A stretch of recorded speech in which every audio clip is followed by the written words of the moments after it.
Sid, reckon you might be just the man to help me out of a bit of bother, if you were mind to. Let's hear it. Well, it's about this alembic the chief's got me making. Lovely bit of kit it is. Bung in a solution you want splitting, and it will separate it out, just like that. Problem is, it won't always get rid of all the impurities. And with some of the stuff we need it for, that ain't good enough. Which is why I've been looking for something to filter the liquid we'll be cooking off. And that's where I was hoping you could help me out. I imagine Ty could get some use out of this alembic too. Distilling medicines and the like. Alright. Why not? Proper job! So what exactly do you need for this filter? Nothing but bomb ash'll do, says the chief. Gave me a sample she'd obtained from the university stores. Couldn't believe my eyes. You pour the blackest blight water through it, and it comes out clear as a mountain stream. So, I did a bit of reading about where I might be able to get hold of some. And do you know what I found out? It's only the blimmin' bones of a bomb king. They leave them behind when they die, see? I take it that's where I come in. If you wouldn't mind. I saw a billet on the hunt board for one just the other day. Would have gone myself, but, well, fighting dirty great balls of flame isn't exactly my forte. You, on the other hand... Alright. I'll see what I can do. Thank you kindly. And good hunting, eh?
Nick told me she was building a ship.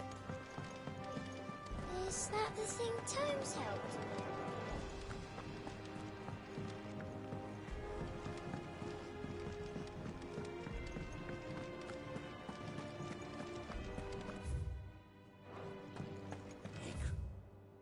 Like the crystal too.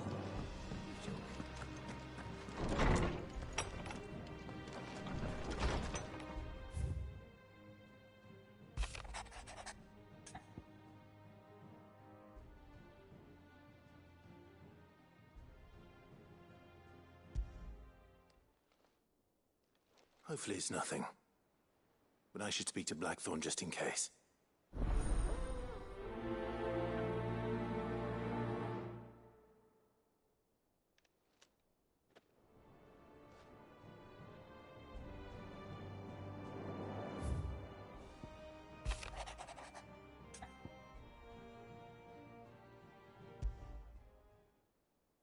What could be wrong with Torgor? He seemed well enough when I last saw him.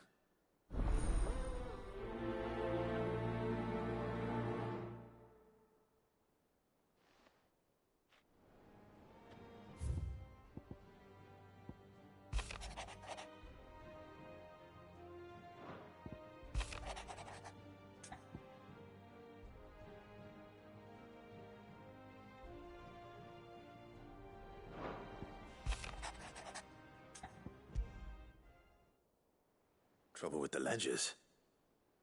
Shouldn't he be asking Otto for help?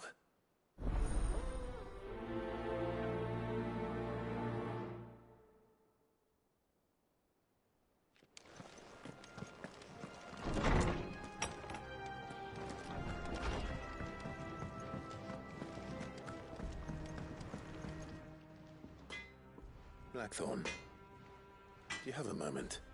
Not really, no. This won't take long. I just wanted to ask how you're getting on. August was worried about you, that you might still be doubting your craft, even after learning the trick of that cuirass. Is there something else weighing on your mind? Perhaps sharing your thoughts might help. That bastard's like a dog with a bone. Still, you've got a keen eye, I'll give him that. He's just, well, Karen showed me something.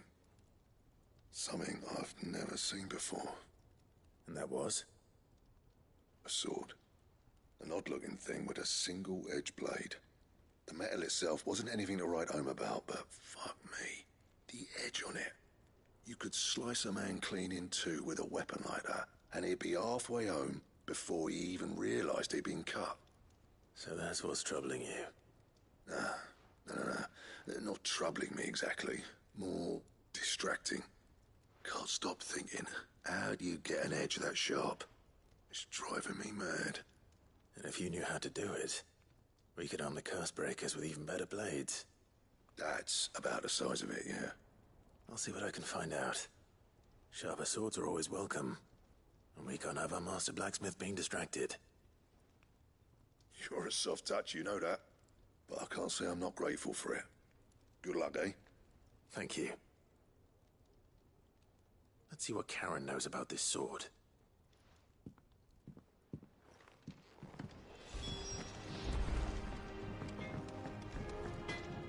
Clive? You ever wonder where the hell Karen finds all these treasures of hers? That blade. I've never seen anything like it in all my years as a blacksmith. The edge on that thing. Fuck me. What's that for you, dear?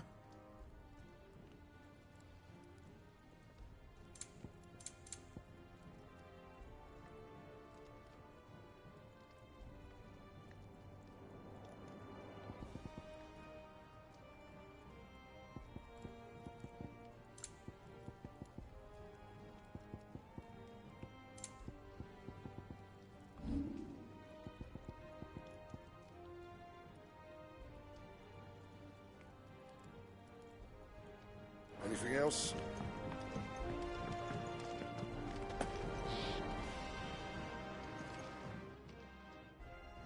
I got your note. You think something's wrong with Torgal? So you can read. Congratulations. But I didn't say how we're wrong with him. I said something weren't right. He's not been eating me treats. He used to love cracking the bones from Molly's boiled brown, but now he won't so much as look at them. Didn't like him. Which is why I'm of a mind that his mind's on something else. You've not been working him too hard, have you? No harder than usual. Is that it, boy? Do you need a rest? What was it you said he was? A frost wolf? That's what the lawsman seems to think. Then maybe this all has something to do with whatever it is that's woken inside him. I suppose things have been different since Rosalith. Perhaps Hippocrates knows something. Instead of everything, you mean? Perhaps.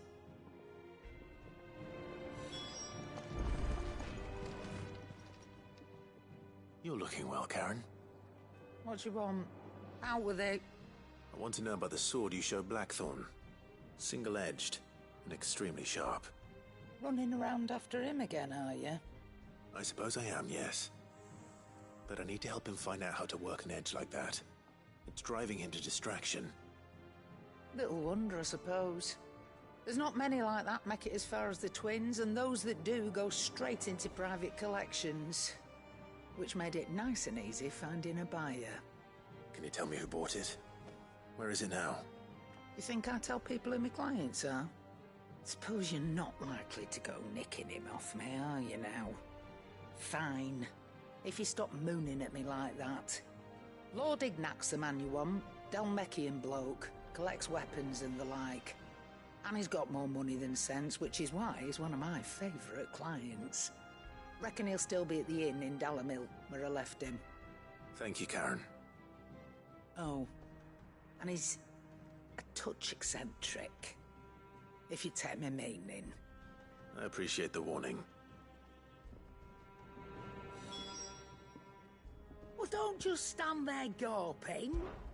Coin purse weighing you down.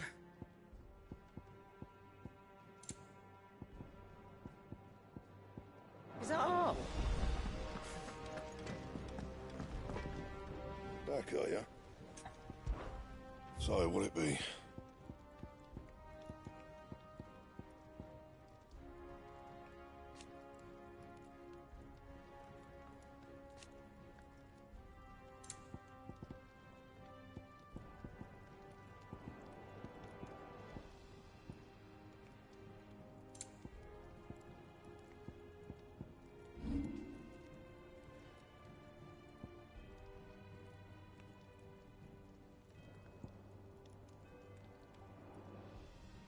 That it? Fine.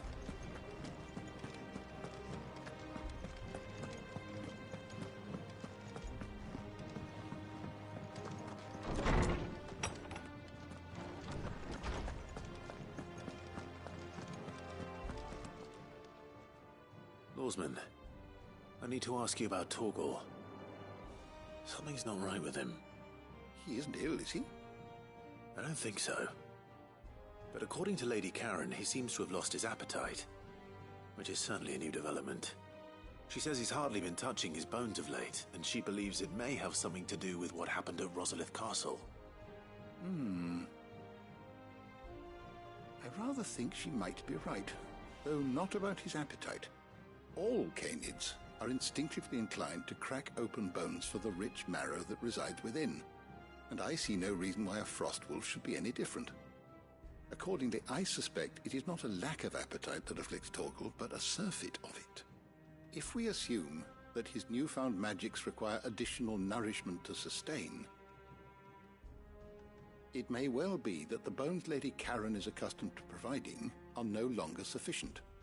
Frostwolves, after all, habitually prey upon far larger animals, whose bones may yield altogether different nutrients.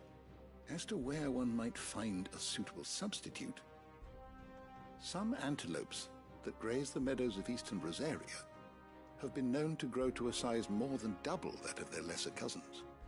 I don't recall ever seeing any that large. And little wonder. The oldest and largest such creatures rarely leave the safety of the highlands for fear of predators. The last elder antelope sighting I recall hearing about took place near Cressida, and that was long before the village was abandoned. Even so, it seems like a good place to start. Good hunting, Clive.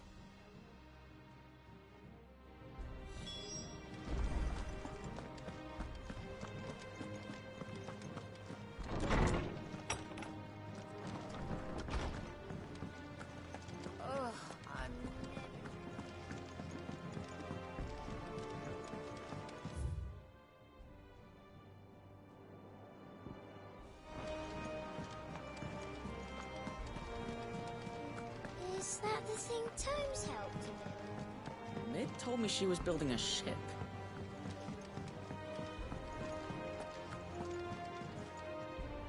Clive, did you get my letter? That's why I'm here. Shh. Otto might be listening. Is this better? A little. Listen, I've some bad news.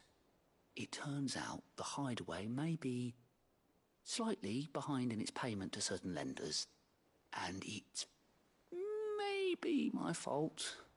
But I swear to the goddess, I thought I had the numbers square.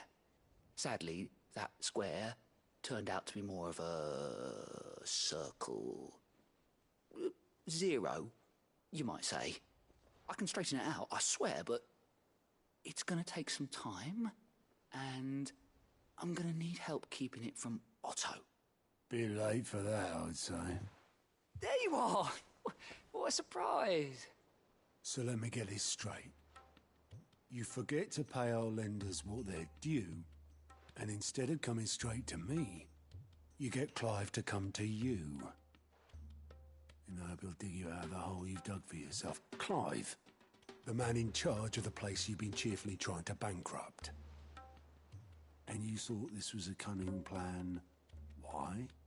Well, who needs paying? Oh, just Martha. And the dame. And, well, Lady Karen. But only 500 talents.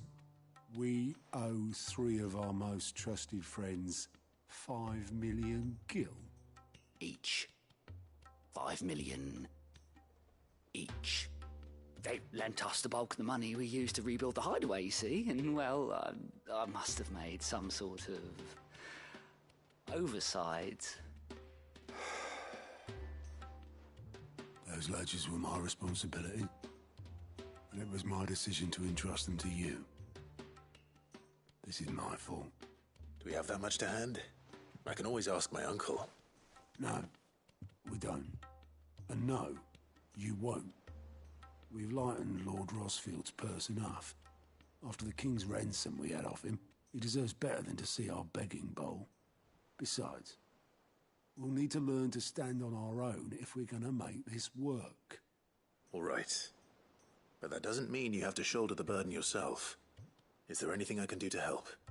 There might be. How'd you fancy taking these to Martha and the dame? Rocks. Rocks, he says. Worth 1,000 talents apiece, these are. A little something Sid and I set aside for when times got lean. And I reckon 15 million in overdue debt probably qualifies. I just hope our associates' eyes are a bit more discerning than yours. I'm sure there will be. Should be me making the rounds, really. But you know how it is with this place. Orders to bark, arses to wipe and all that. I know. Which is why I don't mind going in your place. Go. Do you know why I only gave Master Clive here 2 star rubies? Because you'd rather Lady Karen killed me. Because I'd rather Lady Karen killed you. Yes. Well, I suppose this is goodbye then. Don't worry. I'm sure Karen will understand. Really? Do you think so? No, I don't.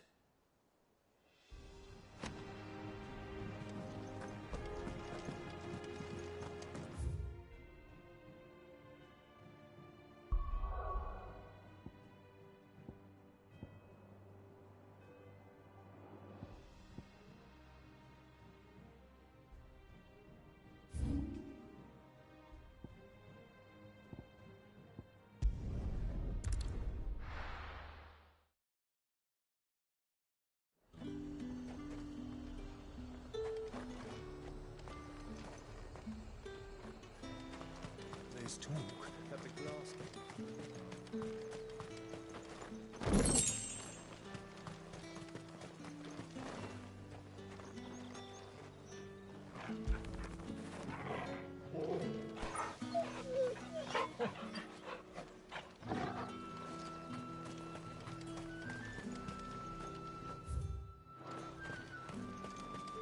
How the hell is anyone supposed to report that?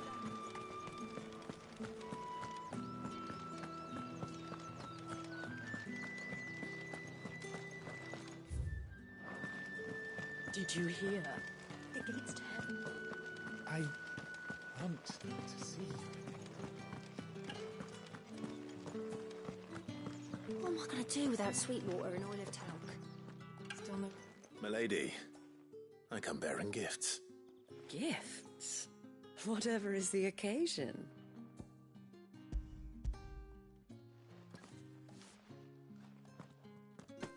Oh my. Clive, you really have outdone yourself. Otto asked me to give it to you. To settle the hideaway's debt with the Veil. And to compensate you for the time it took us to do so. You disappoint me, Clive. I thought you might finally be warming to me. Tell Otto he can keep his baubles. I tried to tell him as much the first time around. The man owes me nothing, nor does the hideaway.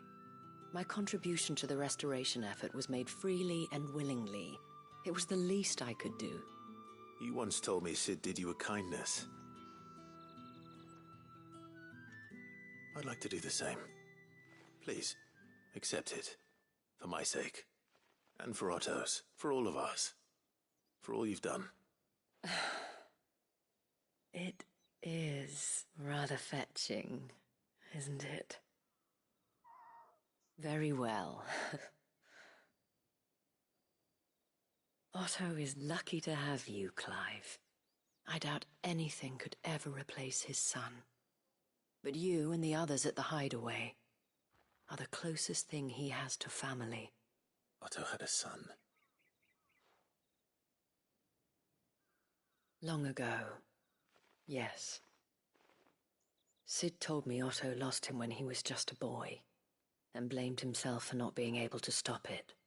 I don't know how it happened, whether there was anything he could have done, but it was clear that it weighed heavily on him. I didn't know. How could you have? I doubt anyone did. Besides Sid, I've never met a man more keen to bear his sorrows in stoic silence. An ill habit, given that both have always been surrounded by friends desperate to help them. I'm beginning to see that.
Clive, we weren't expecting you.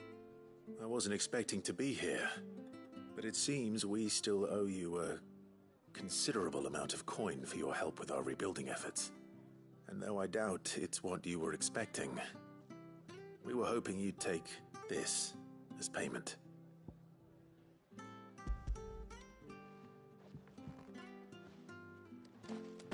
A star ruby? I can't accept this. It's worth at least twice what you owe me. More if you can find yourself the right buyer. Think of the difference as interest. Interest? If word got out I charged that much, no one would ever borrow from me again. Anyway, why are you the one here asking me about this? I'd have expected Otto. Bit much sending the Lord Marquis out to settle your debts, isn't it? The old goat working himself to death again.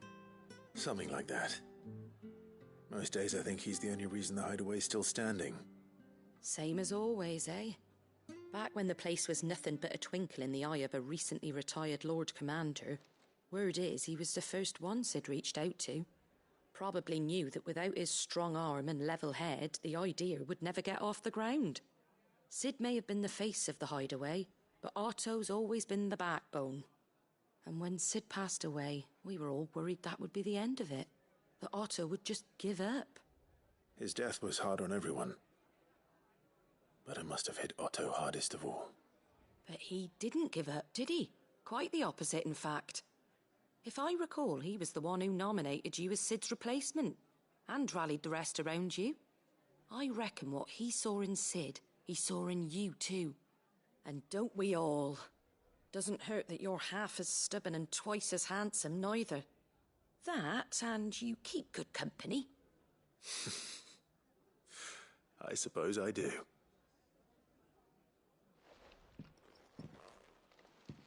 Go will want to know the stones were delivered. If he's still with us.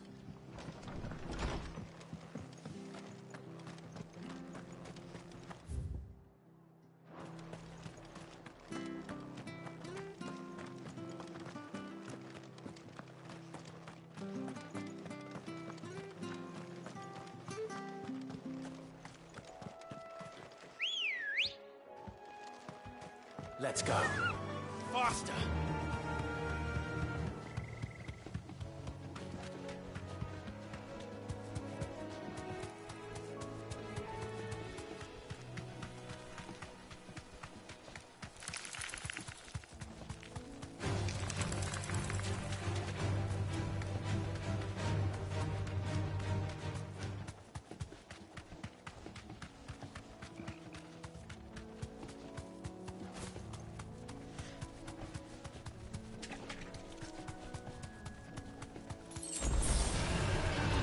Easy.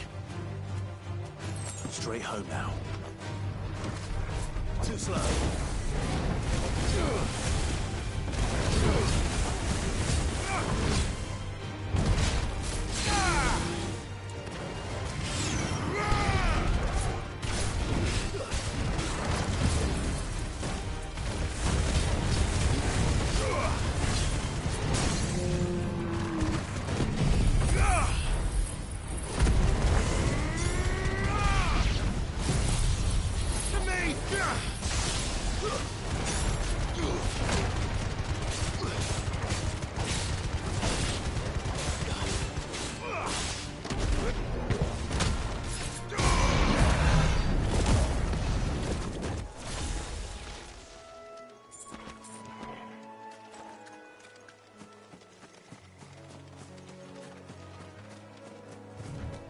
Certainly quiet.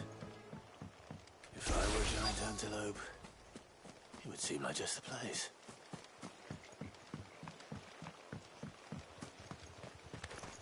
I doubt we'll find one bigger than that. You hungry, Torgal?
Now,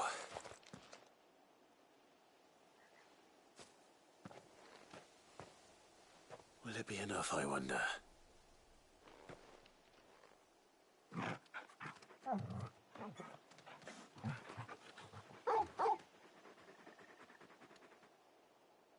I say that answers my question, which means we owe the lawsmen our thanks.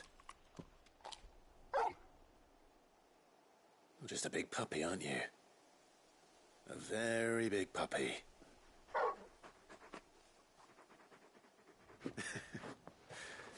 You do know you can take that with you, Torgal. Lady Karen will be relieved to hear you've got your appetite back. Come on, boy.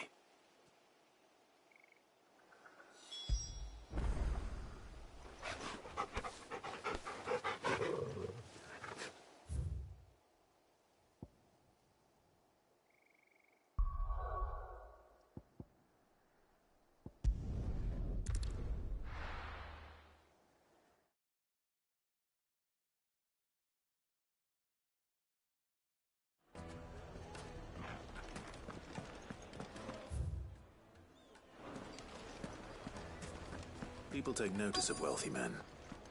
Shouldn't be too hard to track down Karen's collector. Drake's Fang is gone. The whole Mother Crystal gone. What are we gonna do? Calm yourself.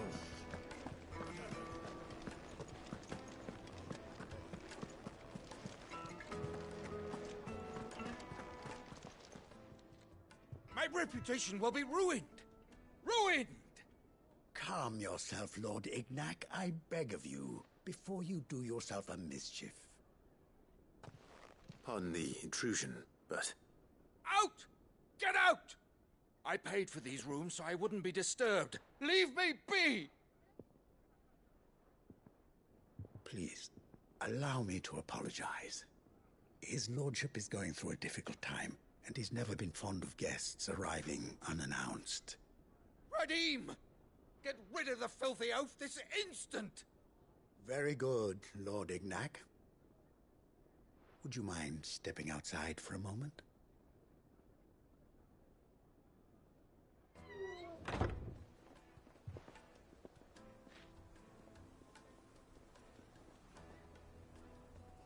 I'm sorry if I've caused you any trouble. That? Oh, no. That's just how his lordship is. Though the morning's events have left him somewhat fractious. He has been dispossessed of his luggage, you see. The thieves also made away with a considerable amount of coin. Coin the innkeeper will soon be keen to collect. I don't suppose a certain blade was among the stolen items. A single-edged sword. It was purchased from a merchant friend of mine. Ah, you know Lady Karen. Yes, I'm afraid it was. Then I'll retrieve Lord Ignac's luggage. But I have one condition. You have but to state it. You are welcome to anything that is within my power to grant. I want an audience with Lord Ignac. A few minutes should be enough. Then I'll be on my way. A condition I would be a fool to refuse. Of course, you shall have your audience. I don't suppose you saw where the thieves went. I did not, no. Though some discreet inquiries made on his lordship's behalf mean that I know where you might find them. The bandit's bed. Every ill-gotten coin in Dalamil is said to pass through that disreputable corner of the Valcroy. And that's where I'm heading. I shall speak to Lord Ignac in your absence, and arrange for an audience upon your triumphant return. That will be very kind of you. Farewell, and best of luck.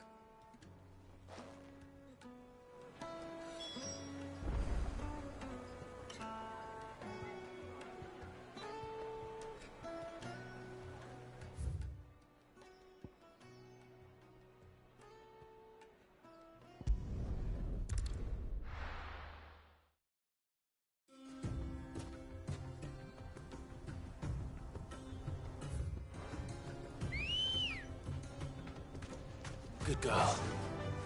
Faster!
well.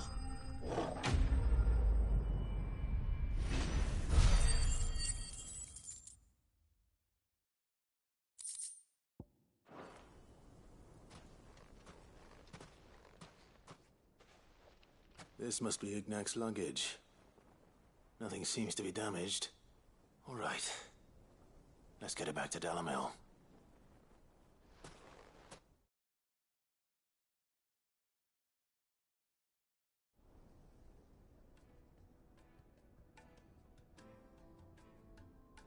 I hear I have you to thank for the return of my effects. What shall I call you, my good man? Wyvern. Glad to make your acquaintance. A formidable name indeed. Well, Wyvern, I appear to be in your debt. Redeem here tells me you wished for an audience. Is that all? A few moments of your time should suffice, yes. You're a peculiar fellow, Wyvern. All right, speak. Master Wyvern was wondering if you could tell him about a certain single-edged sword you recently acquired. Oh, a true work of art, that one. Karen drove me hard on the price, but I would have sold her Radim here to get my hands on that sword.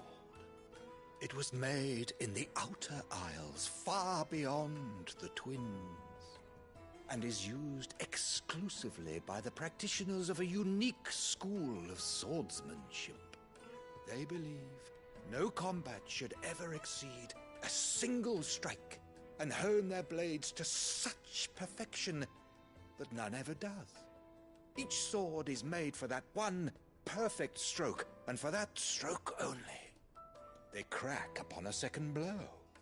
There's a brutal sort of beauty to it, really. But how do they hone such an edge? Fine question. Why, they use a whetstone, of course. Whetstones, rather. A whole array of them, ranging from the coarse to the fine. 10,000 licks with the sharpening stone, then 10,000 more. But it is the final stone which lends the blade its legendary sharpness. A mineral quite foreign to this great realm of ours. And that is the key. The secret ingredient. Wyvern, it occurs to me that my little lecture is hardly equal to services rendered.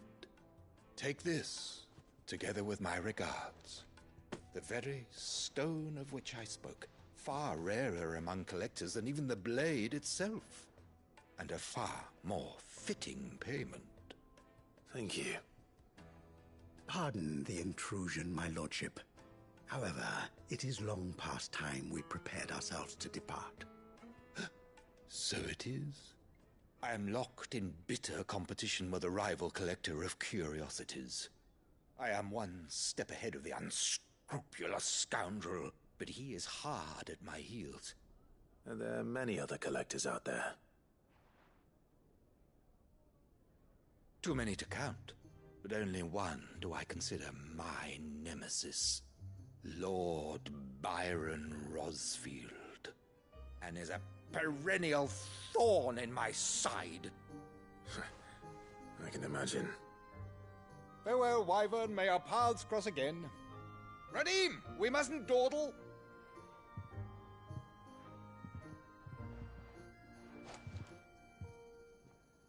I think his lordship is rather taken with you, Master Wyvern.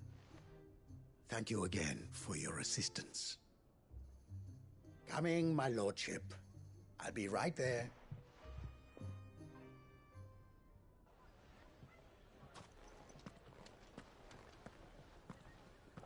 Trust Uncle Byron to find such an interesting rival.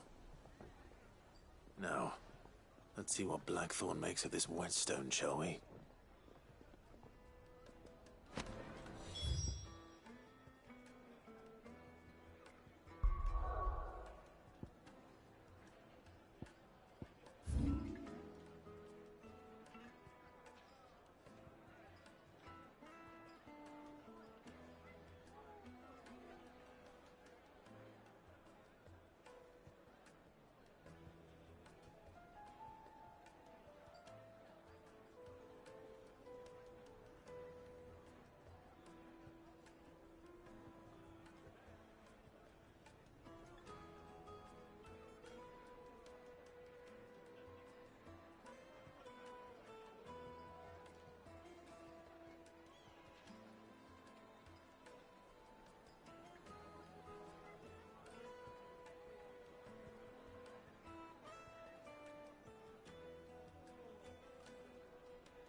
Here.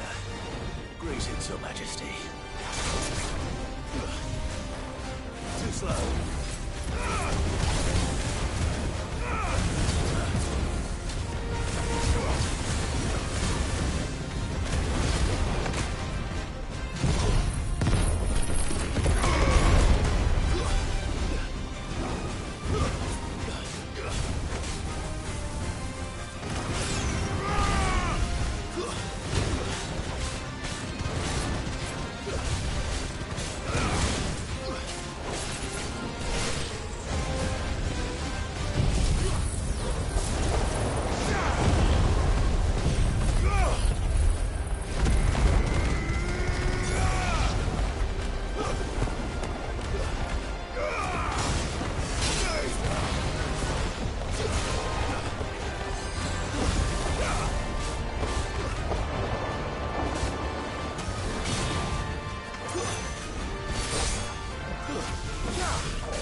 day's over. Now to collect the ash. This looks like the stuff. Let's see if there's any more.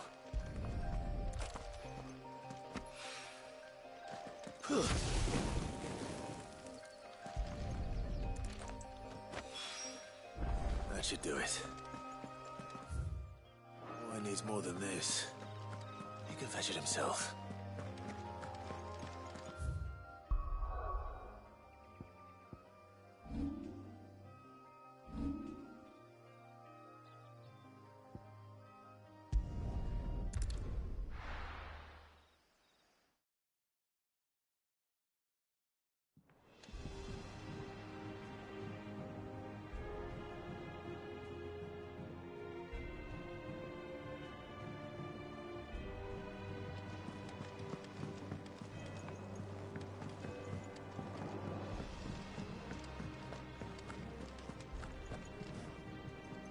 I noticed you and Torgal had gone off somewhere. Take him for a walk, did you? You could say that.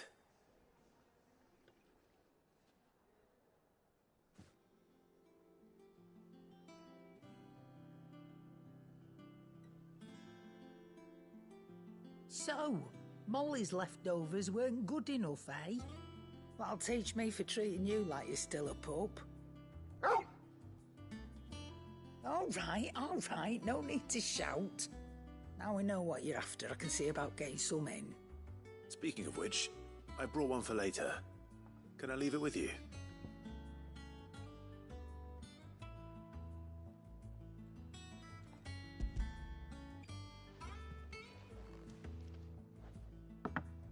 You can, aye. I'm nice like that. In return, you can thank Tomes for me. The bloody know-it-all. I was just on my way to see him.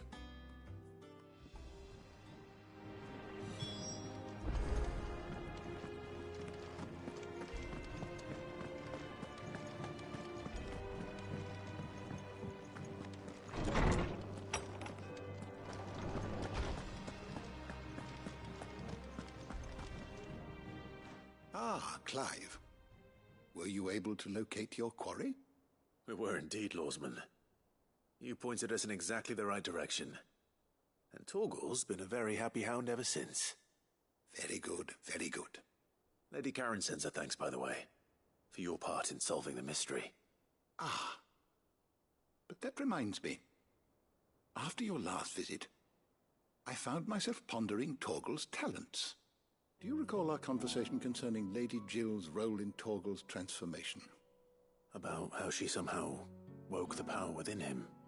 Precisely that. A reasonable conclusion, I thought. But one which raised certain questions in my mind. You see, the Fenrir of legend served Shiva and Shiva alone.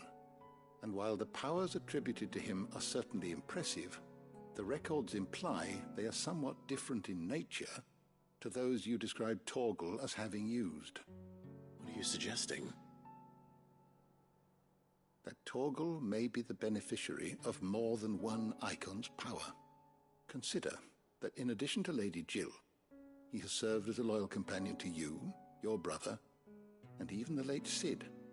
In short, the icons hitherto near at hand, or should I say at paw, have been diverse and plenty, and that number has only grown as the realm's dominance have fallen to your sword.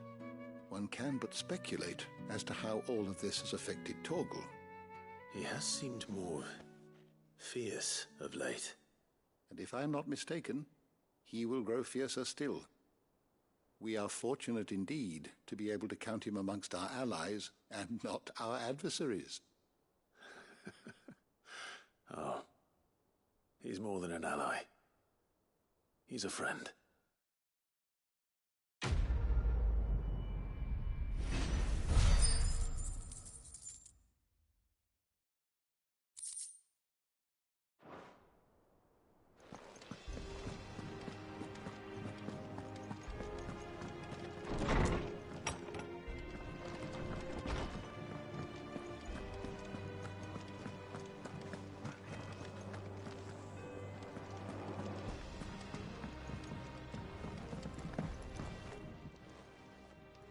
Sorry for the wait. But hopefully you'll agree it was worth it. You learned something about that sword, then? I did better than that.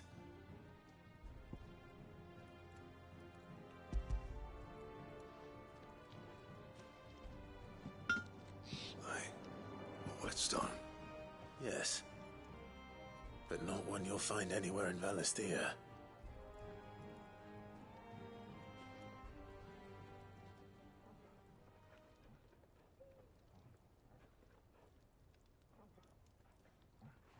No wonder I couldn't get the same finish on the grinding wheel. One hit and all done, eh? Might not be so bad if all you ever fought were duels. Good luck on the battlefield. Your second opponent would be your last, no matter how good you were. Even so, is there some way it could be used to give the Cursebreakers an edge? I think so, yeah. With this whetstone and the right kind of steel, I could probably even make a twin of the blade that rattled me. But there'd be no replacing this little rock once I worn it down to a sliver. I reckon we get a dozen swords from it, if that. Swords that the Cursebreakers wouldn't know how to wield properly, and that would see them through a single fire piece. Nah, no point trying to copy that thing. Be about as much use as a wax anvil. But finishing our blades with a whetstone this fine, now that's something to consider. And what's finer than fallen masonry, eh? Or more hard-wearing, for that matter. Just imagine it. Good Valisthean steel with an edge as sharp as any found in the Outer Isles. I won't make a copy, nah. I'll make something much better. I'm sure the Cursebreakers will be delighted. Just don't push yourself too hard. Don't you worry about me, sunshine. I've been working day and night since I was half your age, and I'll still be here when you're long gone.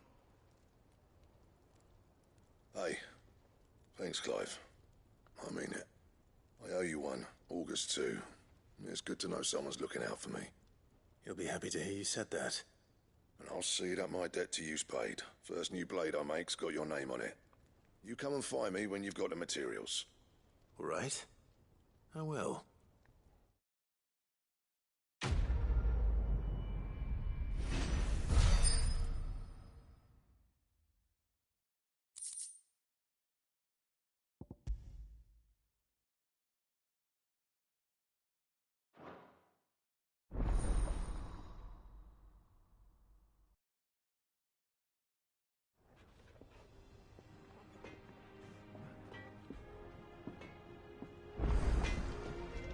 What do you need?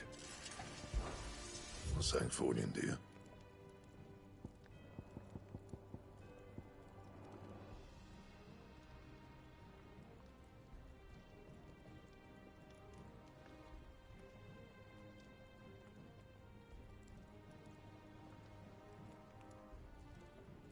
That it? Fine. He cracked the crystal too.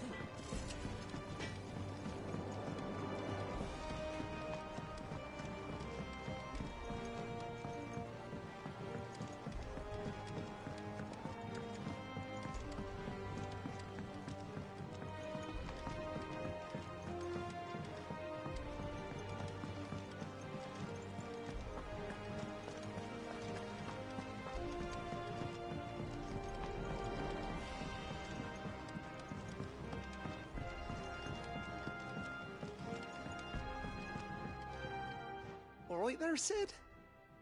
How's that hunt for the bomb ash going? I have it here.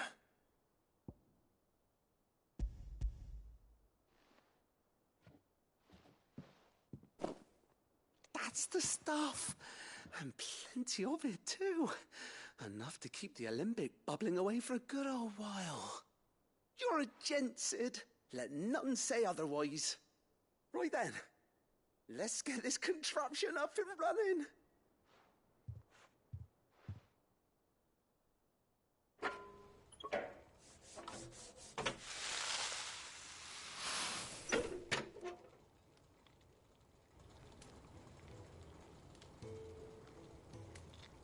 There we have it. The Telemon Alembic. And it works just like the chief said it would. Very impressive. Says the man who cut down a burning boulder. Speaking of which, I still haven't returned the favor. There's no need. The good it will do for the hideaway is reward enough. Don't be silly. Why don't you let me take a look at that bag of yours? The one you keep your potions in. Reckon I could work some magic on that. What kind of magic? Well, we happen to have isolated a substance in our test run of the Alembic that I reckon will make even the toughest leather supple as anything. Thought we might use it to breathe new life into old boots and the like. Save the hideaway a few gil. Ah, I reckon if we slap a bit on your bag, it'll loosen it up enough for you to squeeze in a bottle or two more. Well, it can't hurt to try, I suppose. That's the spirit. Leave it with me. I'll only be a mo.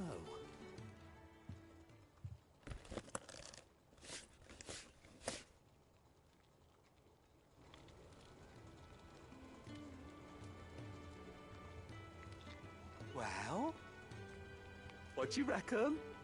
It certainly feels more flexible. Right? Told you. Thank you. I think. No.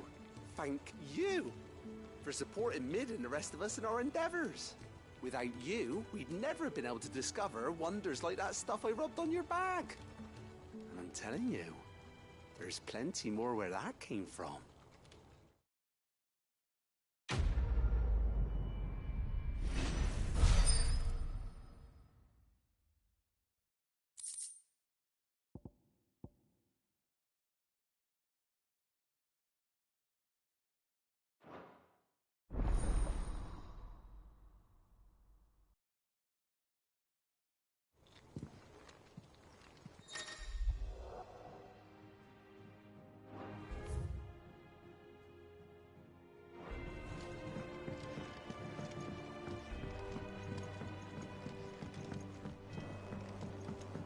Think Mid might need some help.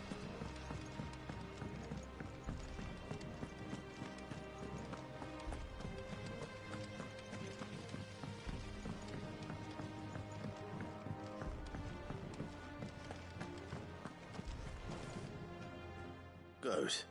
Still alive, I see. So Lady Karen accepted the ruby. Ah, about that. I tried my best, but she was just too stubborn to take it. She threw it right back in my face, in fact, and told me I could stick my stupid stone where the sun don't shine. Karen refused payment. I hope it wasn't something I said. I'm sure you were as tactful as ever.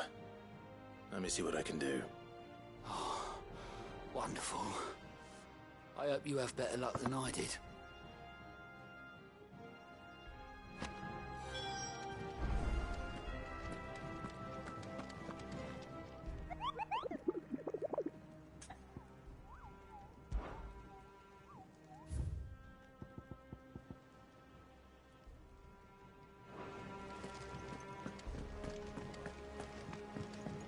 Mid told me she was building a ship. Is that the thing Tomes helped?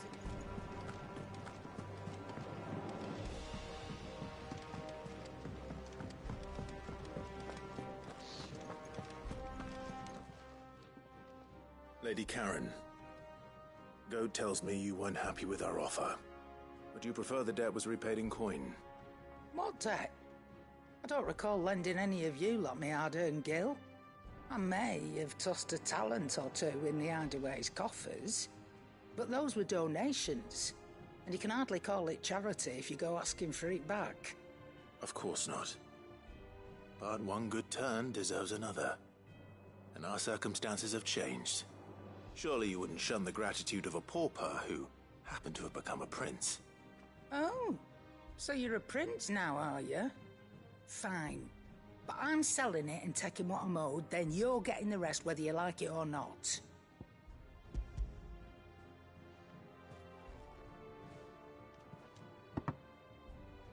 Where'd you even get this? A decent trader might nab 1,000 talents for a star ruby.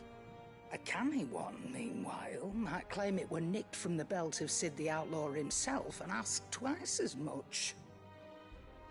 Might be I already have a buyer in mind. Might be you even know her. A fine continental maid whose beauty's only eclipsed by a guile in commerce. You wouldn't mind, would you? Not at all. Just be sure to tell her that it's always a pleasure doing business.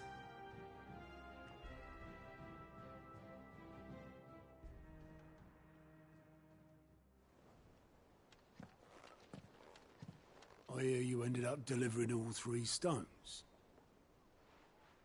Thanks to this lump. I sometimes wonder what I pay you for. Speaking of which, I still haven't been paid last month's wages. Oh, so you remember what's owed to you then? Get your ass behind that disc of yours and don't get up before those ledgers are square. Right away.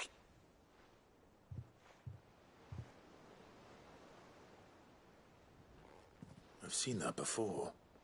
You have, yeah. Plenty of times. It was the only goblet Sid ever used. Either out of habit, or because the filthy sod couldn't be bothered to find a clean one. I knew so little about him. Like most people. Martha and the Dame both seem to have fond memories of him. Huh. I bet they do. How long did you know Sid before he... Before he died? 20 summers, give or take. Back in the day, I was a purser on a trade ship, which is where I met him. He bought passage to... I forget where. But having nothing better to do on the long nights, we set up drinking island rum till the morning bell dragged me back to my duties. Quit my post not long after that. On account of making a fine maiden's belly fat. But me and Sid stayed close, promising we'd one day sail the seas again. That was before fate stepped in and said she was having none of it. The magic woke inside my son soon after his first name day, and there was no hiding his knack. Couldn't you and your family have... My family were the ones who summoned the constable, wanted the monster taken away. I couldn't turn my back on him, forget what I felt, and I couldn't for the life of me understand how they could. Luckily, Sid was of the same mind as me. It was him who stood beside me when all I wanted was to tear the whole world down. Him who cried for me when I had no tears left of my own. Him who swore he'd do everything he could to stop it from happening again. And he was true to his word, too. Left the Royal Army once and for all. His ranks, his ribbons, gone. Just like that. Threw away everything he had. All to right a wrong that no one else had the courage to face. I knew then I'd follow that man to the ends of the earth.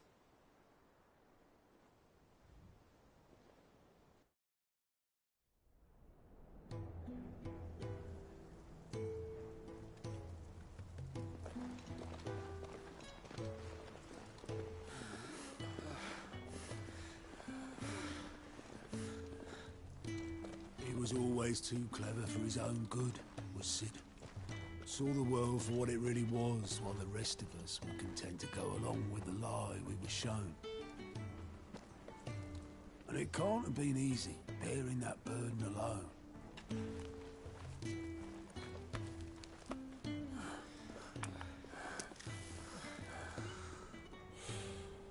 But he didn't let it stop him. He never lost faith in what he believed was right. And that gave us faith in him. Faith he'd steer us true. So I swore to myself that I'd always be right behind him, ready to catch the stubborn sod, if ever he should fall.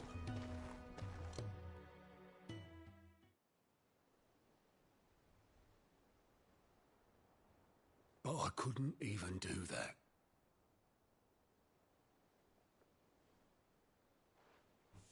Ignore me. Just the ramblings of a tired old man. Leave that lot. I'll tidy it up in a bit.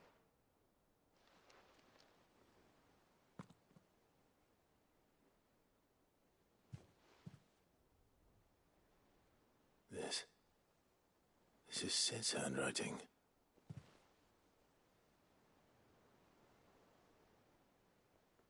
Dear Otto. I may be drunk, but I wanted you to know this place would be fucked without you. Love you, you grumpy old sod.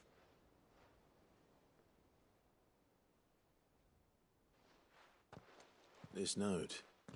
Hmm? What about it?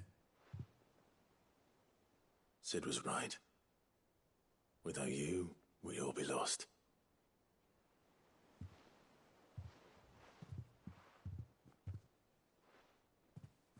He should have bloody well said so then.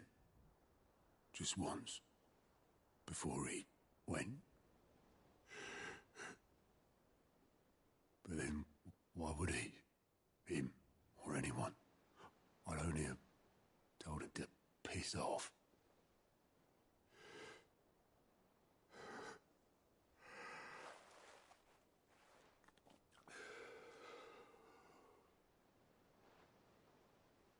You're wrong, though. Both of you. It was never just me keeping the hideaway afloat. It was all of us. I just shoved people in the right direction, and I barely seem to be able to do that anymore.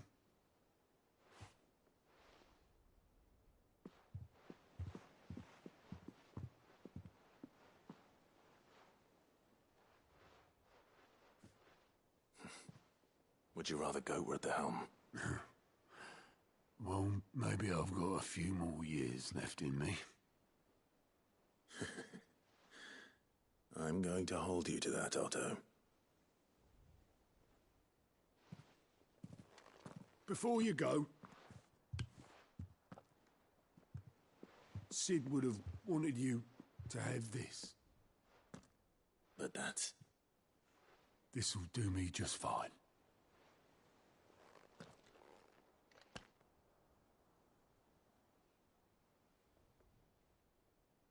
Thanks for the ray of sunshine. I'll see if I can't pay you back. Already have.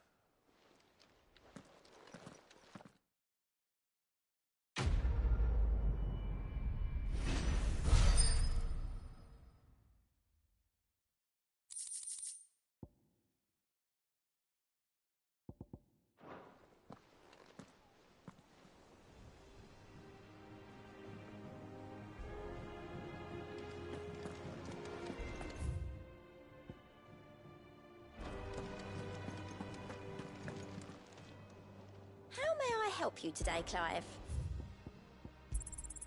You earned this.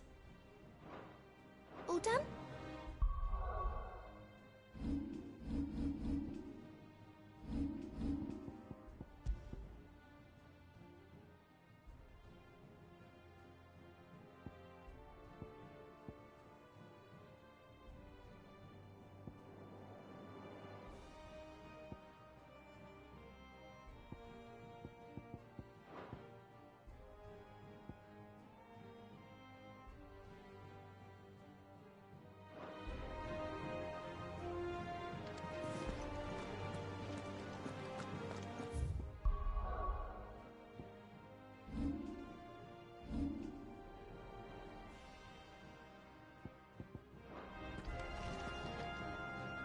All right, Clive. Asterix. Mid finished sending half the hideaway traipsing across the twins, has she? I swear, that girl'd do anything to put off visiting her old dad's grave. No excuses now, though, eh? Not quite. She said there was one final thing she had to take care of. I'm sure she'll be finished soon enough. She said that? In those words?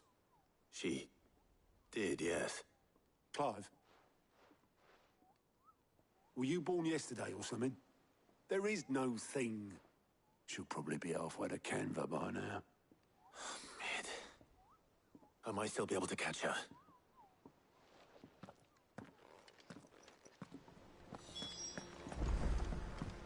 Mid told me she was building a ship. Is that the thing Tomes helped? Oboleth, have you seen Mid? Yep. In a boat, going that way. Then I'm too late. You in a hurry at all, are you? Oh, I offered to take her across, but she wouldn't wait. Just paid for a dinghy and rowed off. Oars going like the clappers. Got some life in her, ain't she? But anyway, I was on my way up to see you, as it happens. Got a letter for you. Urgent, by the sound of it. One of your uncle's men said I was to hand it to you in person, post-bleeding haste. And you're here now. Thank you, Oboleth. Don't mention it. What tidings, Uncle?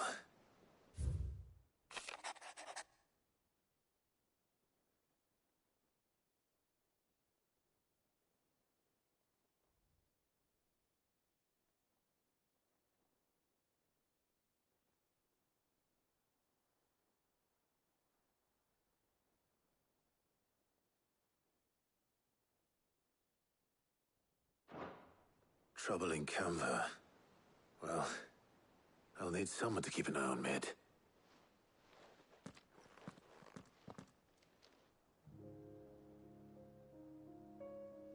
So what? Mid got us to do all the dirty work and then just sailed off into the sunset? It, seems that way. Well, nothing we can do about it now. But next time you plan on visiting Sid, you might want to tie her to something before you suggest it. Ah, don't be so hard on her. Gotta admit, the dirty work was kind of fun. Everyone pitching in, all that bollocks. Just like when we built this place. You're right. Anyway, we all set to head to the old hideaway. I could do with getting to Canva pretty sharpish. Wouldn't do to keep Lord Rosfield of the Seven High Houses waiting now, would it? Not after he asked for me personally. Gav will be leaving with me. Will you mind the place while we're gone? You can count on me. Just be sure to give Sid and the others my regards. All right. Oh, by the way, Jill will be joining us too. She's got some things to take care of, but she'll meet us there. I hope she's telling the truth at least.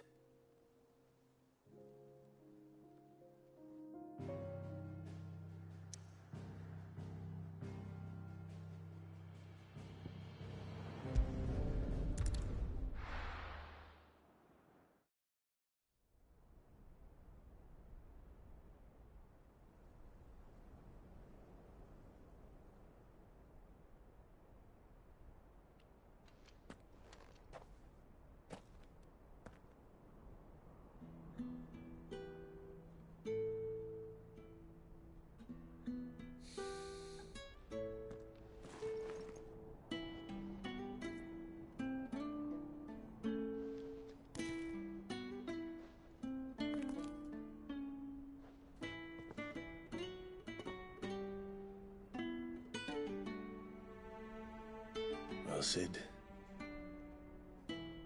I remember what you told me. That if no one is listening to what you have to say, you may as well not say it.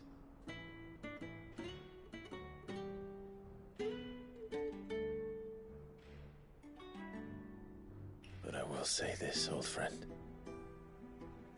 Hugo Cooker is gone. His shadow looms over us no longer. It's a pity the Phoenix can't be in two places at once.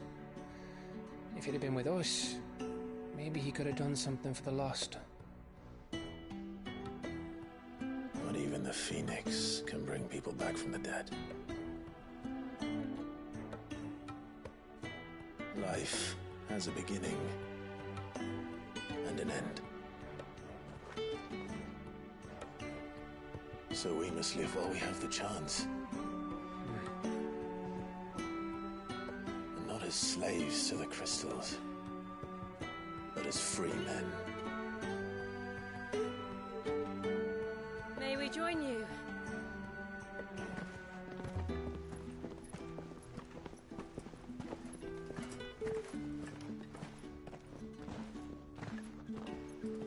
Lady Karen, what a pleasant surprise. I thought I'd drop by and see how you were all doing before heading off to restock my supplies.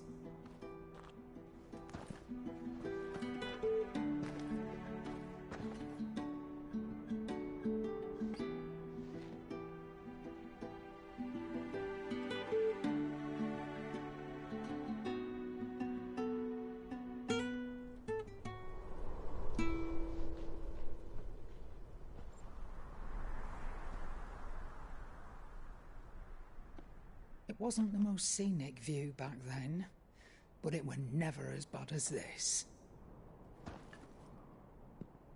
I know. The blight marches on. And soon, there will be no escaping sights like these.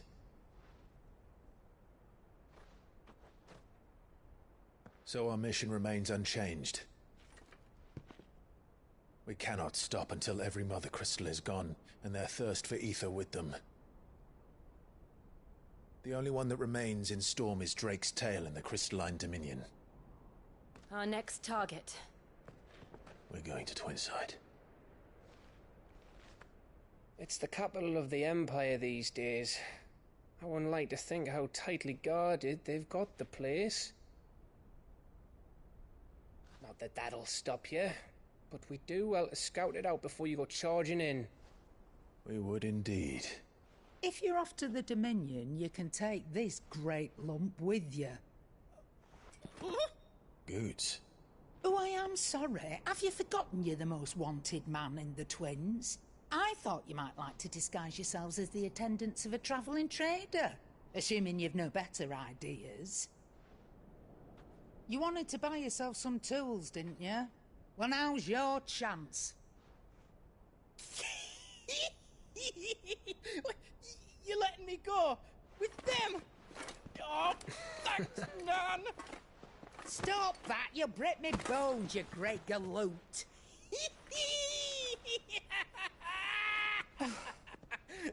There's a caravan that runs back and forth between the Dominion and the Bocklad markets. It's managed by the Merchants Guild. Just show them Goots' traders pass, and you'll be on your way. It'll be a damn sight less risky than footing it the length of the Crystal Road. That's for sure. Thank you, Karen. And glad to have you with us, Goots. Okay then.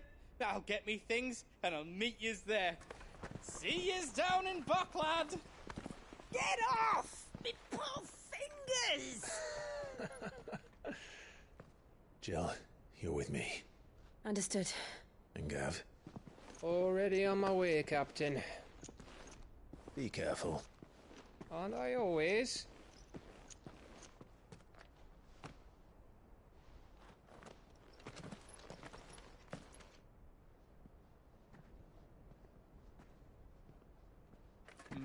Do you see that, Sid? Your protege's making a proper little outlaw of himself.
How are you feeling? Better. Thanks to Taya. I'm glad to hear it. And Torgal helped too. Didn't you, boy?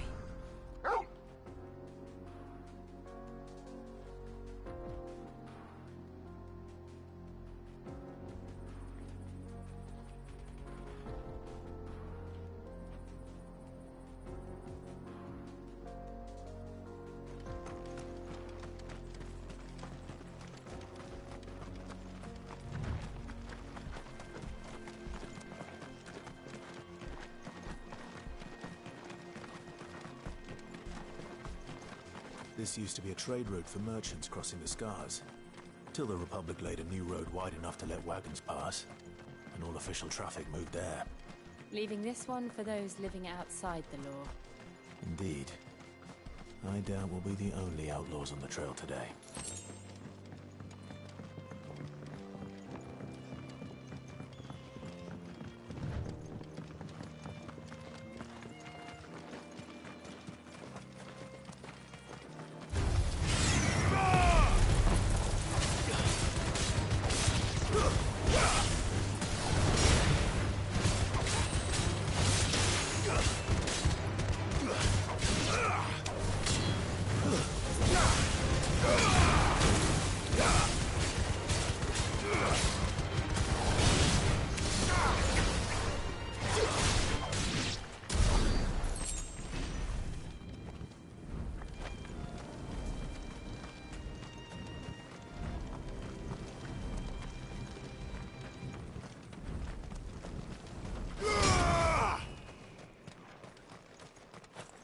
So what do you think?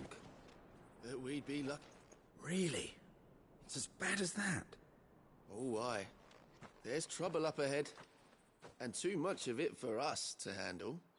I take it there's danger on the road. Oh, what about this fearsome-looking fellow? You think he'd be equal to the task? Oh, no doubt. Assuming he's willing to hear us out. Well met, friend. My brother and I have been tasked with finding a merchant's missing cart. You seen it by any chance? How does a merchant misplace his cart? Oh, the man's a coward. When he thought goblins might come a-snarling, he ran, leaving his livelihood abandoned in the pass. He sent the two of us to fetch it, but it's gone. Now, I'm not much of a thinker, but I know the work of thieves when I see it. My brother's right on all accounts. And by my estimation, the bastards are lying in wait just down the road.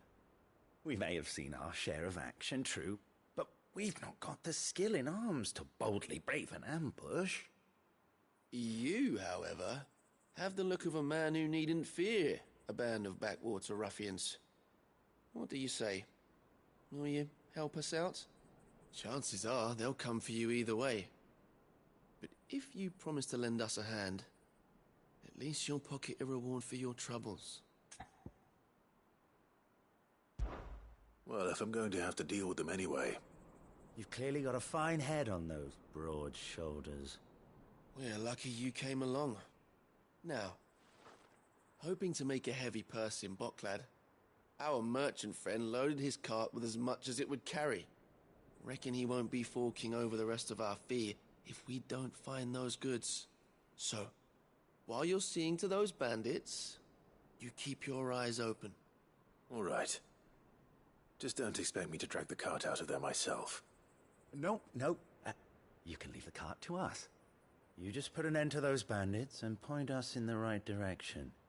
You do that, we'll take care of the rest.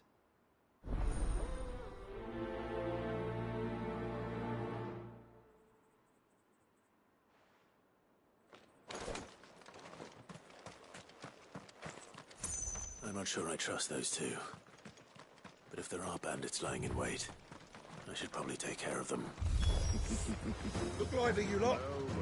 We've got guests. These must be our bandits.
That's them dealt with.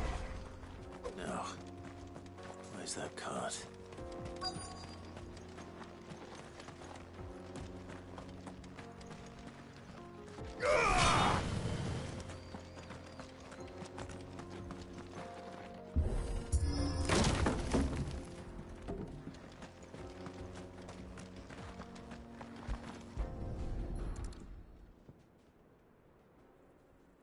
Getting all of this out of here will be a nightmare. Seems we found ourselves the right man for the job, wouldn't you say? Found the cart and didn't leave a single bastard breathing. Our merchant friend will be delighted. And how exactly will he be getting his goods out of here? You leave that to us. After all, it'd be wrong to make such a fine warrior haul cabbages to market. You've done your part. And that's all you need to worry about. Here.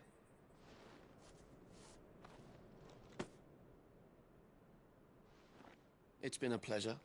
Now piss off. There's no need to be so rude, brother. What if we want his help again next time?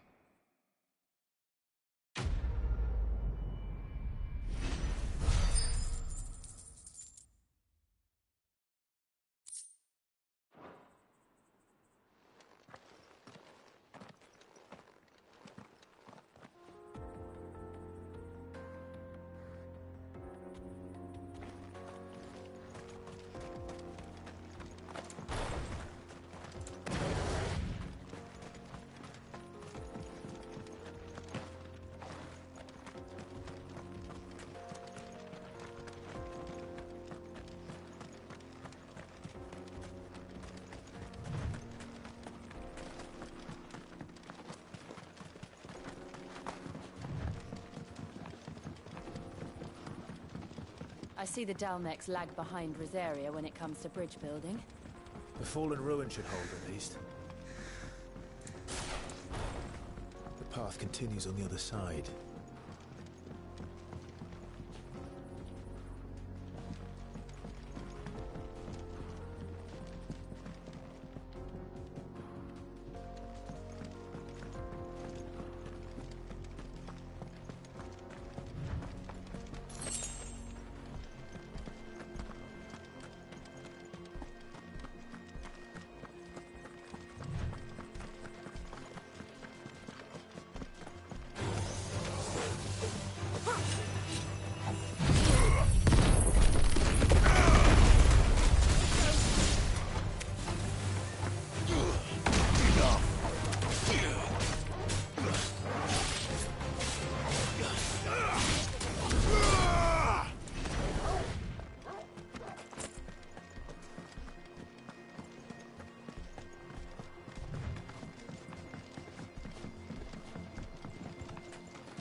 So this is Zemeckis.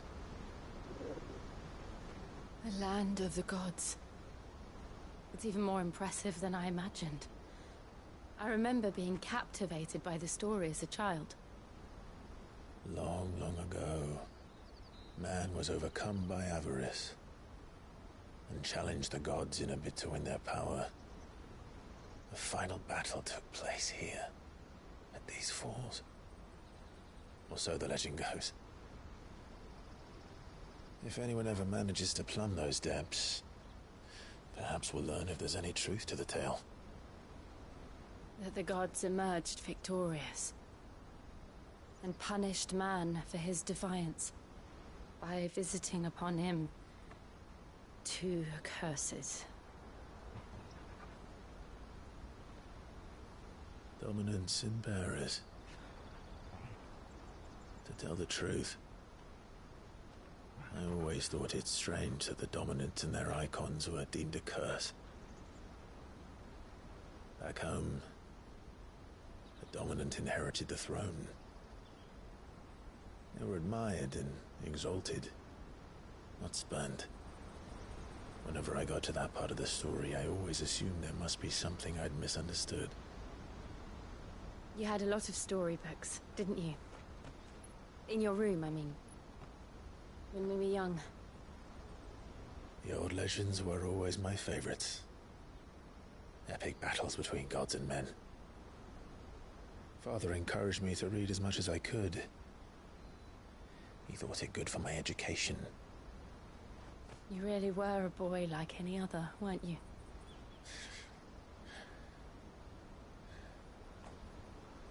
Just look at this place. It's enough to make you believe the legends are true. I know.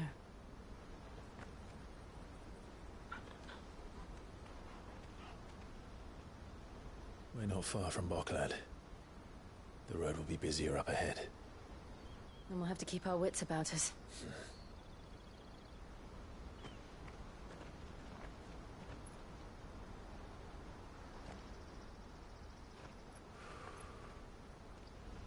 Clive? Something wrong? Nothing. It's nothing.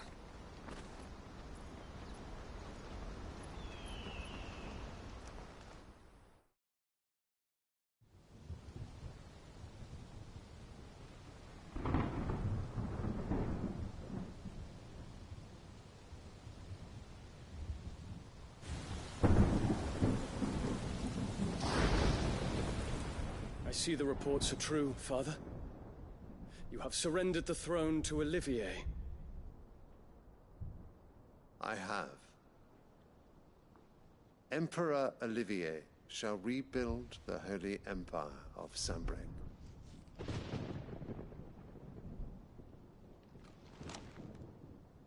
How is he to rule an empire? He is but a boy. I shall advise him until he comes of age. Father, please. Or for as long as I am able. The empire we seek to build needs young blood to rule it, and I can think of none better suited to the task.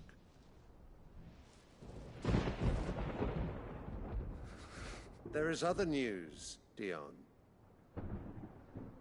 Hugo Kupka is dead, and Drake's Fang destroyed.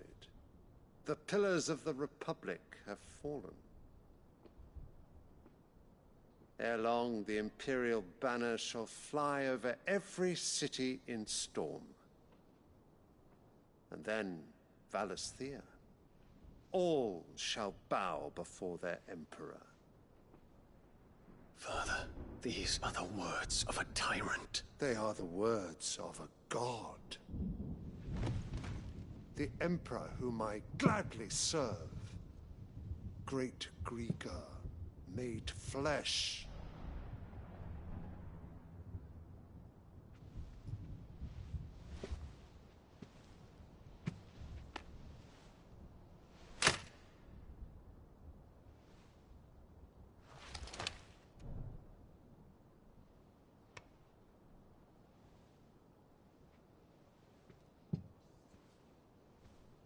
Return to your camp, Dion, and ready your forces.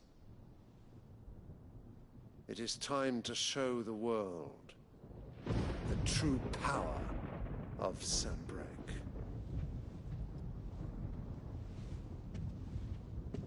Father. I find you much changed.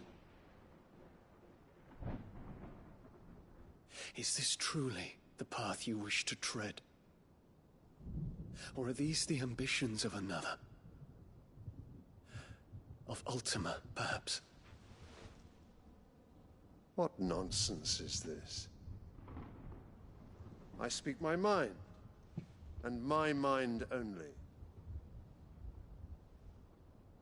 Though I do owe Annabella thanks for reminding me of certain truths regarding the nature of nations, of rulers, and of the divine. You trust the words of this traitress. She betrayed her country. She slew her husband. You have ever been an invaluable servant to Sambrek, Prince Dion. I trust you will continue to serve your Emperor in the wars to come. The canker! Silence! Insolent wretch! You will bend the knee. All else is heresy. Sire, forgive me. This audience is over. Come, your Radiance. The Rowena Syndicate awaits your pleasure. Oh, not another meeting with silly old men. They're so boring. I'm hungry, Father. Can't we have luncheon instead?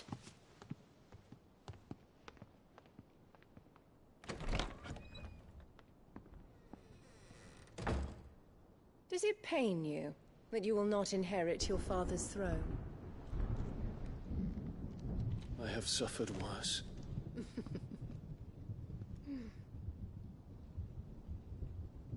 Count your blessings, Dion.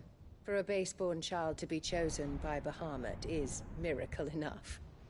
You have risen high on his wings, but you shall rise no higher, lest your impure blood stain the throne. What do you know of my blood?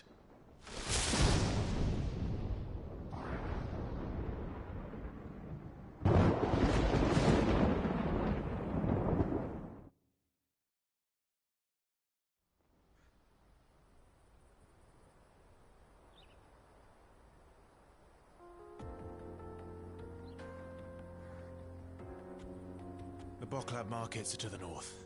We just need to hug the coast.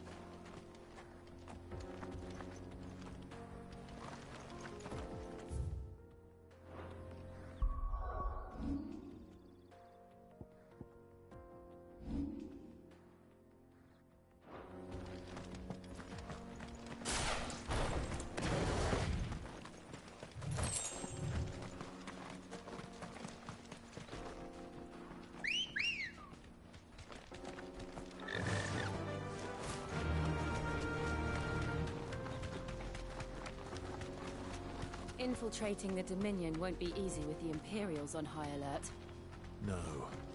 His Radiance has lost one capital already. We can be sure Sylvester will do everything in his power to hold on to Twinside. His troops are well-trained and increasingly battle-hardened. But it's not as if we can wait for the siege to end.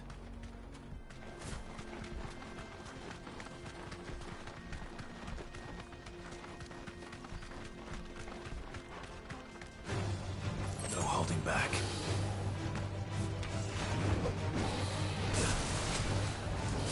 That's Charlie.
closed the road to Randalar. If the siege breaks, they'll need more than this to stop the Imperial legions marching on the capital.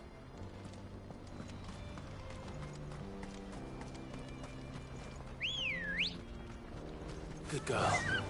Faster!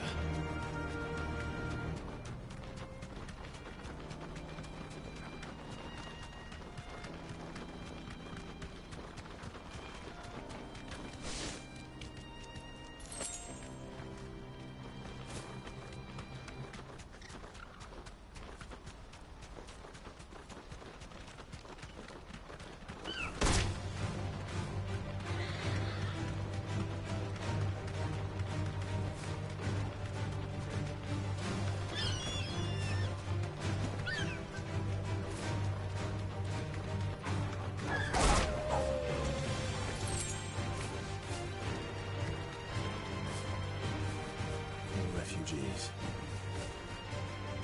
And they're all making for the crystalline dominion. Because they don't know how to live without the crystal's blessing.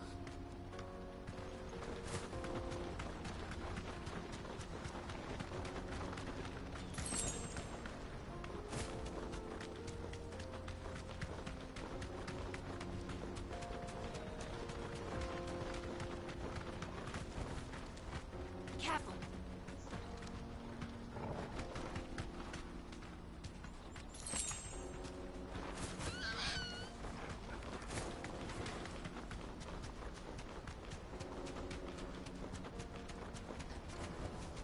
Back to the stables, girl.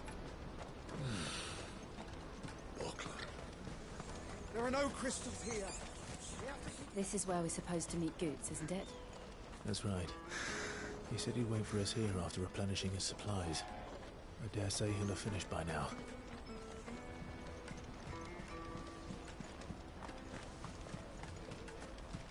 Water for hire.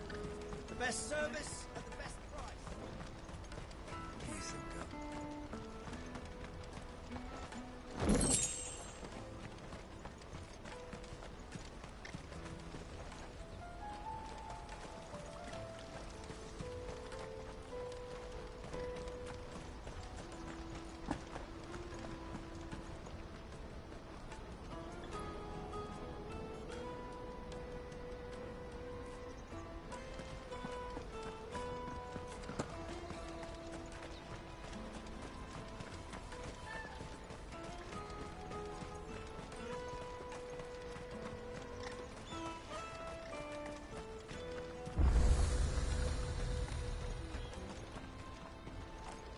Out of my sight, wretch.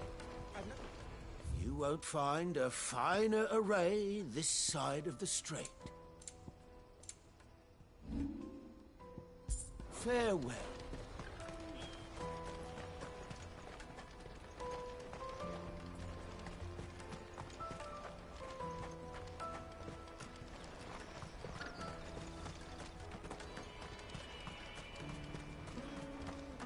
Bloody crimson scoop. Hurry, man. I must leave for the Dominion post haste. I am hurrying, my lord.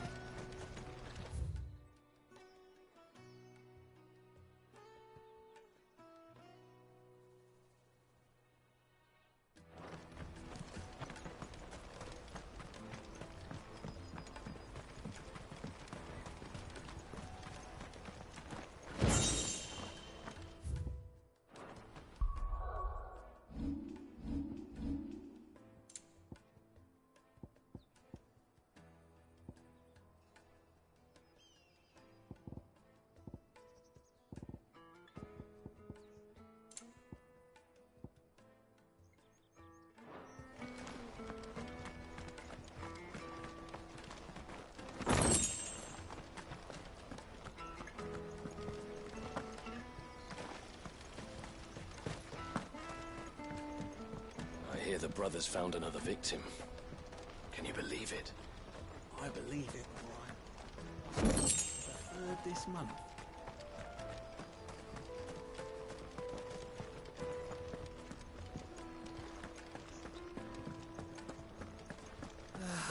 If our new arrivals had brought any coin with them, we'd to be rich.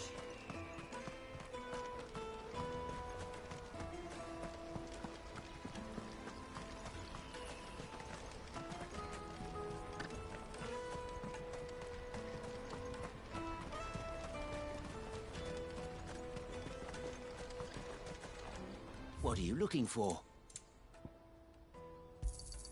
A fine choice.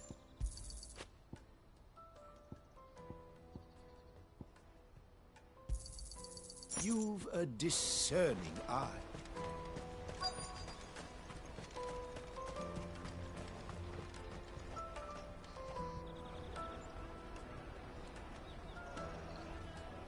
Wonders from across the water. Come one, come all, feast your eyes. Good sir, can I interest you in...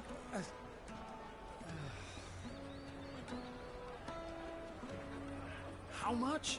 For a measly crust of bread? You won't find any cheaper.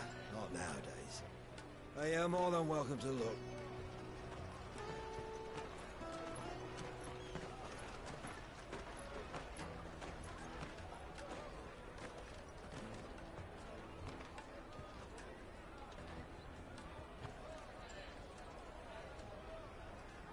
The Empire's unlawful and illegitimate occupation of the Crystalline Dominion is still in effect. Only those whose business in Twinside has been officially approved by the Republican Army will be permitted to cross the border. All who seek entry are to form a line and ready their documents for inspection. Looks like we aren't the only ones who are eager to leave. And they're checking everyone. Can't you make an exception? Not for the likes of you. We won't get through without that pass. Let's go and find Good, shall we?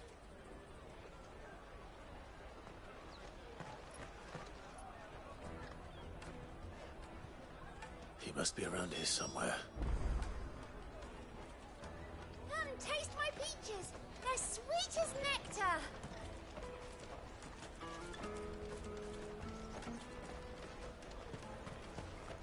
I'll take the large one.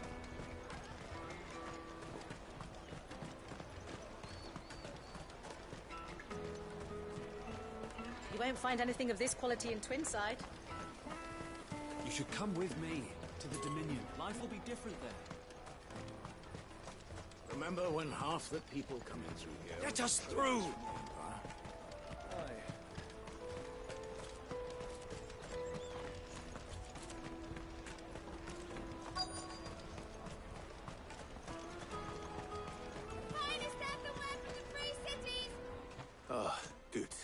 There you are.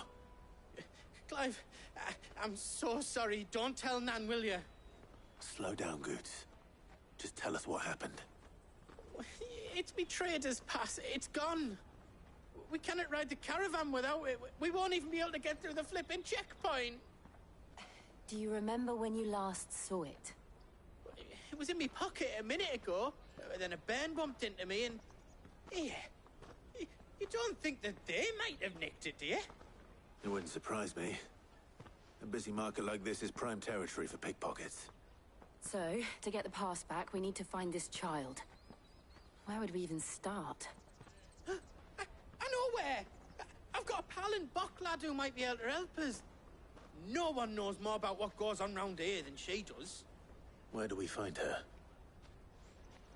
She's the owner of the Crimson Caravans, up that way. Sign's got a red chocobo on it. No time like the present. You two go on ahead. I'm gonna check the rest of my stuff, make sure no one else is missing. All right. We'll meet you there.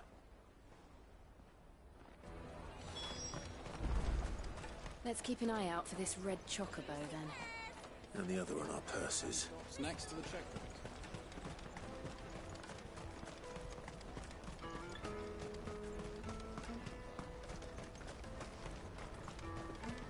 Peaches and pears. Out of my sight, wretch.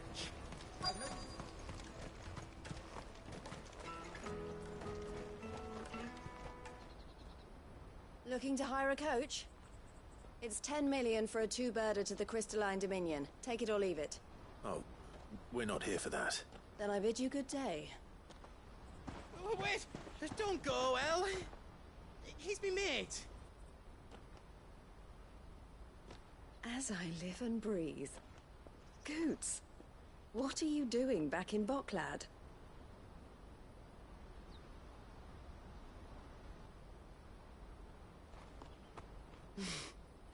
I gather Lady Karen didn't send you.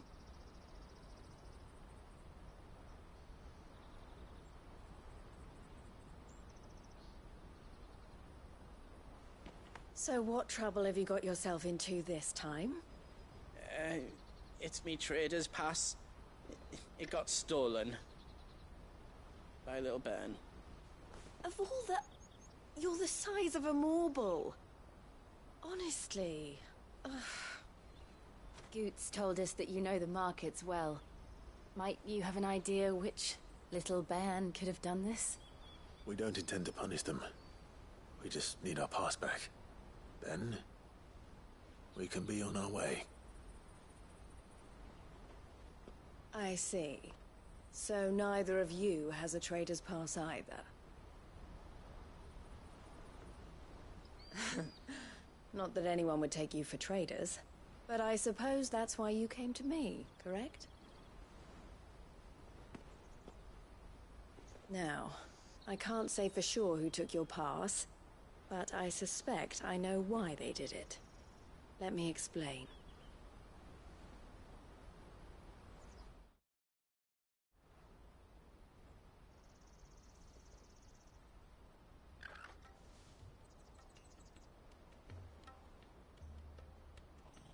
Ever since the Fist marched on the Dominion, the Republic has been clamping down on any commerce that might aid the Empire more than it does us. Which means traders' passes have gone from being merely a way of easing one's progress to being essential if one wishes to cross the border at all. And with demand outstripping supply, they've become a precious commodity, leading some to seek to acquire them by less than legitimate means.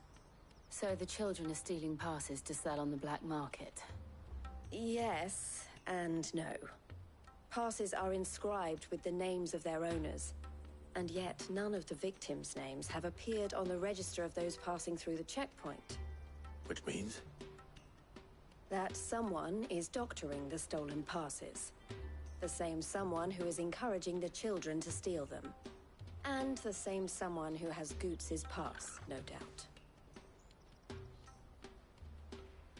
Whoever they are, they're ruining the livelihoods of honest merchants, which is why we've decided to take a stand. Will you stand with us? You want to get your pass back, and we want to ensure that no more are stolen. Catch whoever's behind it all, and 2 birds shall be slain with a single stone. Is there any other way of getting to the Crystalline Dominion, Goots? They won't let you in if you're not with the caravan. It's that, I don't know, try swimming across the strait. But the guards will definitely spot you if you try and do that. Like, we don't want to get spotted, right? So either we find the people who took the pass, or give up all hope of entering the Dominion. All right. We'll help. Thank you kindly. But I don't know your name. Eloise at your service. Clive. A pleasure doing business with you, Clive.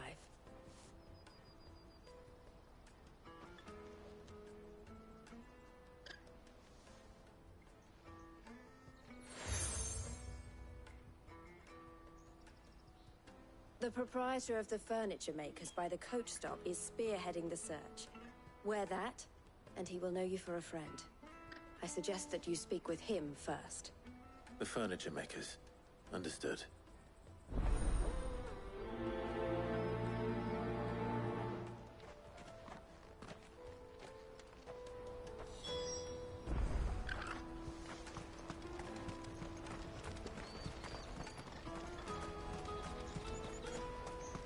Out of my sight,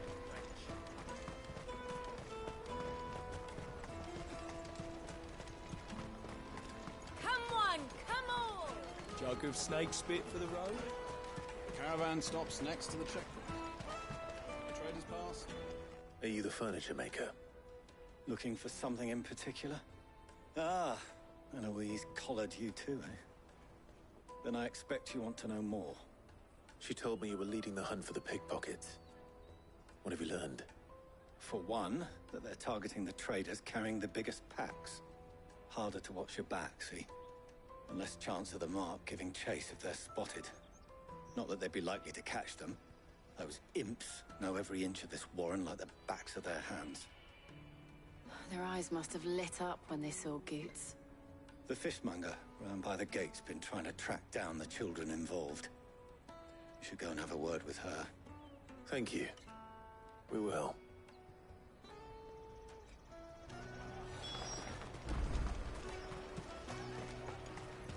You won't find anything of this quality in Twinside. You should come with me to the Dominion. Fish for sale! Fresh sorted and smoked! Can I interest you in... Ah, sorry. Message from Eloise, is it? She's asked me to help her. To help you find the pickpockets. Is that so? Suppose I better tell you what I know, then. For one, this isn't a family operation. All the traders say the children who stole their passes were dirty, dressed in rags. Street urchins, by the sound of it. We get a lot around here. Orphans from the wars. A few, perhaps. You saw the refugees gathered by the entranceway? They're all looking for a new start in the Dominion and beyond. Some of them take it as an opportunity to rid themselves of unwanted baggage. The shame of it. Whoever's behind this would have to have made themselves known to the children at some point. And so should we. You should start with the children around here, then. I doubt they're the ones involved, but they might have heard something. It's worth a try. All right, then. Questioning children. How hard can that be? Come and taste my peaches! They're sweet as nectar! Excuse me. Do you mind if I ask you something? Can't stop you. I was just wondering if anyone has asked you to do anything out of the ordinary recently. Anything you grown-ups ever ask us to do is shut up and go away. So guess what I'm about to tell you to do? Sorry. I'll leave you alone.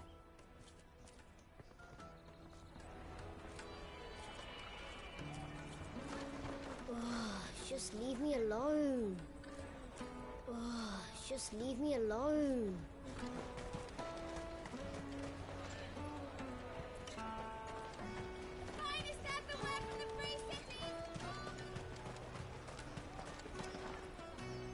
Do you have a moment?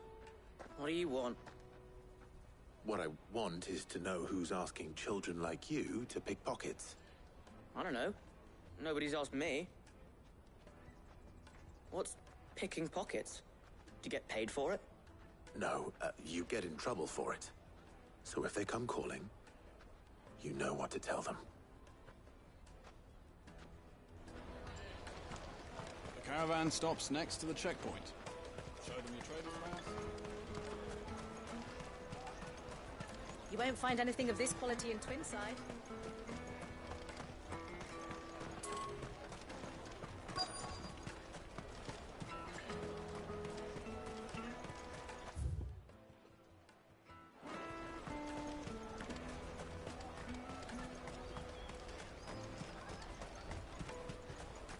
Jug of snake spit for the... Excuse me? What do you want? I don't have any money. It's all right. We're not going to hurt you. We just want to talk. What about? We've heard that some very bad people are making children like you steal from travelers. We need to know who's behind it so we can stop them. I don't know much about it, really. But my friend, Honza, he said he got a job. Doing something dangerous. Sounds promising. We need to find him and ask. Do you know where your friend might be? He's usually by the tents outside town.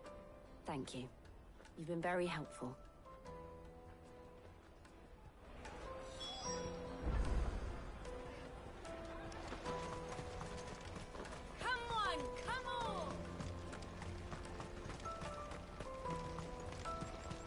Peaches and pears. Meats and meat. Let me carry your goods. I'm cheap.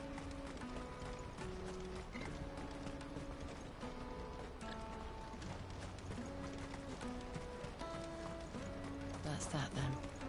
She must have meant the refugee camp. Let's hope he's still nearby. Daddy.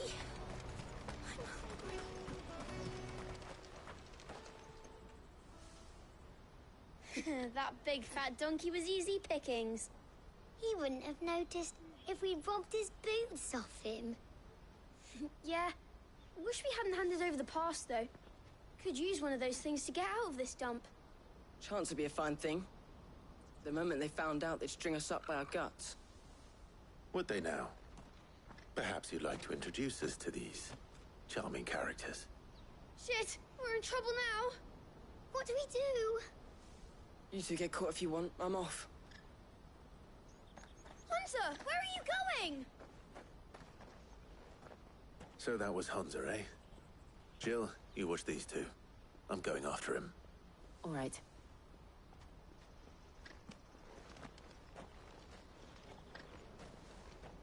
He can't have gone far. I need to find him before his employers do.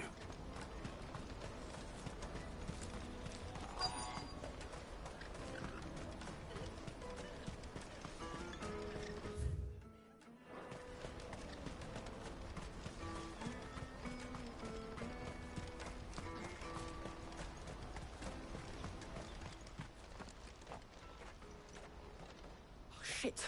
Cornered. It's all right, Hunter. I'm not going to hurt you. I just want to ask you some questions. Fine. Not like I've got a choice. I'm looking for the people who are making you steal for them. Who are they? Called themselves the Carstones. They said they'd give me good gill if I did what they told me.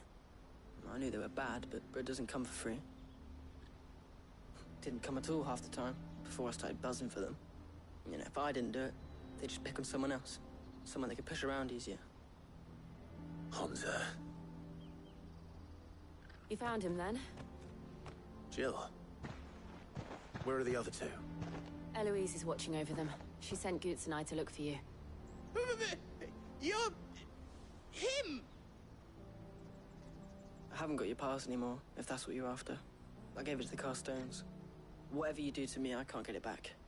Not that I go against them anyway. If it weren't for their gill, me and my mates would have starved.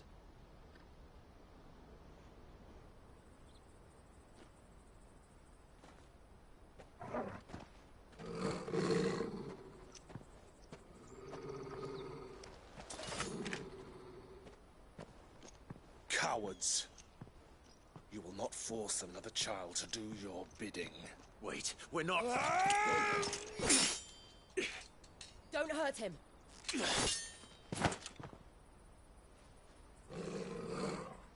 You're making a mistake. We're on the same side. Like hell we are. That brooch. Where did you get it? Master Theo? Goots. What are you doing with these people? Unless you're the ones my sister was talking about. Your sister?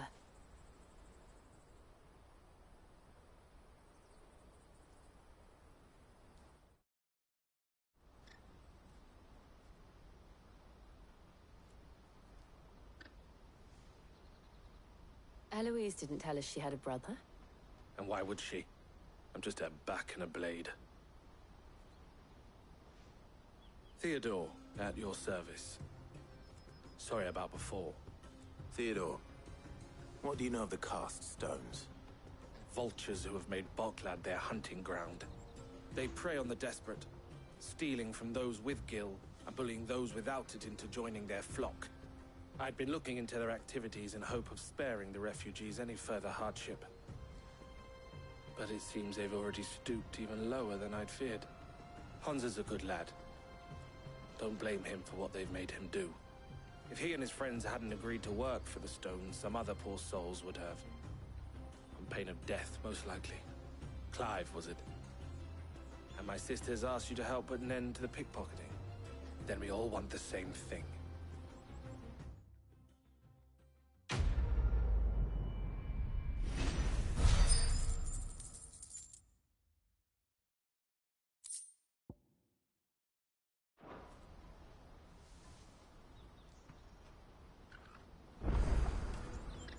Oh, where is it? I'm sorry. So, what's the plan? What else? We find the cast stones and we crush them. You get your trader's pass back, and I make Boklad a safe place again. All right then. All right then. Honza, where are they camped? Don't worry. They'll never know you told us. Couldn't if I wanted to. They always come to town to collect the passes. Meet us outside the gate. I tried following them once, but they spotted me halfway down the trail. Said they'd string me up. We'll try it this time. Which way were they going? Back down the road towards Leighton's Cleft. To Leighton's Cleft, then.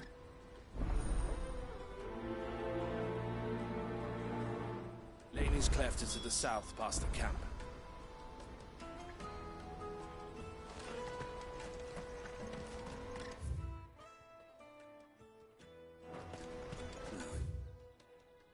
Better not have scared any of my birds.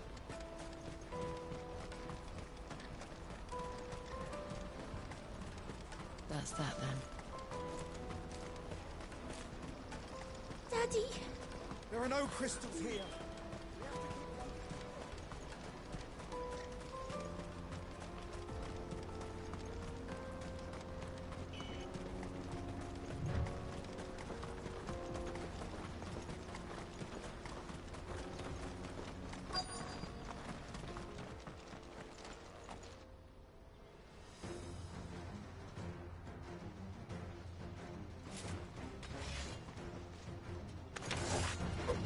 That's the one who's been sticking his nose in our business. You should have minded your own.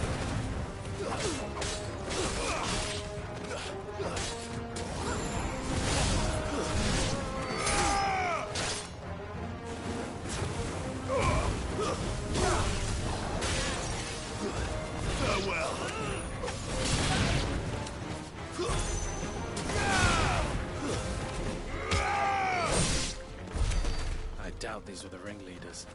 But at least we know we're on the right track.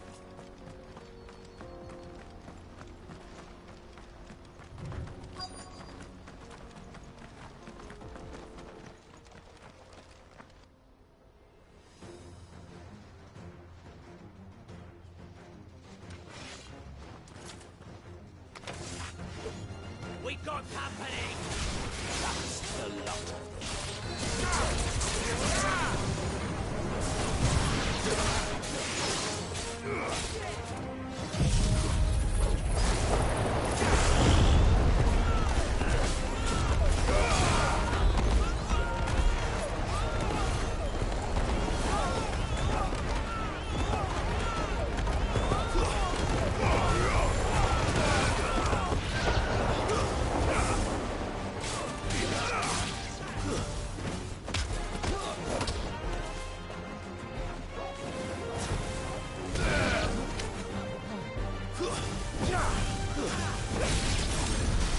Foot soldiers. Fewer now.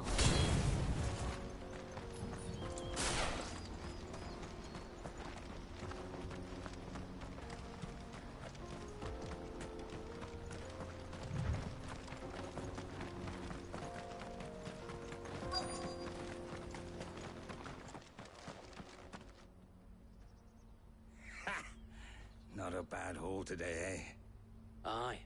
Some of our new recruits are natural-born ne'er-do-wells. Especially the little ones. That Hans has got nimble fingers, all right.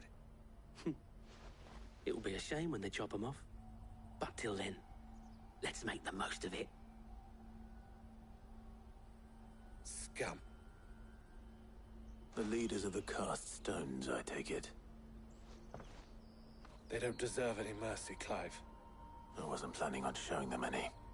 We're ready when you are, Theodore. Oh, I'm ready.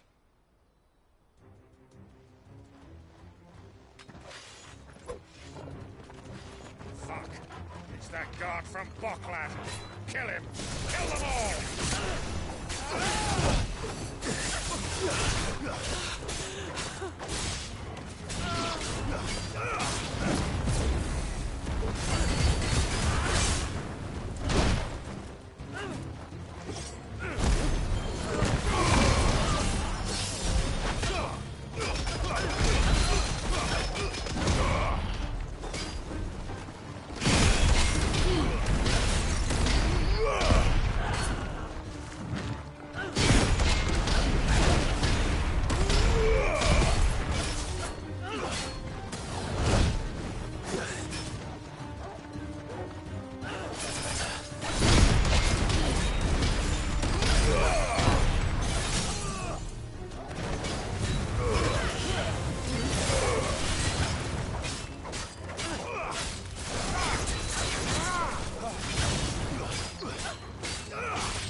And they say crime doesn't pay. Gold chains, rings, purses. And traders' passes. Dozens of them. Have the names been changed? Not yet. I recognize some of them. No doubt Goots's is somewhere among them. Now I just need to sort through it all and return everything to the people it was taken from. We should go and give Eloise the good news. Can we leave things here in your hands, Theodore? Of course. Oh, and, be sure to tell her of the part I played, won't you? We'll be glad to.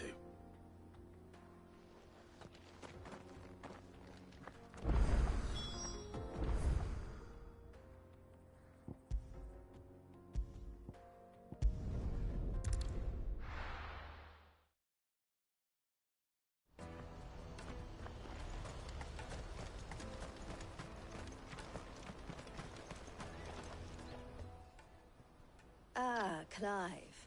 How goes the hunt? My brother isn't getting in your way, I trust? Quite the opposite.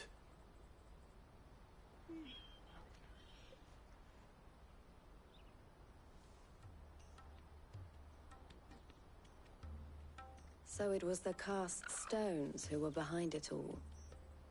Theo told me he'd been on their trail. And their demise solves 3 problems at a stroke.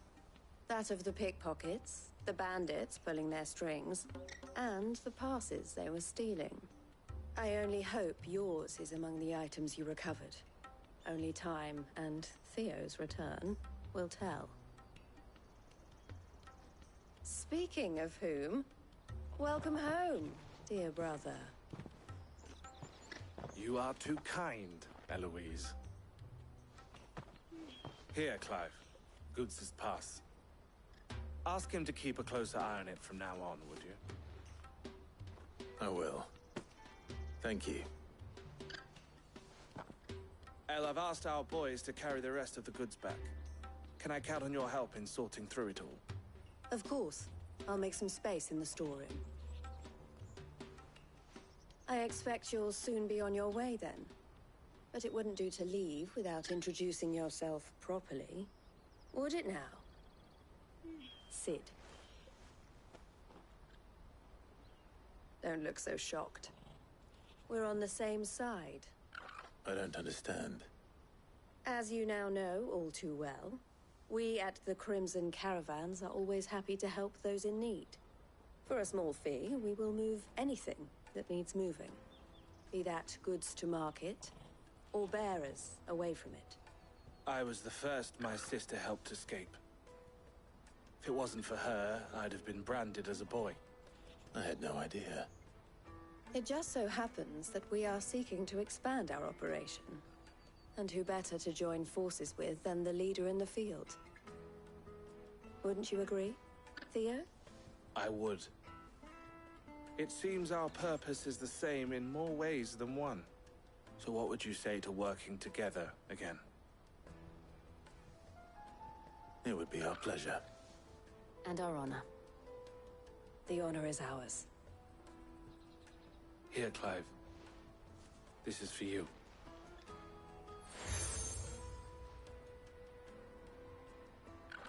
What is it? Elle has friends in high places, while I have associates in, lower ones. That mark is proof that you're a friend to us both.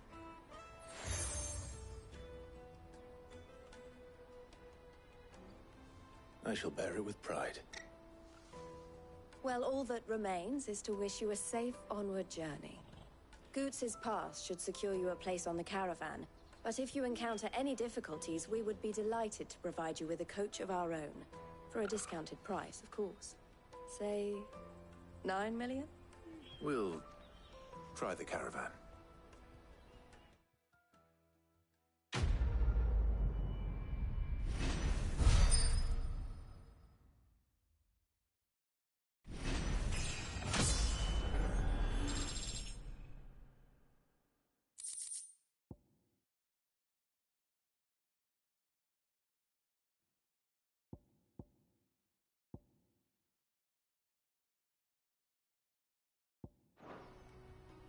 Right then. Let's get this back to Goots. And then it's on to the Dominion.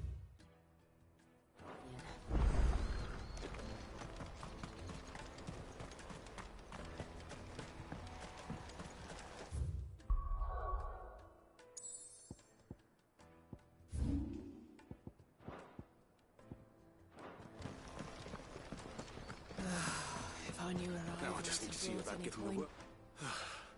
I want to know right away. Bad news. Good, actually. Something worth celebrating for a change. Only trouble is, the serving girl's still new to the job, so I can't leave her while I go and invite those I'd like to celebrate with. What exactly are you celebrating, if you don't mind me asking? I've come by a particularly fine bottle of red. A Gotan 66, no less. Gotan Rouge is the only good thing to have ever come out of the Empire. And most wouldn't part with a 66 if you held a knife to their throats. So I've heard. Oh, so you know of it then? Clearly you're a gentleman of taste. A gentleman who might sympathize with my predicament, perhaps? Would you pass the good news to a few friends of mine? I'll give you a little something for your time, of course.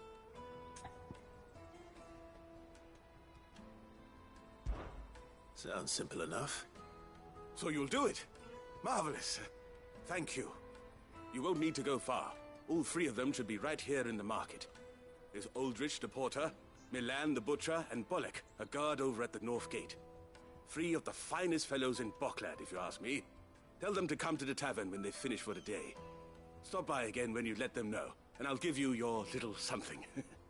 I'll be right back.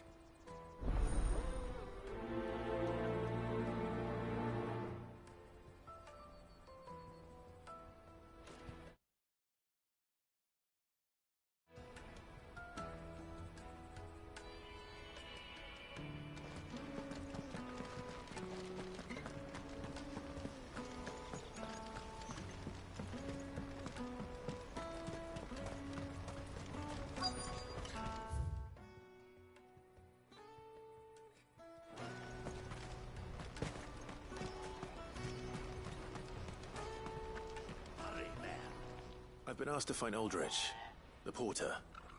I don't suppose that's you, is it? That's me right enough. You need something delivered? The innkeeper sent me. He said there's a cup of Gotown 66 with your name on it when you're done for the day. A 66? Look at me. If he's just got hold of it now, it must have been in the crates he had me carry down from Sambrek. From the Empire to Boklad. You must be a braver man than most. That's a treacherous route at the best of times. Such is the porter's lot. There's not a patch of storm these feet haven't traipsed across. It's Oriflamme one day, then off to Canva the next. The farther you're willing to go, the fatter the purse. Which is why there's no shortage of competition for some of the longer routes. I'd say I've done enough for today to earn myself a cup of something tasty. Thanks for letting me know.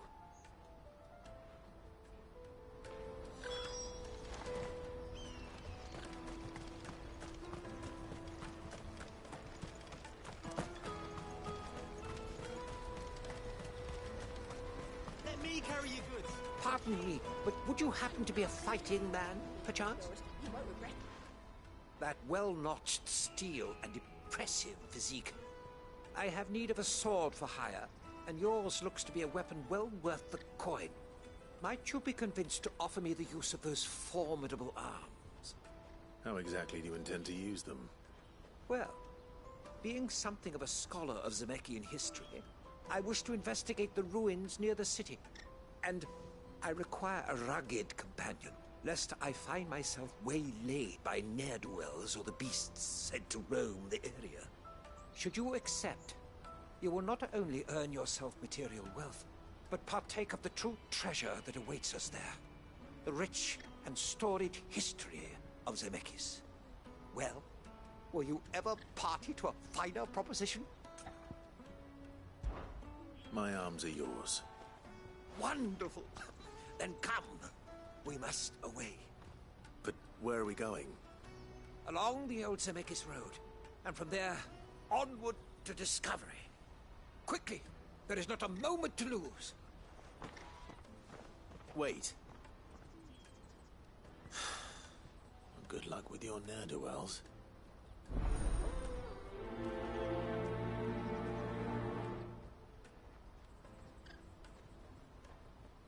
I'd better make sure he doesn't get himself killed. Peaches and pears. Beets and beans. Come on, come on! Caravan stops next to the checkpoint. Are you Milan, the butcher? That's me. What can I do for you? The innkeeper's just had a special delivery. He thought you might like to join him for a cup of wine after you pack up for the day. He knows me only too well. And I've got a ham here that will go handsomely with a nice drop. Wine and ham to spare. Boklad clearly isn't suffering, then. Comes with being the place everyone has to pass through to get to everywhere else. Those who travel the Crystal Road bring all manner of goods with them. We get meat from Sanbrek, herbs from Rosaria. Why, sometimes we even see curiosities from across the Narrow. My old man knew what he was about when he set up shop here all those years ago. Anyway, thanks for the good news. Oh, you know what? Maybe I'll shut up shop early. Wouldn't want to keep our friend waiting.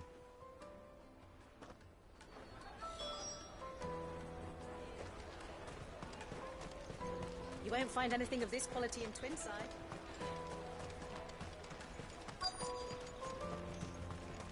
Let us through! I'm looking for Bolek. I was told he'd be guarding the gate. Well, you found him. You're not here to enlist, I take it? The innkeeper sent me.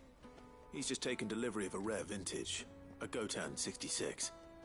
He thought you might like a cup. I've never said no to a goat hand. I'm not about to start now.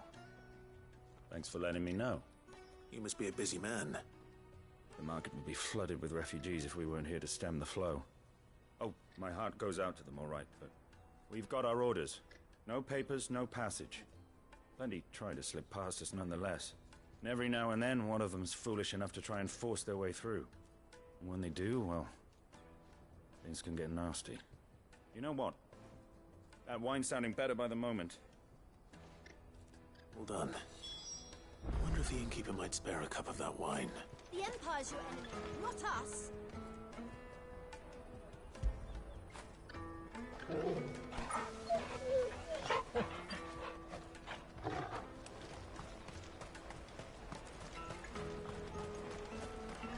Come, taste my peaches. I'll take the large. What I really want to be. Juicy pears. The caravan stops next to the check. Jokers.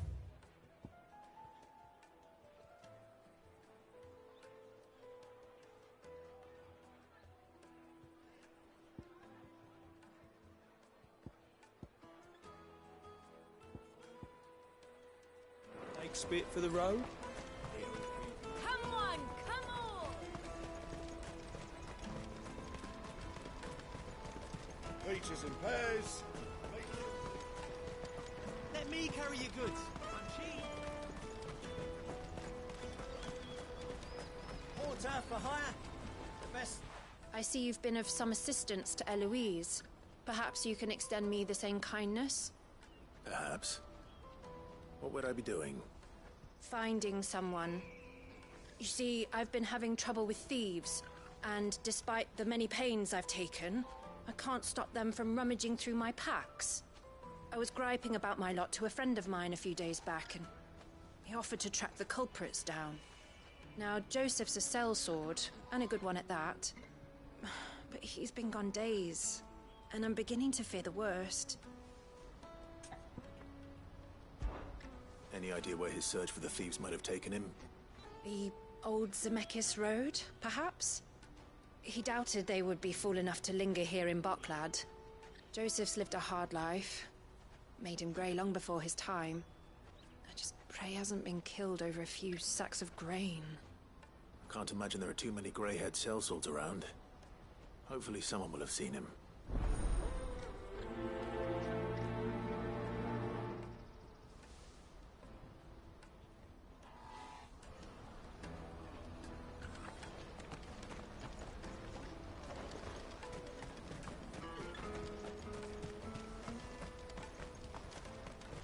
Hurry, man. I must leave the domain.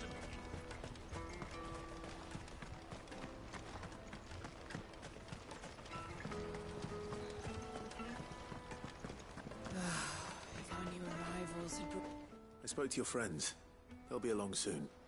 That's fantastic news. Thank you kindly. It's been a while since we all sat down together. And the way I see it, that wine is as much theirs as it is my own. How so? Well, I wouldn't be serving anything but slops without Aldrich to go and fetch the good stuff for me.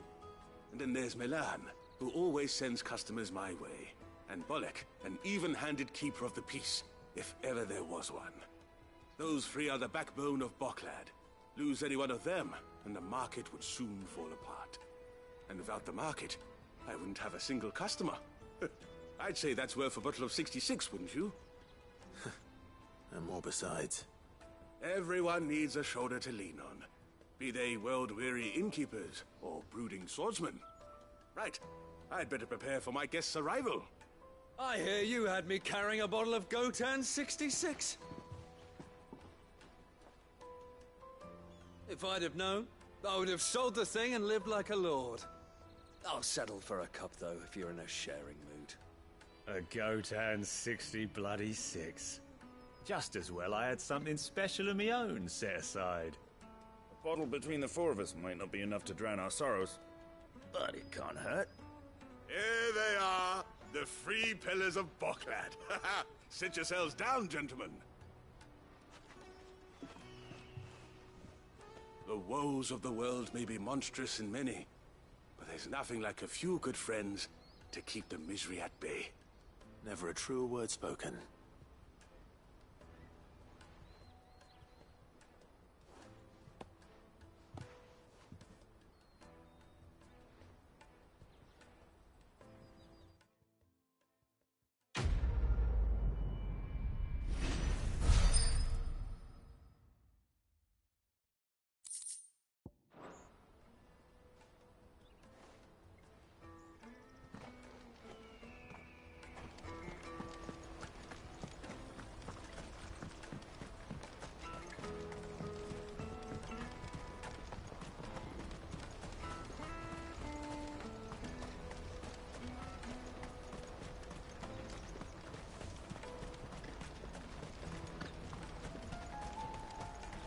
What's that, then?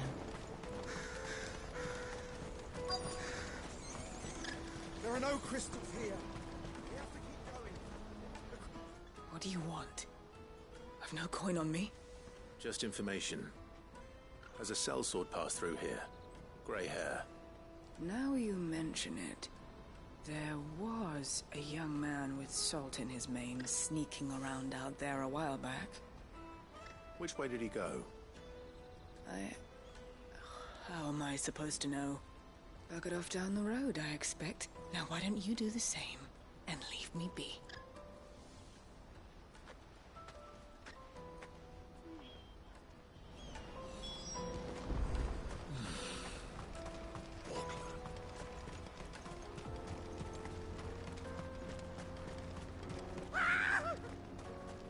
Why am I not surprised? You'll hand over your coin if you know what's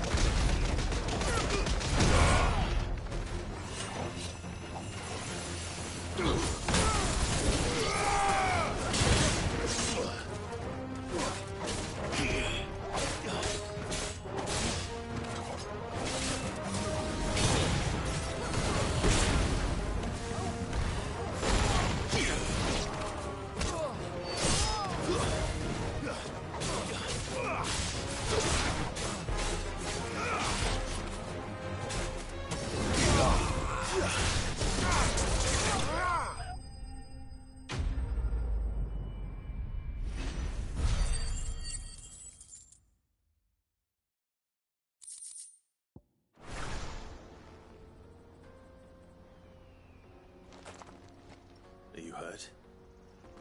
Happily not, good sir. Thanks to your timely intervention. More importantly, we have arrived.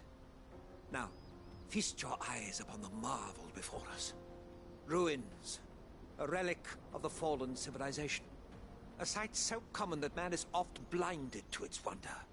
Colossal vessels, dashed from the very heavens. Airships, we call them, with very little thought to what wonders such a word might describe. Oblige me if you would. Does anything strike you as peculiar about this particular specimen? Though we ourselves find fallen ruins to be nigh indestructible, whatever gouged the final sin from the rock cleaved clean through the structure you see before you. A tantalizing mystery, no doubt, but merely one of countless enigmas in which Zemeckyan history is steeped. Come, good sir. Our expedition continues, and we still have much to learn.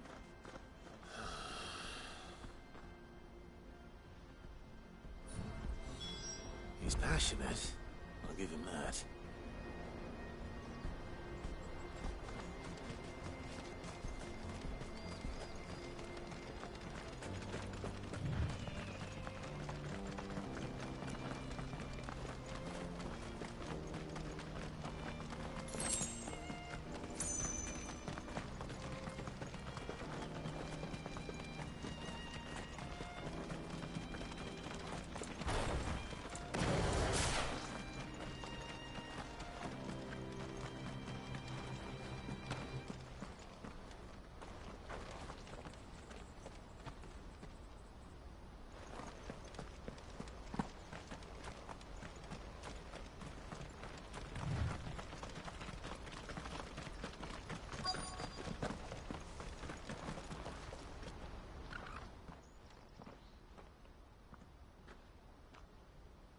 We don't want any trouble. Neither do I. I'm looking for someone. A grey-haired mercenary. Well, we haven't seen him. Yes, we have. We saw him climbing up the rocks. Those ones, over there. Maybe he found his thieves. Mum won't let me near them. She said there's goblins up there, and that they eat little boys for dinner. Shush now. You've said quite enough already. I only told him what you said. I'd listen to your mother if I were you.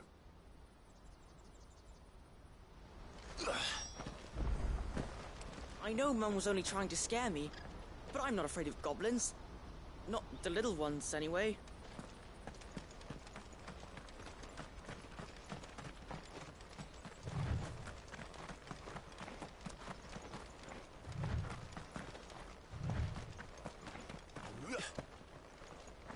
Joseph's thieves really lug their stolen wares all the way out here.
I think we've found our thieves.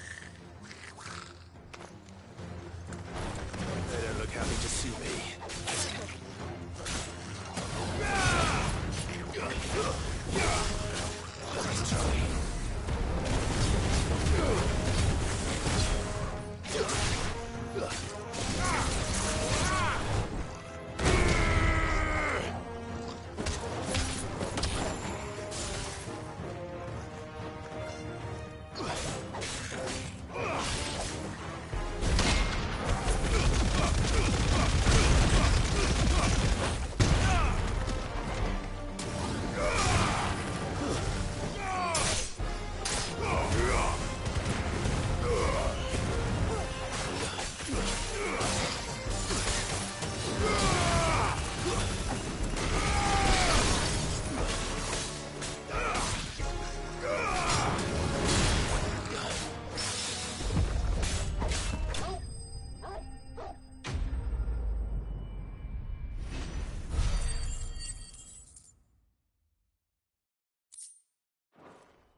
Let's get this over with. Stop! Don't kill him, he's just protecting his home. Joseph? So the boy was right. I don't know you. Your porter friend sent me to find you. She was worried you might have got yourself killed. Have I been gone that long? Wasn't hard finding the thieves. The problem was knowing what to do with them when I did. I take it things are more complicated than they appear.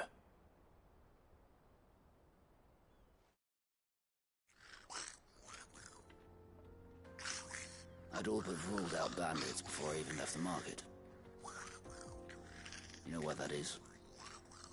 Because our thieves had no interest in gold or gems, or anything they couldn't eat for that matter. Add to that the rumors of goblins in the area, and the mystery practically solved itself. I soon found their cozy little homestead and all the missing food. I launched myself at them, full of righteous fury, but their leader was the only one who moved to meet me. The others, they huddled around that food, ready to die protecting it. They stole because it was that or starvation. I've been there myself, back when times were hard. So you spared them? And earned their trust into the bargain by the look of it. These goblins aren't native to the area. They don't know how to survive such barren lands, so I've been teaching them. And once they've learned to hunt and forage, they won't be fool enough to risk their necks in Boklad. I'm impressed. I didn't know goblins could be reasoned with. Do me a favor. Let the porter know I'm safe. I'll head back to the market once my work here is done. Oh, and don't mention the goblins. I don't want people coming here brandishing pitchforks. Not now this lot have sworn off thieving. Your secret's safe with me. I appreciate it. Thank you.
Not again. All right then. Who's first?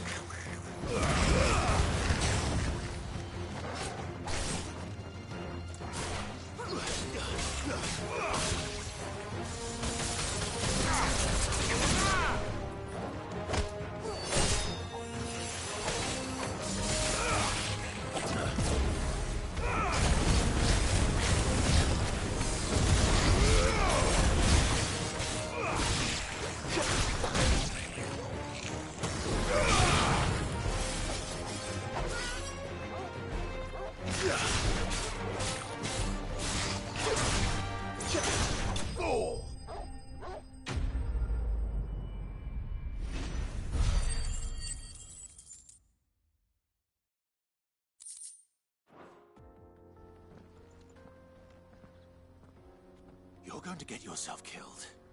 Oh, that would not do. That would not do at all. Not when such majesty stretches out before us. Behold, the final sin in all its glory. As Moss tells us, a battle was fought here in ancient times. A battle of such ferocity that it tore a great crater in the very land upon which it was waged. In reaching for their holy sanctum, did man enrage the gods, and great was the vengeance that was rained down upon him. Alas, the full truth of the matter is lost to time, though I live in hope that I might see it discovered. But we must not dwell upon such things. There is more yet to see. Onward! History awaits!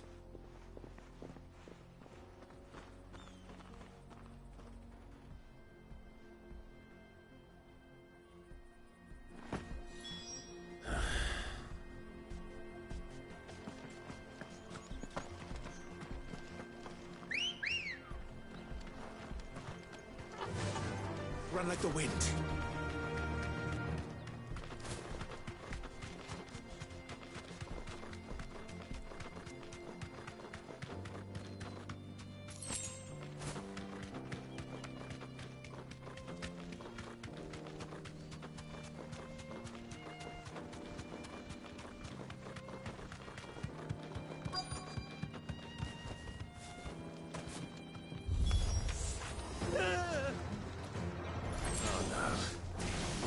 Himself into trouble this time.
Still in one piece? It would seem so. Once more I am in your debt, and once more you impress me with your prowess. These were no ordinary foes, but ones we in the field call echoes. Though Moss the Chronicler concurs with the legends in attributing the fall of Zemeckis to a wrath wrought upon mankind by the gods, he offers little in the way of explanation.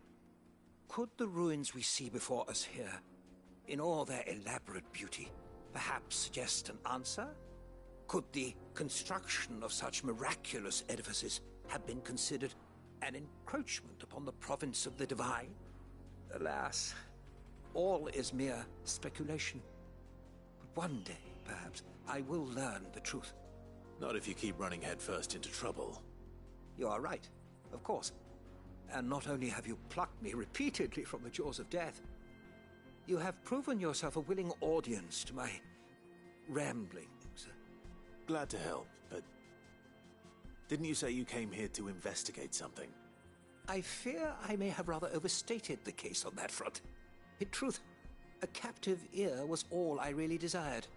You see, even my fellow scholars have grown somewhat weary of my musings of late.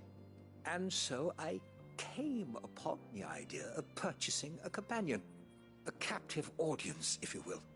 That's what this was all about. I am afraid so. And now, my good man, it is high time we returned whence we came. Fine. Just don't go running off this time.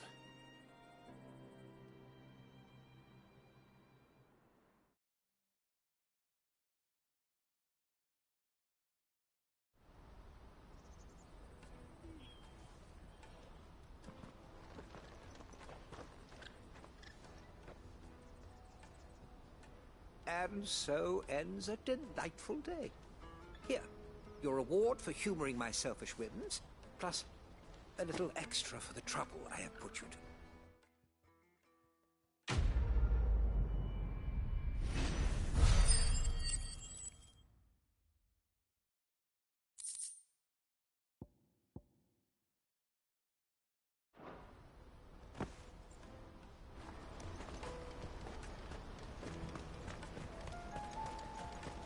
Porter for hire.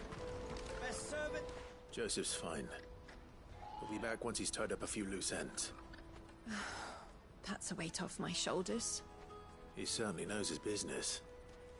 You found your thieves all right. And I dare say they won't be coming back. A good man to have around, that Joseph. And if he says there'll be no more thieving, that's good enough for me. Thank you for putting my mind at ease. Here, for your troubles.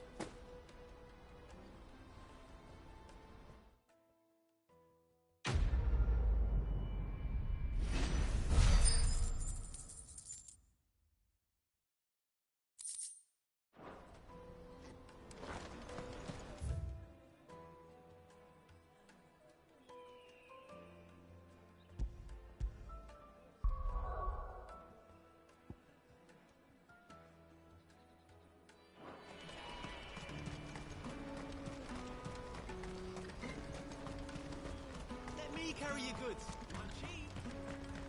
Peaches and pears. Pizza and beef. Come on, come on! Juicy pears!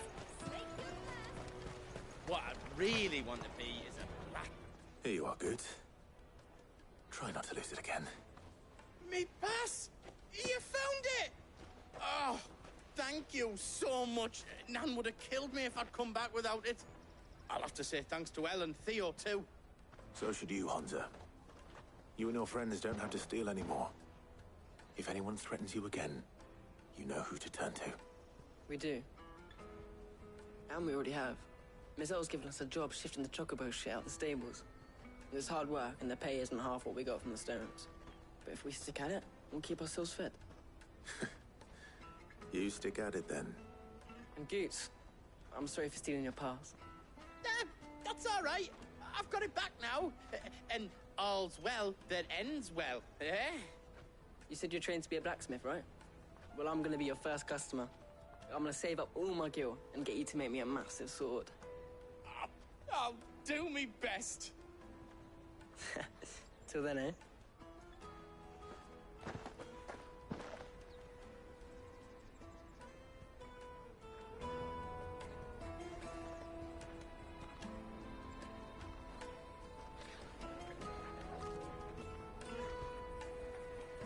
Right.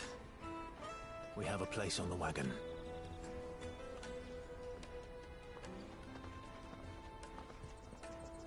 Remember, Goots, we're mercenaries. You hired us to protect you. Mercenaries. And you remember the plan? You're to ride all the way to Twinside. Jill and I will go with you as far as the outskirts, then find our own way in. I'll buy that stuff I need. Right. And we'll scout out the Imperial's defenses. There's a square with a big bell tower right in the middle of town. If you get lost, or out goes wrong, we can meet up there. Right. Let's go.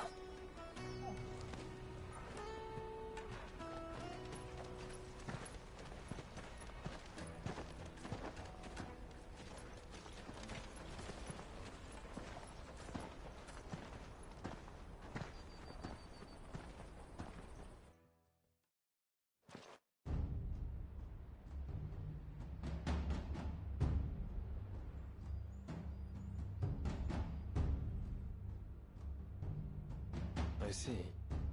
And you're quite certain your father has no knowledge of Ultima? I am. I have no difficulty believing a sinister force has come to exert an influence on Sanbreque.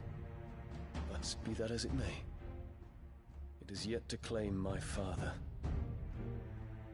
For better or worse, his radiance speaks his own mind. Then the fiend works from the shadows. I confess, when first you told me of this fiend, I had my doubts, and more than a few at that. A beast that labors to plunge Valisthea into turmoil, all in pursuit of your brother. But that wound is proof enough that evil is afoot. Then I have your answer, Your Highness. You will join me in my fight. I cannot. Not yet. Your Highness, please. As you are aware, the Dhalmekian army is at our gates. They have lost their mother crystal, and with it all hope of a negotiated withdrawal. It is but a matter of time before they invade. If Bahamut is not here to meet them, my people will be slaughtered. Though not by Hugo Kupka, thanks to Ultima's machinations. I know the fate of your people weighs heavy on your conscience, but if we do not put an end to Ultima's plans, they shall face a far darker fate. The chaos he would wreak would sweep all of Valisthea into the abyss. The lives of every man, woman, and child in the Twins are at stake. I believe what you say, Phoenix. But I have duties of my own, and I must discharge them. Come what may.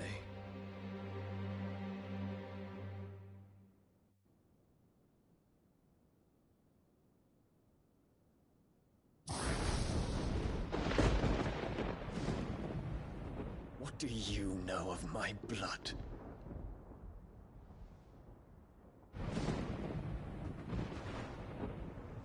I know that it is wholly unworthy of the highest offices of state, which rightly belong to those of purer breeding. Alas. Your bloodline runs through the Oriflamme gutter, from a whore who weighed her child's worth in gil. Have you threatened my father? Of course not. I merely whispered in his ear that his mongrel son is plotting a rebellion. What? Sylvester listens to the words of his astrologers. And they have ears too. You have been feeding them your lies! Should you remain loyal to Emperor Olivier, his radiance may yet crown your head with laurel, and not with tar. Fork-tongued witch!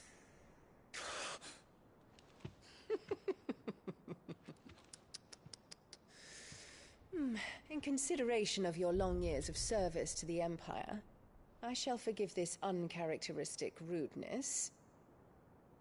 Now hurry and make ready, Your Imperial Highness. Emperor Olivier expects much of you, Dion. Or should I say, of Bahamut. May your fire reduce his enemies to ash, till all of Valisthea bows to its rightful ruler.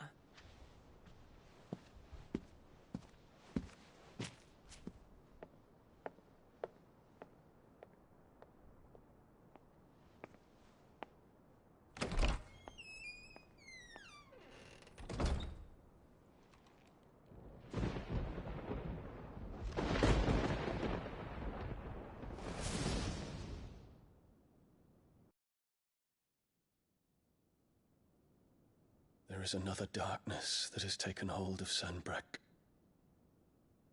And until its grip is released, the flames of war shall spread ever wider, just as Ultima wishes. Forgive me. My family has caused you much grief. You are not her keeper, Phoenix.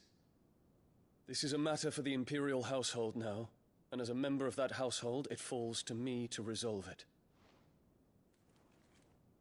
At such time as that is done, what strength I have shall be yours.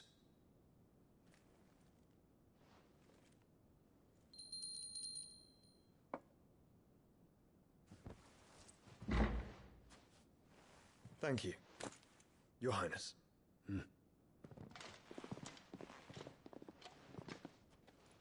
Let us take to the skies together, and bring a new dawn to Valisthea.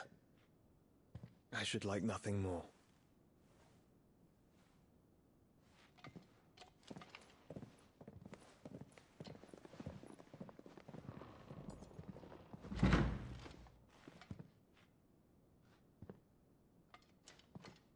Terence. My prince. Tell me true. Do you believe what I'm about to do is wrong? We dragoons have but one leader, Your Highness. And we shall follow him unto the very end. Thank you. This is my decree. For their crimes against the crown, the traitorous Annabella and her usurping son shall be put to death, and the Empire restored.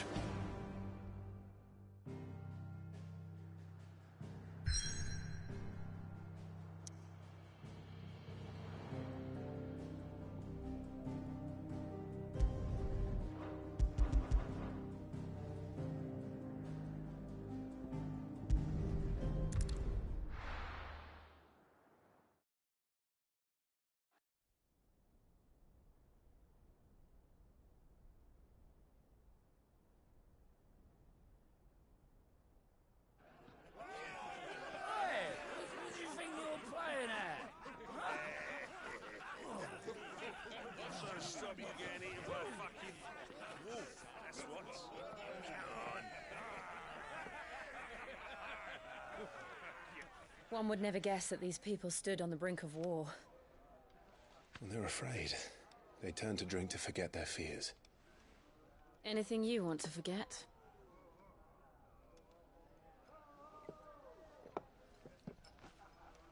The harbor is empty, and half the market stalls too. The city may seem peaceful on the surface, but it's balanced on a knife edge.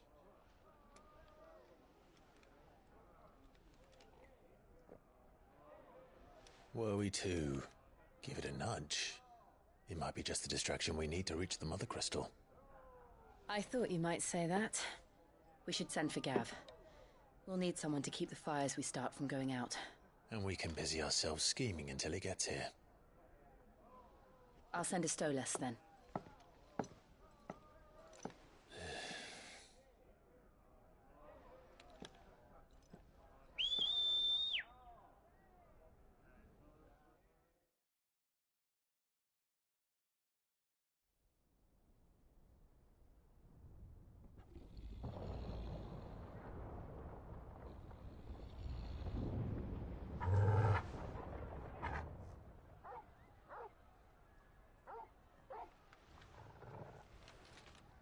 is it, boy?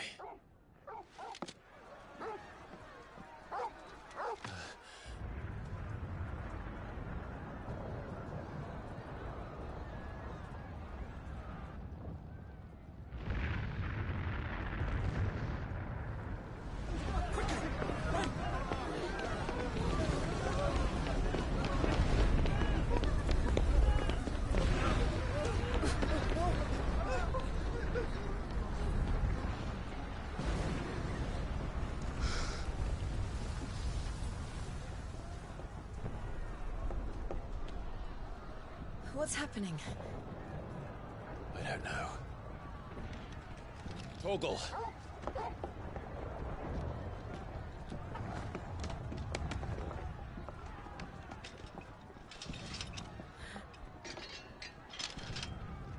This way.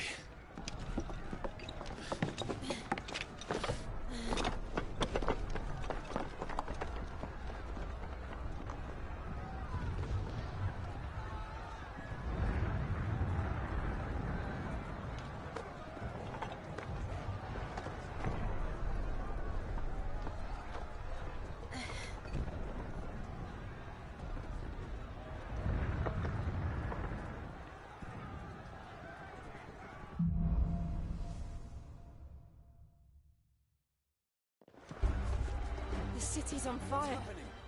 I'm sure Boots is fine. He'll be making for the square. The one with the bell tower. In the middle of town, right?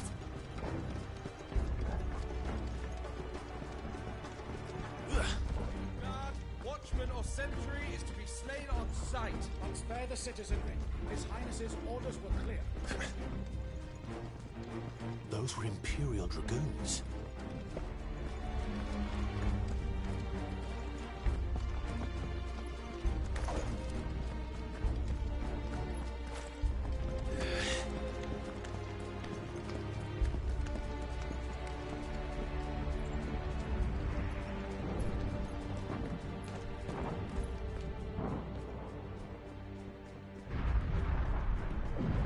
What in the hell is going on?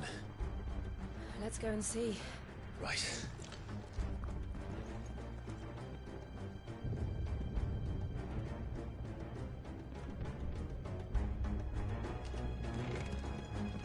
But first we find Goots.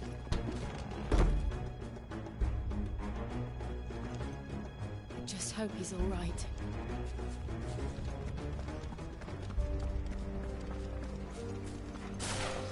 You there! Identify yourself! Do we have to?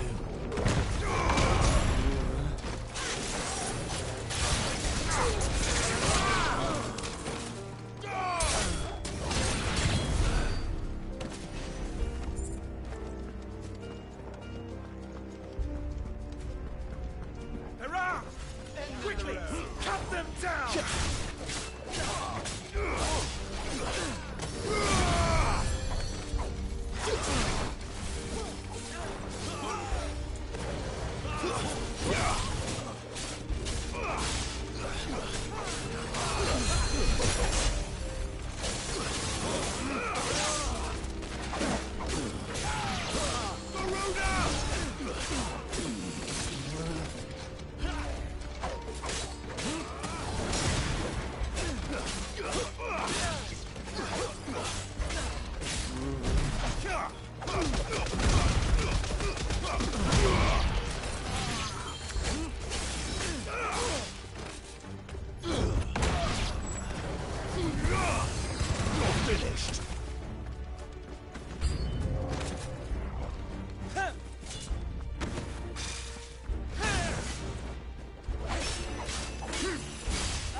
civil war.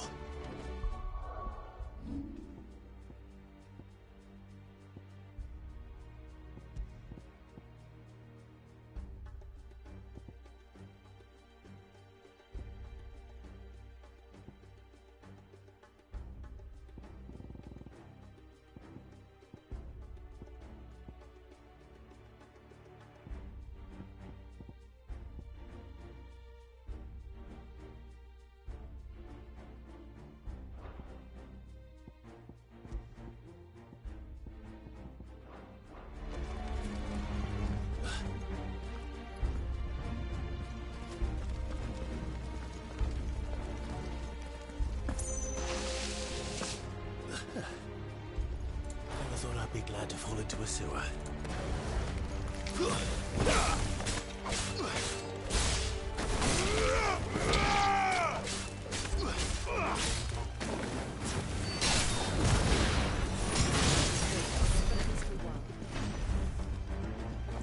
Ward secured, chap. None of the empty forces remain. Hey, gather the men! You press on to the camping center. What of the men and women in the market? The evacuation is complete. Good. Those that remain, keep growing the protector. There it is. The bell tower. Right. Let's go.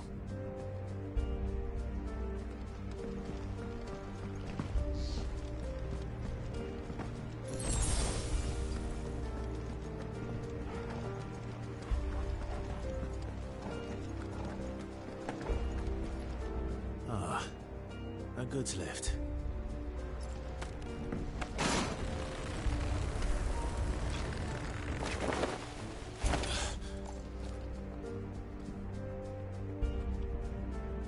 Where in Trigger's name did you come from?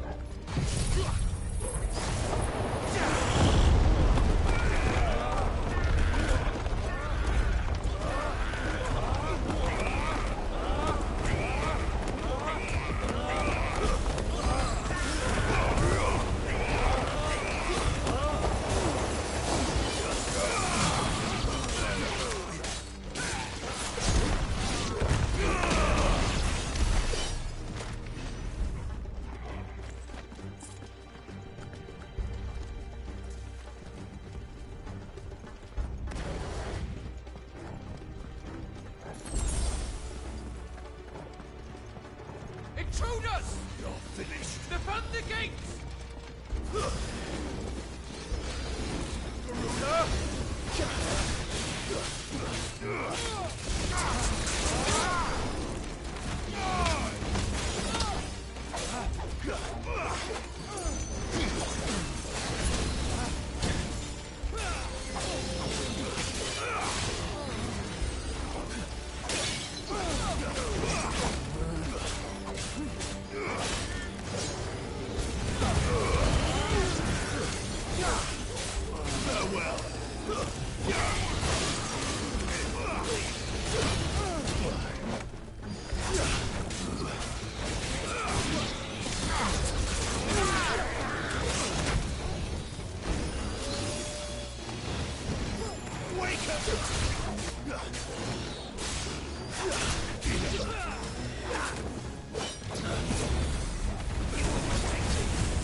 Damn it.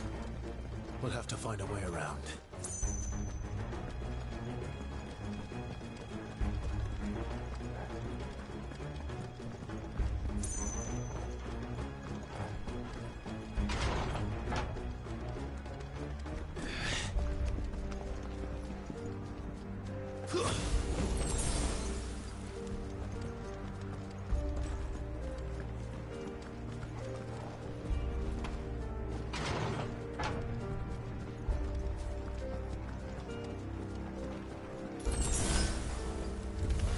In the name of His Highness!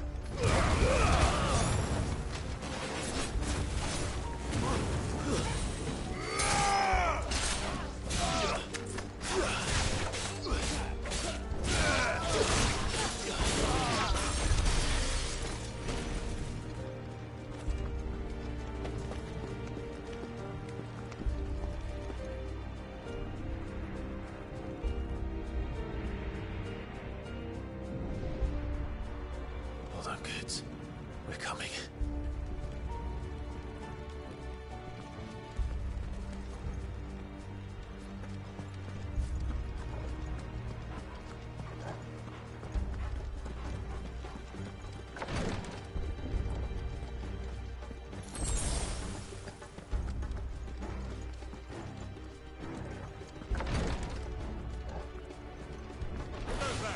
In the prince's name, none shall pass.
Soil and stone!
Enemies on the rampart! Kill them!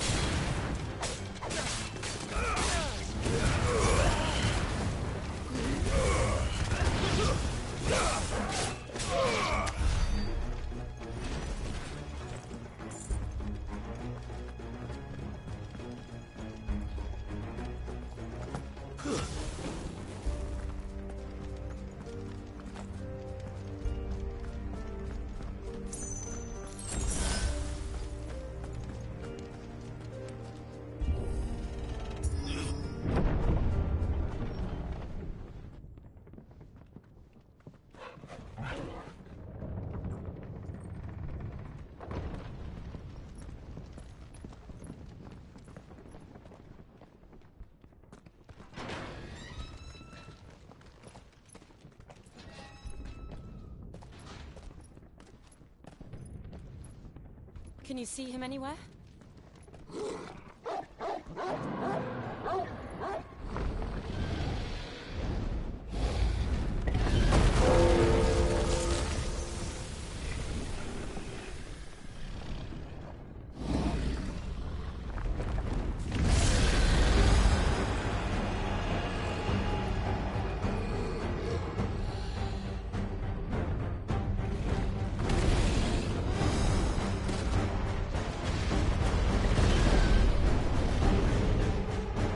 Must be one of the Dragoon's pets.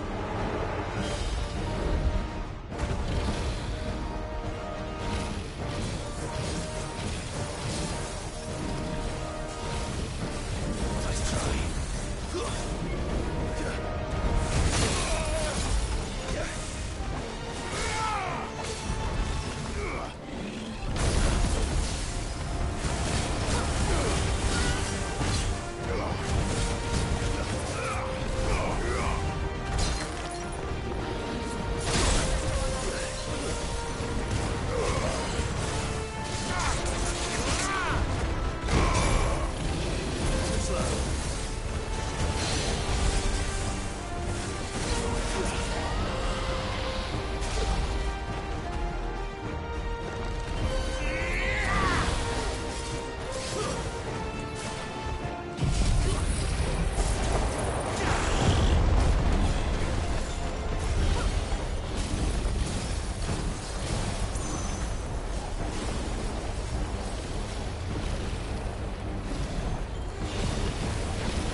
here, Clive!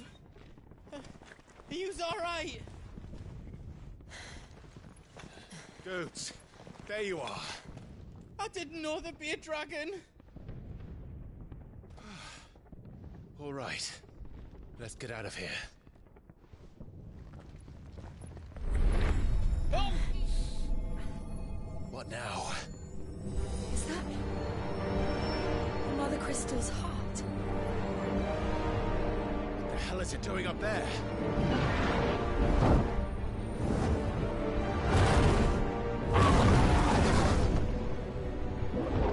Bahamut.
Your Highness, don't do this.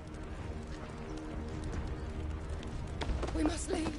Now, Your Grace. I beg of you. This is not what he wanted. Something's happened. Forgive me, Yot, but I must put a stop to this. Your Grace!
So, what do we do now then?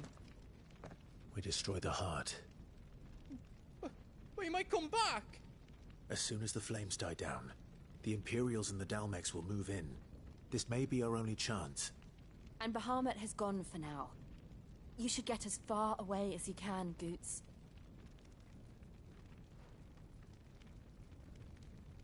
What? And leave you lot in the lurch? I can't do that. If you're staying, then so am I.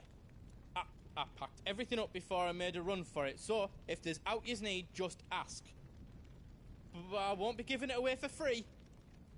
Nana'd never forgive us if I did. Thank you, Goots.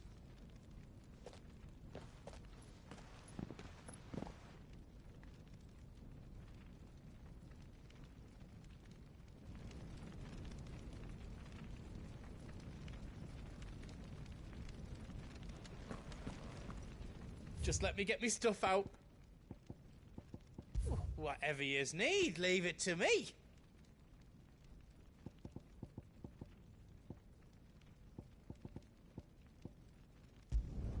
Finished!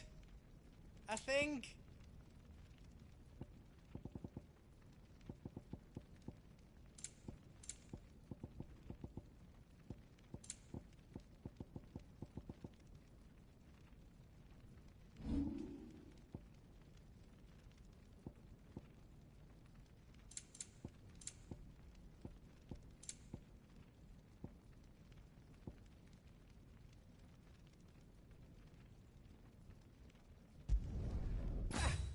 did it? Is all done then? No.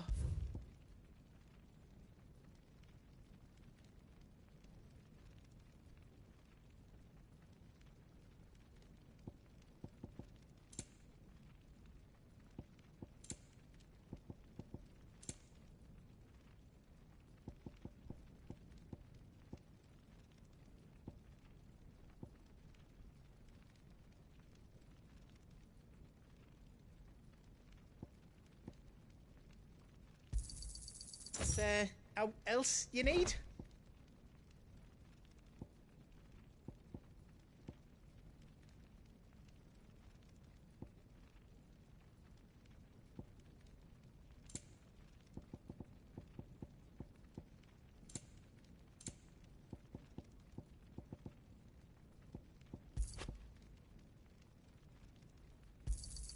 Thank you. Right on, here you go. All done then. Give us a shout if you need out else.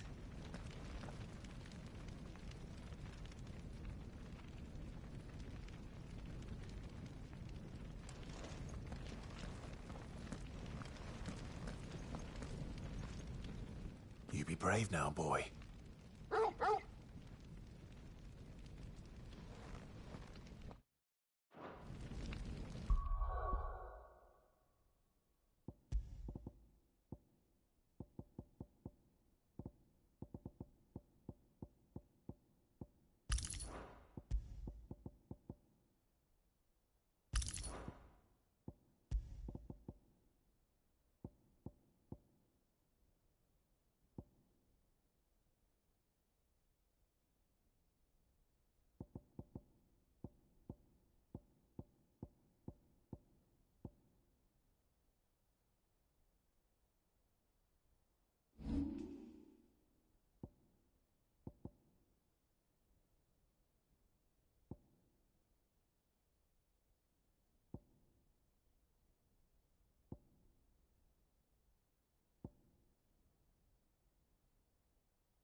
Drake's tail is right there, Clive. It's time to free Storm from the Crystal's curse. Oh, it's past time. But remember, Bahamut is still out there. And I dare say we'll be seeing him again before the night is done.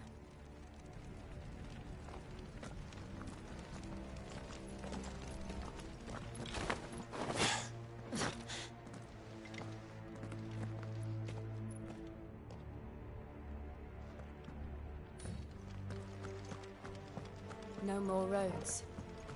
We'll have to find our own path. Do you feel that, Clive? Ether.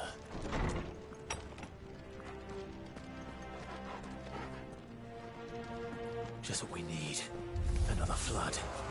It's already turned them. Then there's no reason to hold back.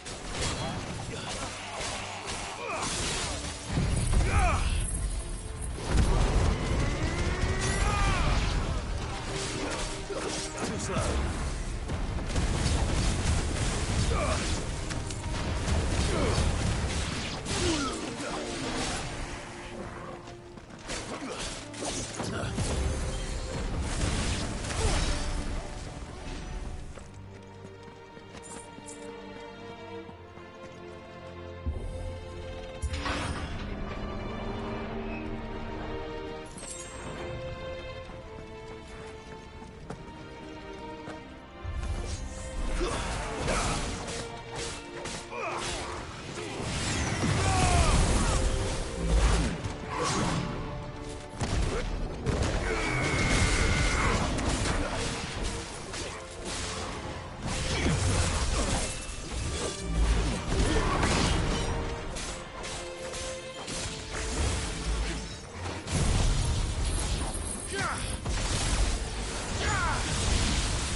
To climb up.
Too dangerous.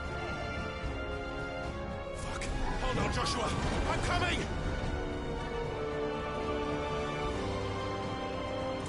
We have to save him. we will. We just need to keep moving.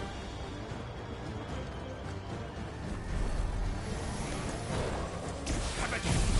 Not now!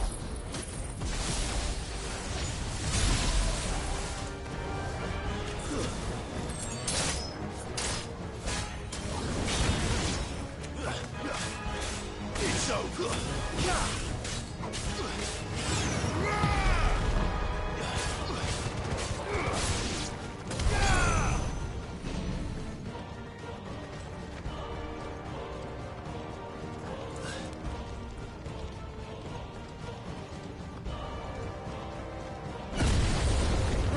What was that? Bahamut. He'll kill us all.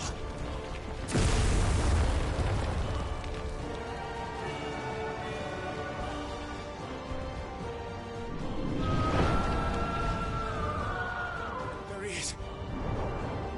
Joshua! I'm here, brother! Clive. He can't hear you. Joshua! They're heading for the heart. And so should we.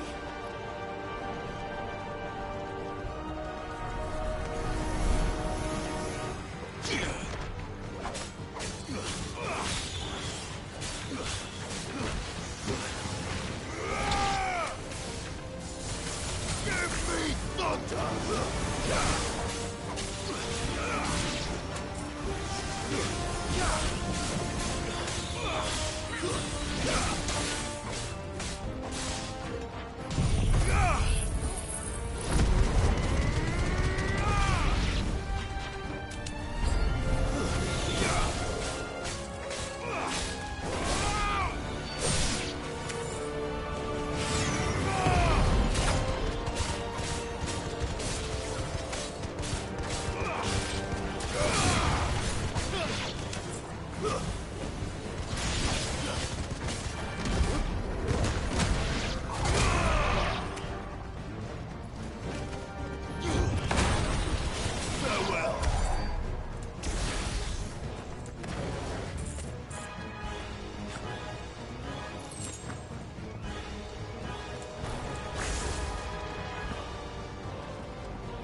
those the council chambers? How are they still standing? I don't know.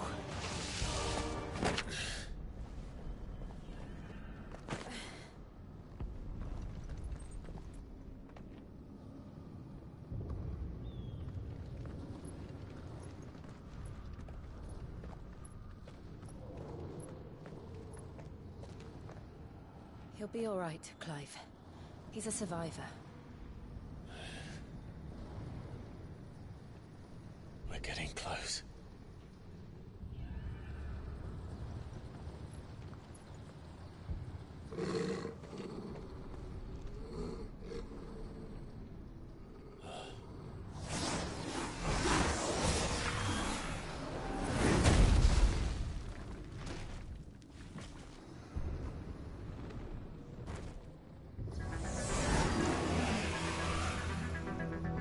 It looks like somebody doesn't want us getting any closer. I don't care what it wants. Neither do I.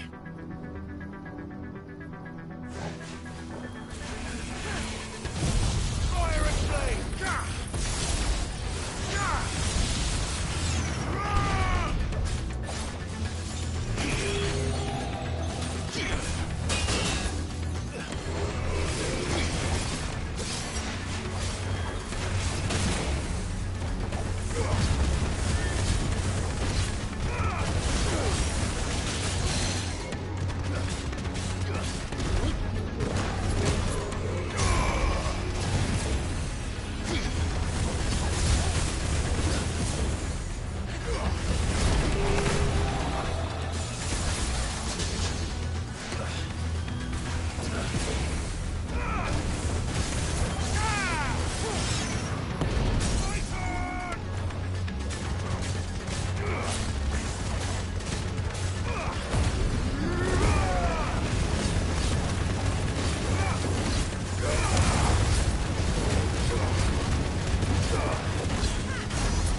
These beasts... they're getting stronger. We can think about them later. Right now, there's only one thing we need to focus on. The heart.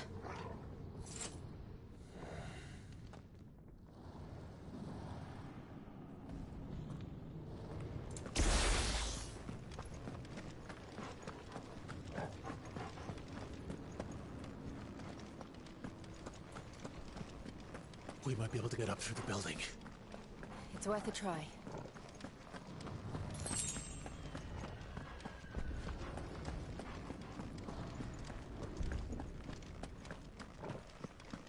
Quiet.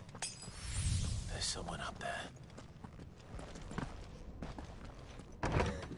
Is someone there? Mother. It's you. What happened here? He tried to take him from me. Oh, my boy. My darling boy. Is this the child you made with the Emperor? Why, Mother? Why did you betray us all? You have no right!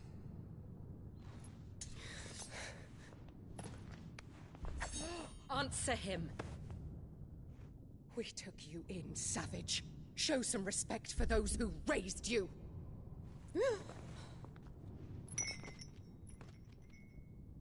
Honorable Elwyn, always thinking of his precious homeland. But what worth is a homeland in a world beset by the Blight? Father did not seek to protect his country. He sought to protect his people. A leader's duty is not to protect his people. It is to protect the source of his sovereignty. The noble blood that runs in his family's veins. So long as this bloodline remains unbroken, what does it matter if a nation falls? One can always found another. Unlike him, I did my duty. I preserved my line. I bore a son of the noblest blood, to whom the whole world might kneel. That is why I gave Rosaria to Sambrek, that I might join my line with the Lesages and birth a savior of this benighted land, blessed by both Bahamut and the Phoenix! You sold your country for a child. Why did he need another? You had Joshua. I had nothing.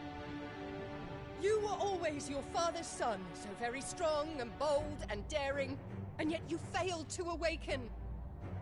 Would that Joshua had been granted 1/10 of your strength? Oh! How the nobles laughed that Elwyn's firstborn was surely the son of a concubine, and my own, not long for this world. The shame of it! The shame of being slandered by one's inferiors! How could you ever know how that feels? It should have been you! Why didn't the Phoenix choose you? Joshua's every waking moment was spent trying to shoulder the burden that you and the Phoenix and the Duchy foisted on him. That's why I became his shield. To help bear the weight. But what did you do? You betrayed your own blood and surrendered your son to his fate! Joshua, my darling boy. I never meant to hurt him. The soldiers' orders were clear. He was to be spared. Why did you survive when the only one I truly cared for died? What? Have you not looked out of the window? Joshua is here! The Phoenix lives on! He's battling Bahamut as we speak!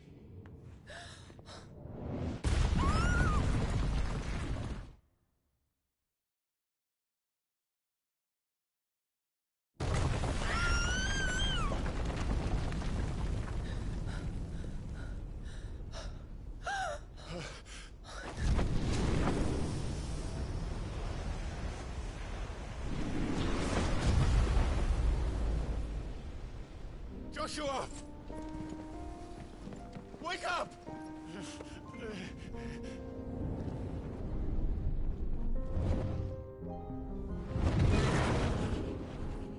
I am a shield of Rosaria.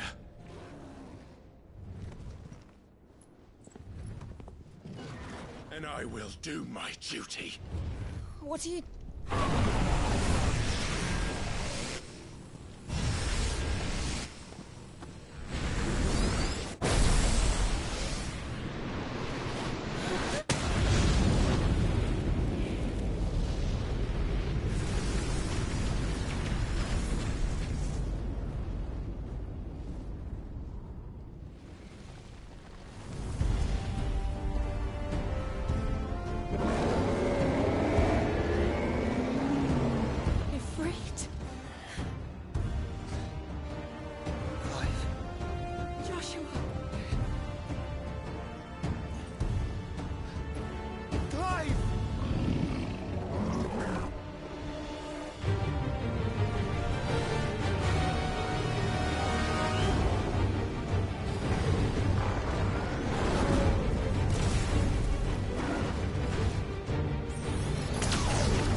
thoughtful.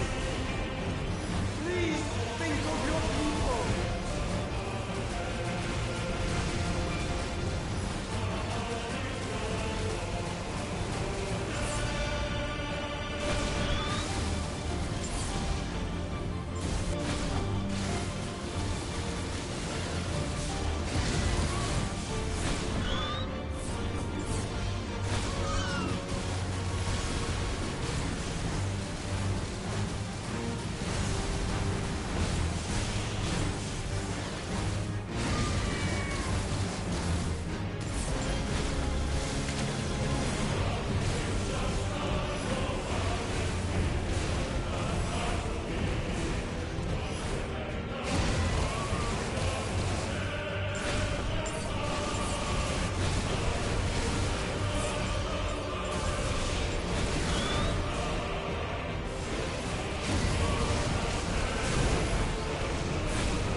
Find the Founder!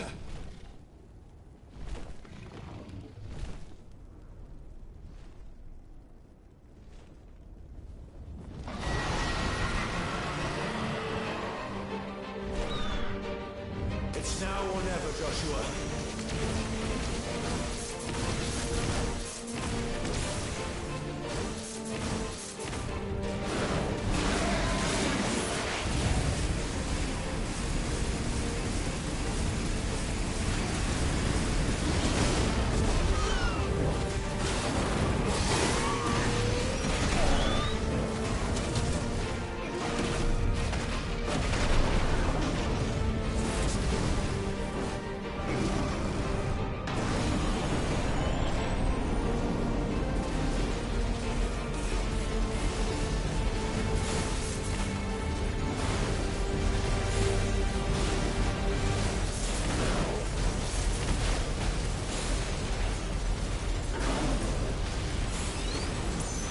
Get behind me!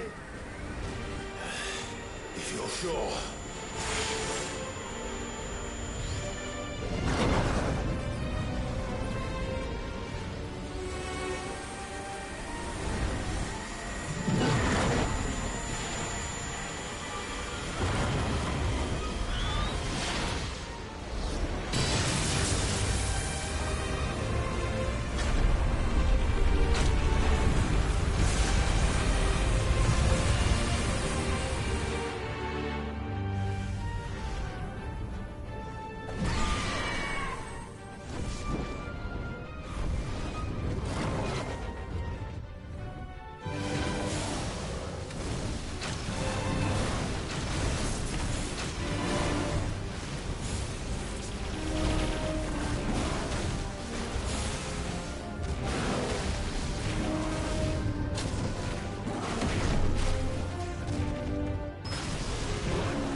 What now?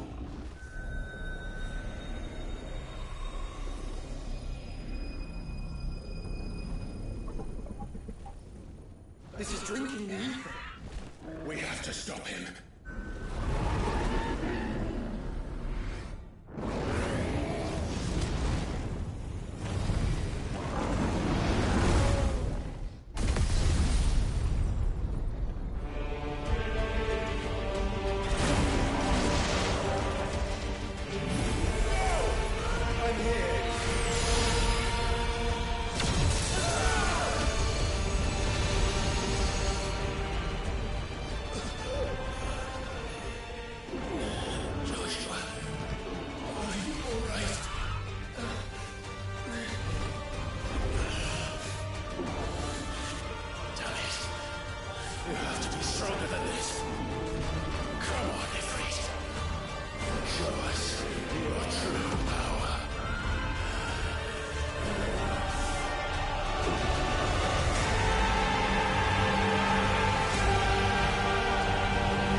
the world.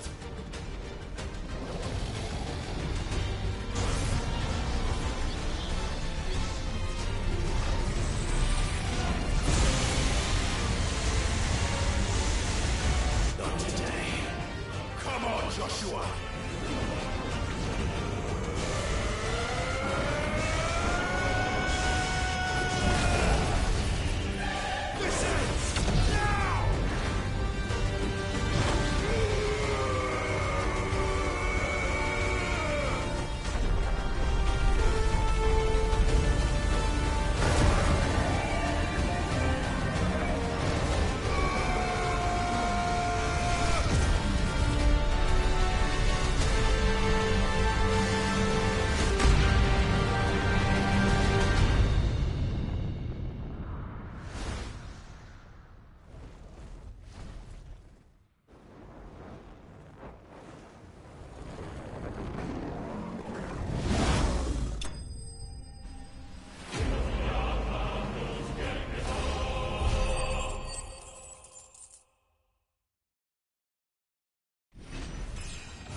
Dion!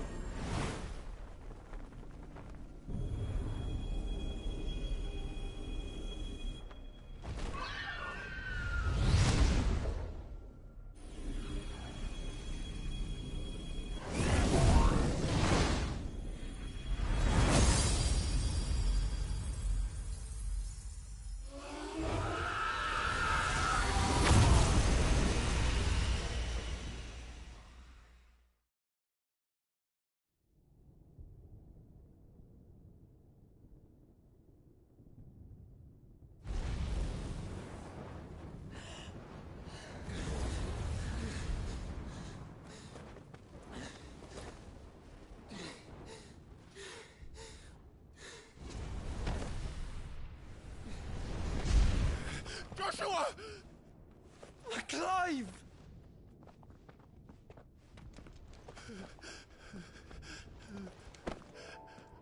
My brother. I'm sorry. I'm so sorry. You're alive. We both are. Nothing else matters.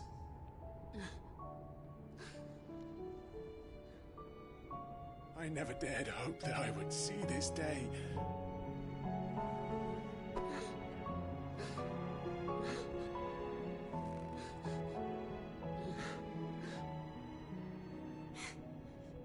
Reunited at last. Jill.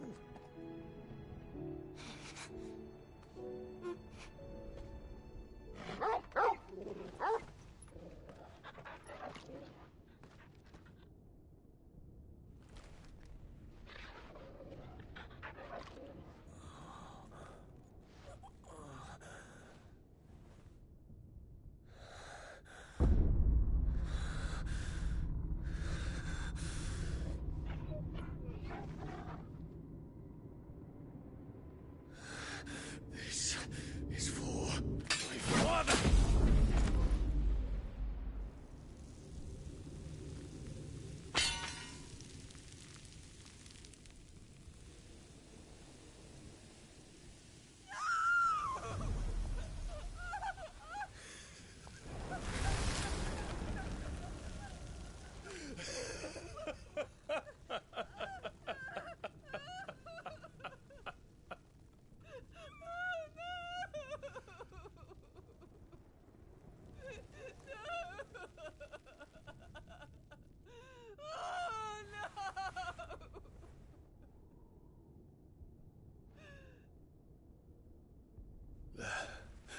It is done. The demon that would tear our house apart is no more. Father.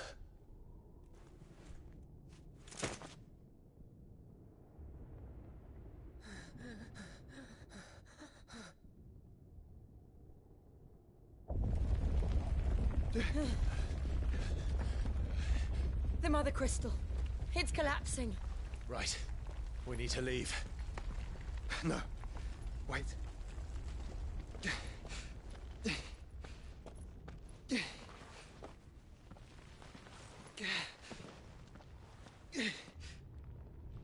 I owe him a debt. Fine.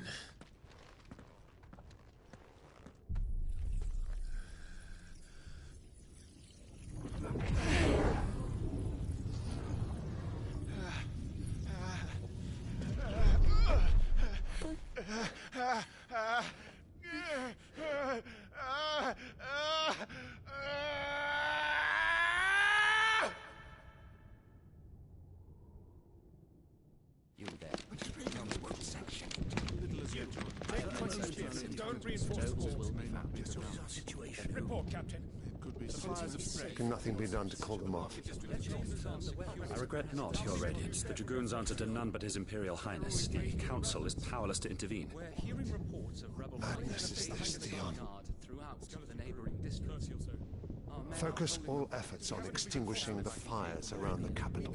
The city can wait. Don't dally, man. Go! Your Radiance. And I want you to find out our next move.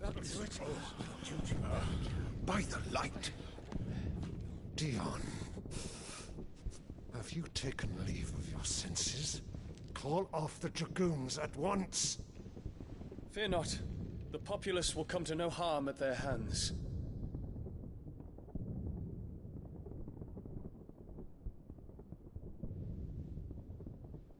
I am here to save you, Father. Save me? A creeping darkness hides in the heart of Sanbreque. It stems from your wife, the traitorous Annabella.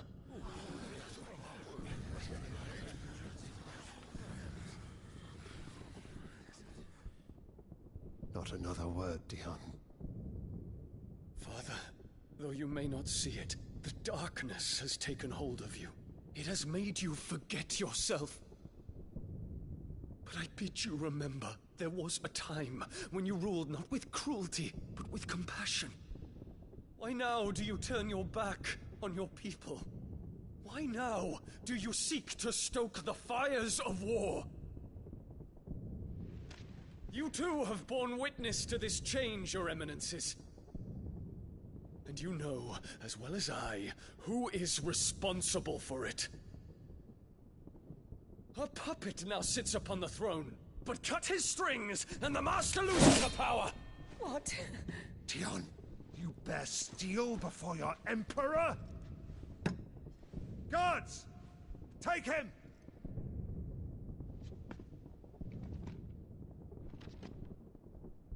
For every citizen who falls, another can be bred. For every home that burns, another can be built. Those were your words. But when the last of your citizens has fallen, and all of their homes have been reduced to ash, what will become of your empire, of its rulers, of your god? As the Mother Crystals crumble one by one, and the Blight sweeps in to claim all that we hold dear, our people look to their Emperor for protection. Yet he labors not to secure their futures, but to seize what is left of the twins for himself! Even if it should come at the cost of everything his loyal citizens have labored to build! Dion, you must understand. A small price to pay, is it not? You've been blessed with great power, Dion. Enough to win me the world. So go, claim Valisthea for me, brother.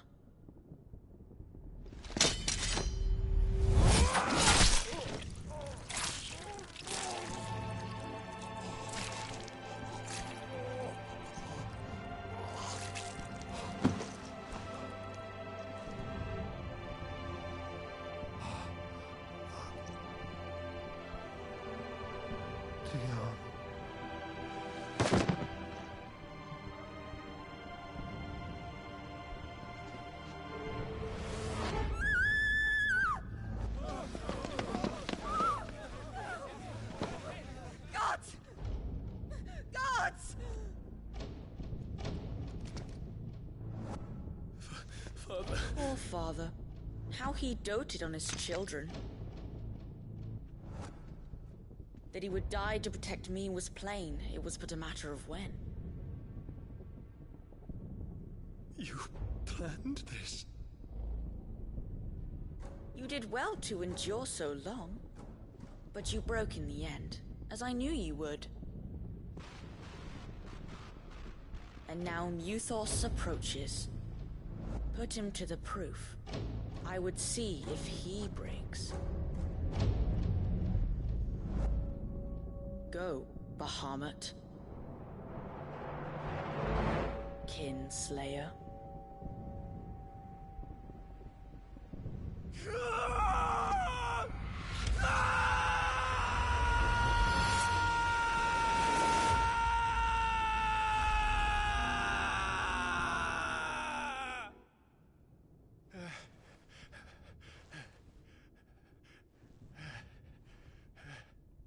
Not again. Brother? It's a long story.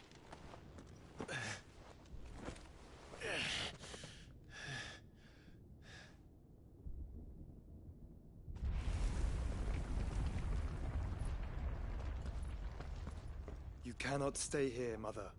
Come. Take my hand.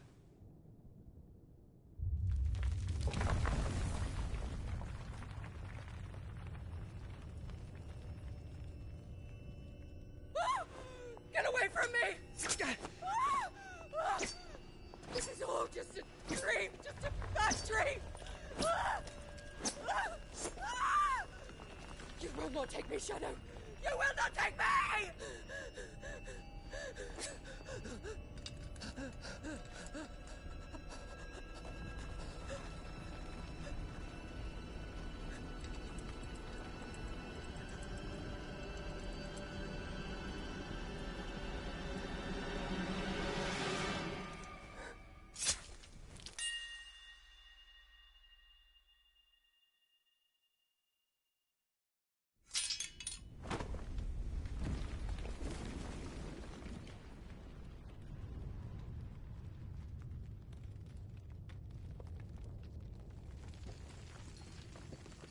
Mother.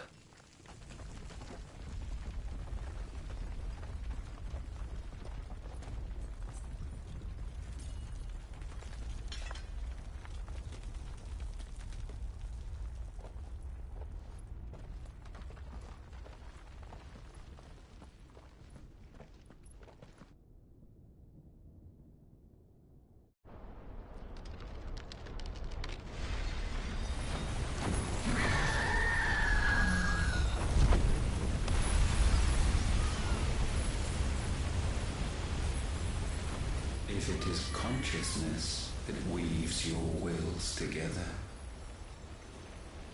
consciousness that blurs the boundary between your own will and that of others, then we shall set you apart once more. The ties that bind you shall be severed, and humanity return to its proper place.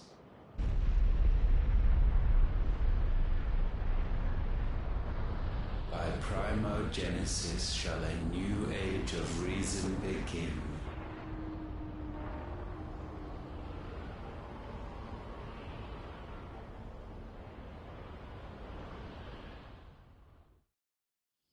Relax, Your Majesty.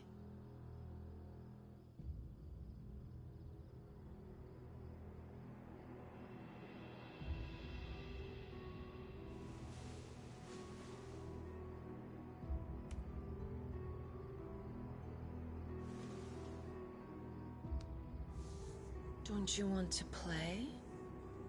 It's been a long time. If that is your wish. Men, you are as meek as all the others.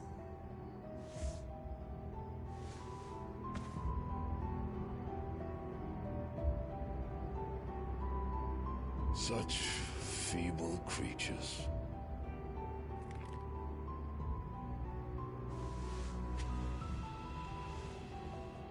Gifted the power of icons, yet slaves to fickle emotions which usher you to your doom. And so you bind your fragile wills with strands of consciousness. The wretched handiwork of a wretched people. The Sons of Fire were united at last, and for but a moment, their flame burned bright. Soon, Mythos shall become our perfect vessel. And then shall the world be remade. Not before the bonds are severed, of trust, of respect, of love. Only when every strand of consciousness is cut away, may Mythos return to our side. By primogenesis shall all be undone. Mankind shall be rid of his wretchedness, and Mythos of his will. But while he yet clings to it, he has the power to forge bonds anew. And so we bid you, find Mythos, and sever every one. To destroy that which has no physical form, you ask the impossible. There is nothing your black blade cannot cut, Odin. We shall unite with Mythos, and bring forth a new world. So long as our vessel remains unclaimed by humanity. It shall be done, Master. My will is yours.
How is your brother?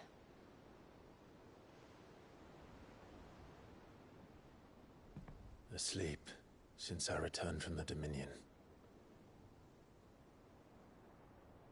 Taya says he should be back on his feet soon enough. For a while, at least. She discovered something on his chest. A swelling, circled in stone. The curse.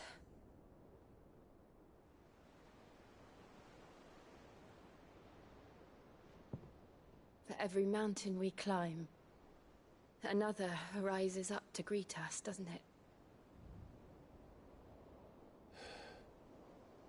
It's never ending.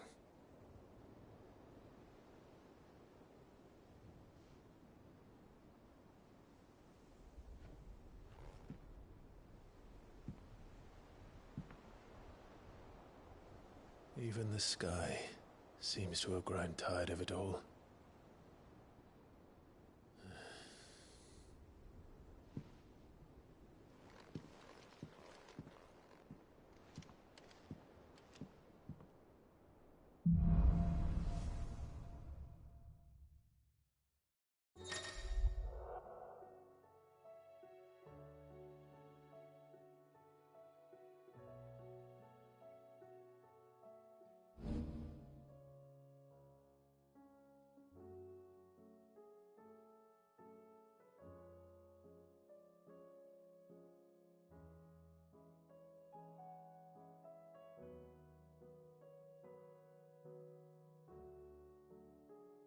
Ty won't be happy if I disturb Joshua.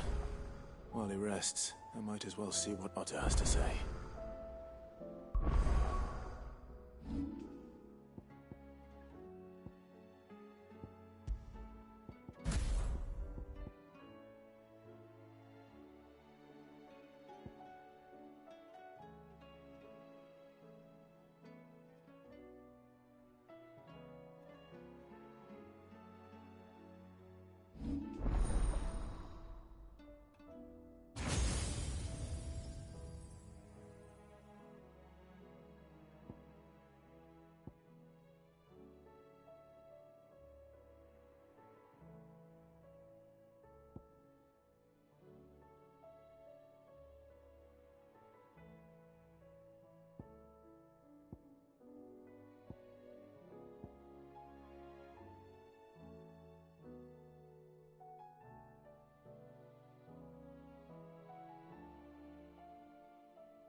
Did you see the pair that got pulled? Trouble with your gear, or... So, will it be? Not bad, if I do say so myself.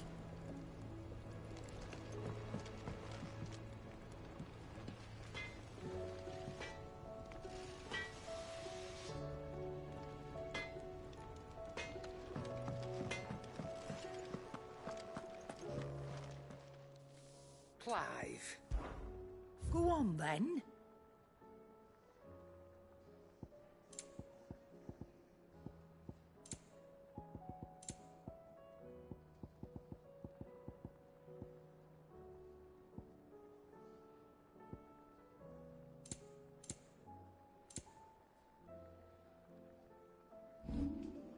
Is that all?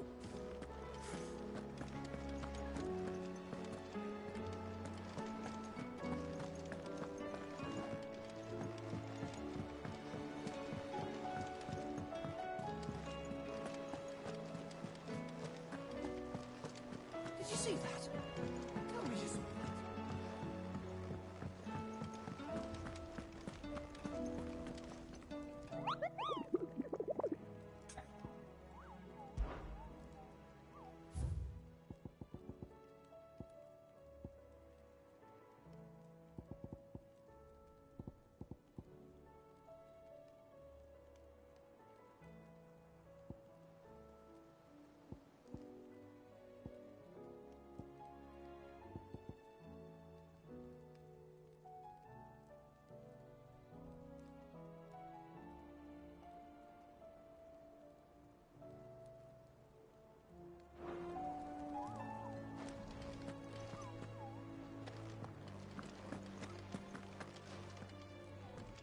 Otto, how fares the realm?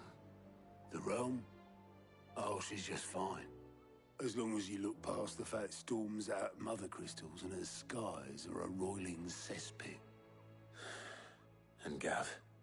He's with your uncle in the Free Cities, helping Mid with her project. Sent an owl their way the moment the winds turned foul. Still waiting on a reply, though. Do you have any good news? Well, that depends on your definition of good. All right, fine. What do you suggest we do? Oh, no, I'm just a messenger.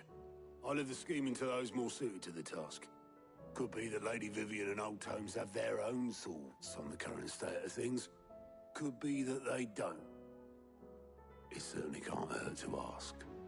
I suppose not.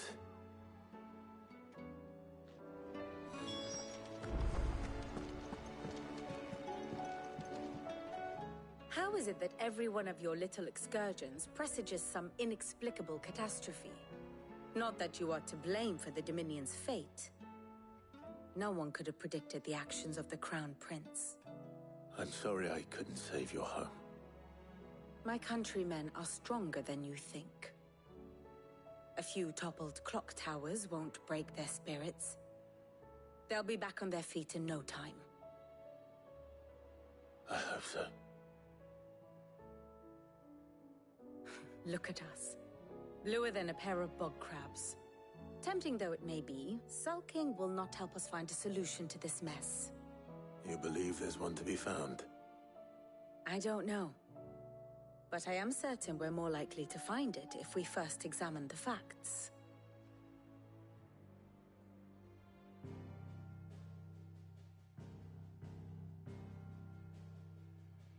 Beneath these darkened skies, fear and confusion reign over Valisthea. Oh, the lands around the fallen Mother Crystals had already begun to wilt for want of ether. But not like this. Crystals that filled wells and fueled furnaces. Now nothing but pretty shards of rock. And those that hang from the people's necks cast nary a glimmer of light to keep the dark at bay. It is only a matter of time before the common folk convince themselves that the end of days is upon us. Yet I fear a swift end is more than we can hope for. While most of the world thirsts for ether, the remainder drowns in it, spawning Akashic in droves. And amidst the hordes of mindless beasts, with magics as like to fail as function, even the strongest nation would falter. Rosaria and the Iron Kingdom teeter on the brink of collapse, while the tragedy in Twinside has all but paralyzed the Holy Empire. Dhalmekia fares little better. Rumor has it the ministers fled the capital after the fall of Drake's Fang, leaving their beloved republic to crumble. Waloed, meanwhile, moves in earnest. The Einherjar has been sighted off-storm. The world, in short, is in chaos. It would seem our civilization was nothing but a castle of sand, to be washed away at the whim of the waves.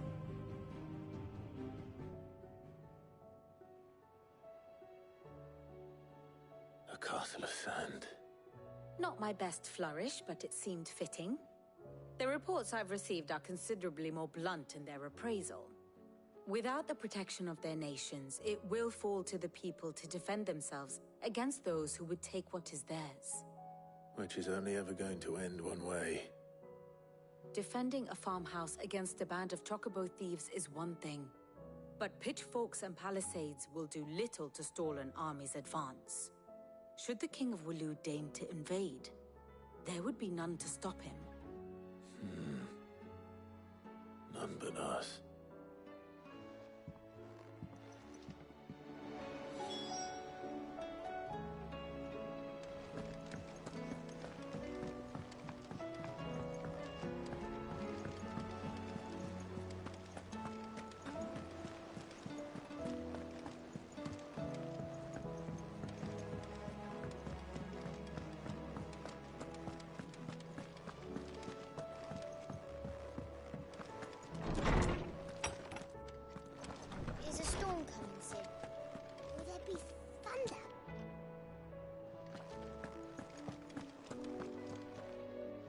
Let me guess.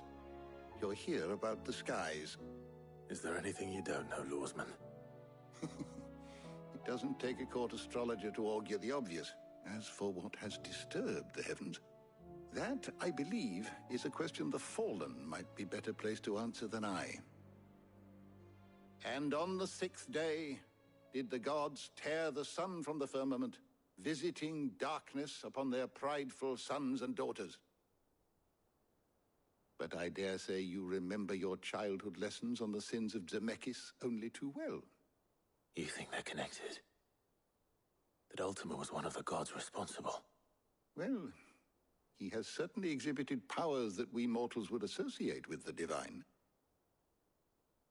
There is nothing divine about him. But he wouldn't be the first god of whom that could be said, now would he? Yet for all the fairy tales that tell of the sins, there is almost nothing in the way of actual historical accounts. Had I the Journal of Moss the Chronicler, I may have been able to tell you more, but alas, I fear all remaining copies have been lost to time. You will forgive me, I hope? Certainly not. Because there is nothing to forgive. Even without this journal, you've provided us ample wisdom. And we will always be grateful for it. Perhaps Otto will be more inclined to share his thoughts when he hears what the others had to say.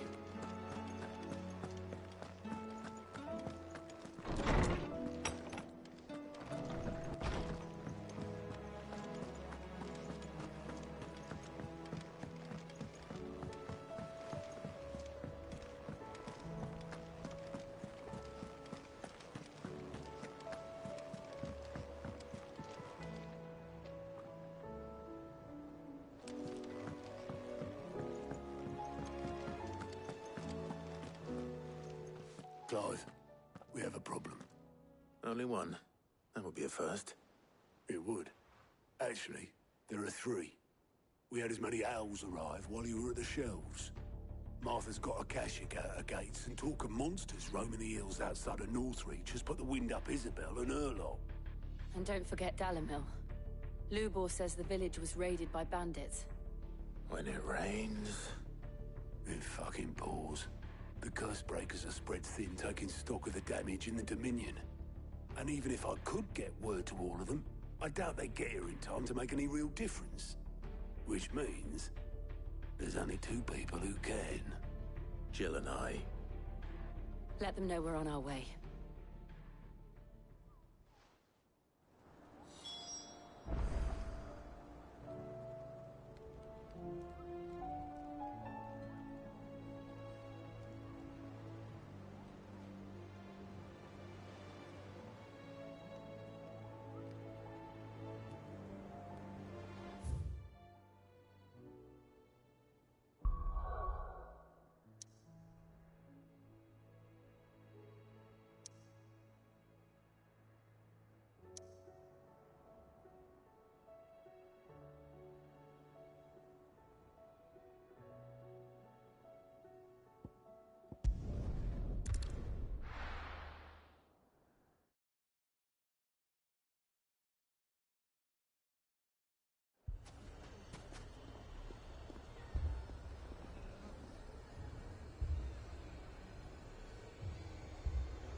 Sid! Oh, your new companion appears much more formidable than your uncle. Should I be worried?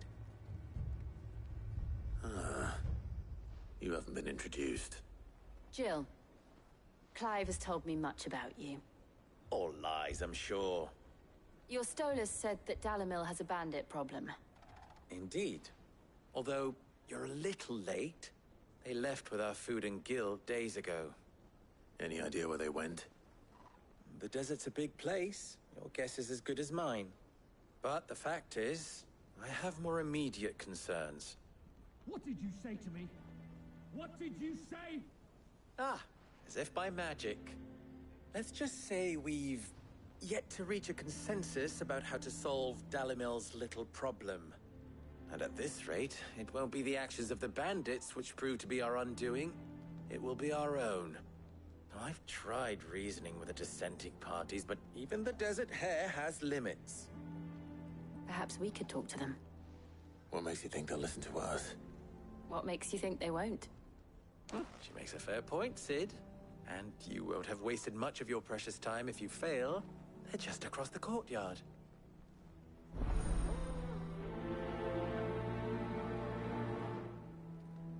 Suppose we just follow the shouting.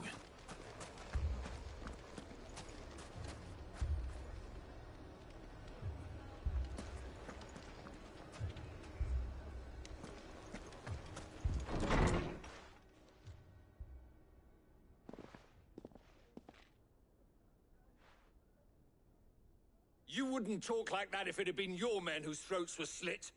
Blood for blood, it's the only way. We hire mercenaries and have them mount the bandits' heads on our walls as a lesson to the rest. And what happens when those mercenaries are slaughtered like your men? Are you going to hire more? We're better off using that coin to buy food and supplies. If we hire mercenaries, the only thing we're buying is the bandits' ire. And you cannot fill empty bellies with that. Do you hear me? But what happens when they come back? Maybe it'll be your throat that's slit. That's enough. Both of you. Any more of this and I'll throw you out myself. Come back when you're ready to talk like adults.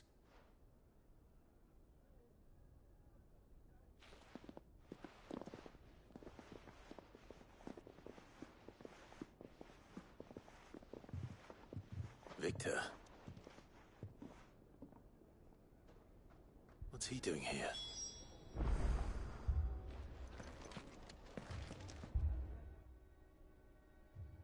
Sid. And Lady Jill. What brings you here? I was about to ask you the same thing. Costness is in chaos, and the markets have all but ceased to operate. The Briar's Kiss here in Dalamil is the only place I can reliably obtain supplies. I was here to do just that when Master Lubor told me of his troubles. He thought I might be able to talk some sense into these fools. But if you're here, I suppose his patience must be waning. Who are those people? Those were the thorns in Lubor's side. And the reason this place might be headed the same way as Costness. It's these accursed skies. The darkness is enough to drive a man to madness. Or an entire city, for that matter. We're still working on the skies. But in the meantime, perhaps we can find a solution to Dalamil's problems. I hope so. For all our sakes.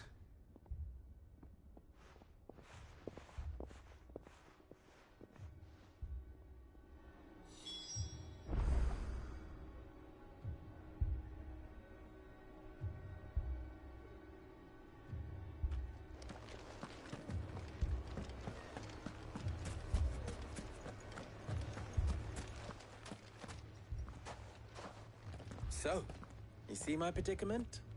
What I saw was a room full of people who were angry and afraid. And with good reason by the sound of it. But if left to smolder, that anger and fear could set the entire town alight. My thoughts exactly. What to do? Both sides wish to protect their homes and livelihoods, if only they could agree on how. But as long as they are divided, we are vulnerable. And if there's one thing bandits like, it's an easy target. What would Sid the Outlaw suggest? Well, if it were my namesake, he'd let them choose for themselves, and be on hand to pick up the pieces when it all went wrong. That sounds like a recipe for disaster. A recipe for disaster is precisely what it is. But perhaps that realization would be enough to make them question the ingredients. While it's plain neither Conrad nor Natalie will countenance the other's proposal, it may still be possible to make them doubt their own. before presenting them with a third option. And that would be? To pool our resources and save the city ourselves. Why fight each other? When all that fear and anger can be directed at the bandits. It appears we have a plan of action. Victor, pay Conrad a visit. See if you can't convince him of his folly. I'll speak with Natalie. As you wish. Your faces are not well known in this town. That may prove useful. Don't worry, Victor and I will do most of the talking. You need only play along. Play along? What he means to say is yes.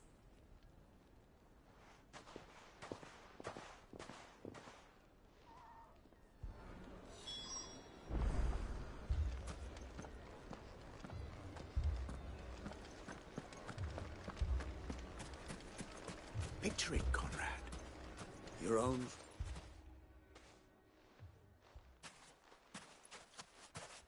Ah, here she is.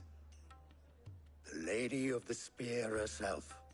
Conrad, may I introduce you to Jane, commander of the Red Wings, the oldest mercenary guild in the Free Cities.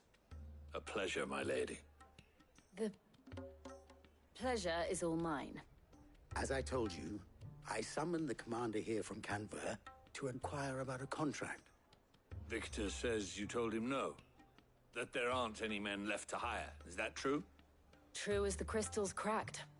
Nobles came and claimed every last one worth his salt. And not just from us Red Wings. You know of the 7 high houses.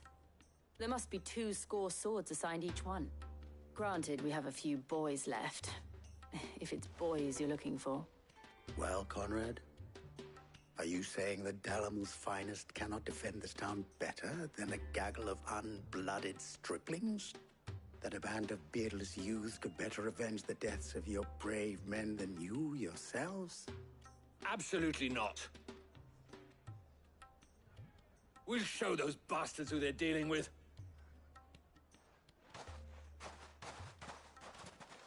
I can't believe that actually worked. Conrad's not what you call the brightest candle in the crypt. And there's a reason why I had you do the talking and not Sid. Well played, my lady.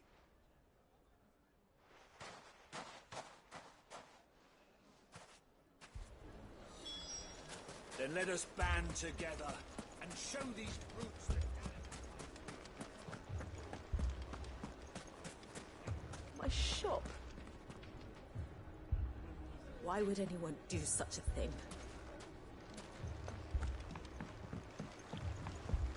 If I had my pickaxe, I would... I mean, it may still be possible to buy something, and we may...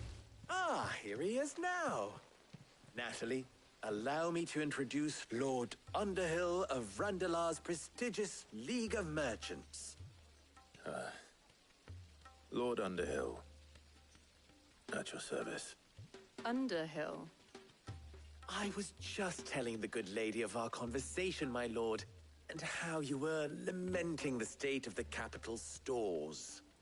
Lubor says that not only are the granaries almost empty, but that war and the Blight mean this season's harvest won't be enough to fill them for winter.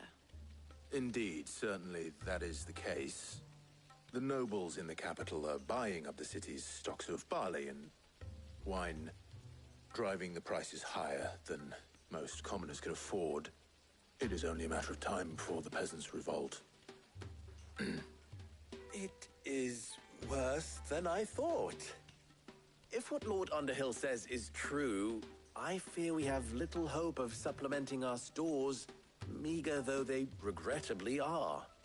And while I applaud your endeavors to dissuade our more bellicose citizens from seeking vengeance, I sense Conrad is not wrong in his assessment of the bandits' likely return. Which means that now, more than ever, we will need to secure what little we still have. Food, weapons, herbs, everything. If our humble town is to endure not only this hardship, but those that are certain to follow, We must stand united. All right. If it will help to protect my home, I'll do it. But you needn't have gone through this charade.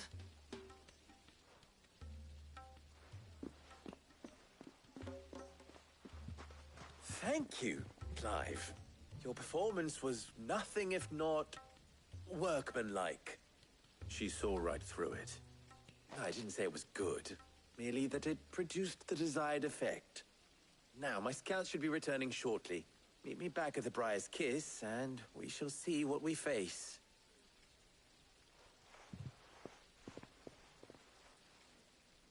I'm not convinced our roles in this ruse were entirely necessary. I don't know. Conrad seemed quite taken with you. Mummy, I'm scared. Oh, fucking thieving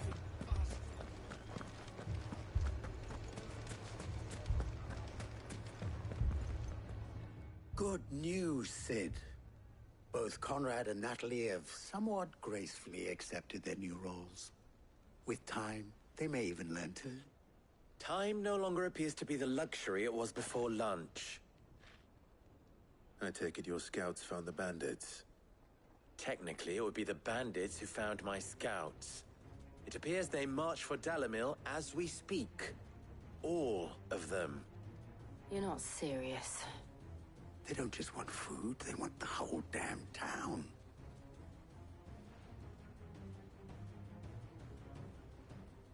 I have a favor to ask. I'm told the bandits march in two groups, one from the south and one from the desert, in a move doubtless intended to stretch our already gossamer-thin defenses. Very well. Jill and I will meet those from the desert. But what of the rest? The rest, my friend, the city shall fight. Together. The stakes, I concede, are high. But if this does not unite Dalamil, nothing will. That is a lot of faith to put into those who had their hands around each other's throats but a moment ago. Then it will be for us to see that their hands are kept occupied. And I do mean us. I thought you might say that. We'll hold them off for as long as we can. And we will do the same.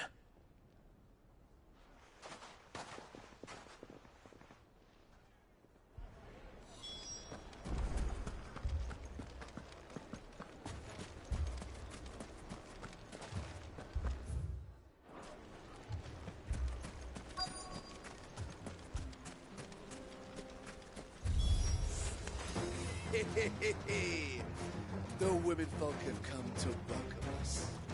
I'll take that one. He's all yours.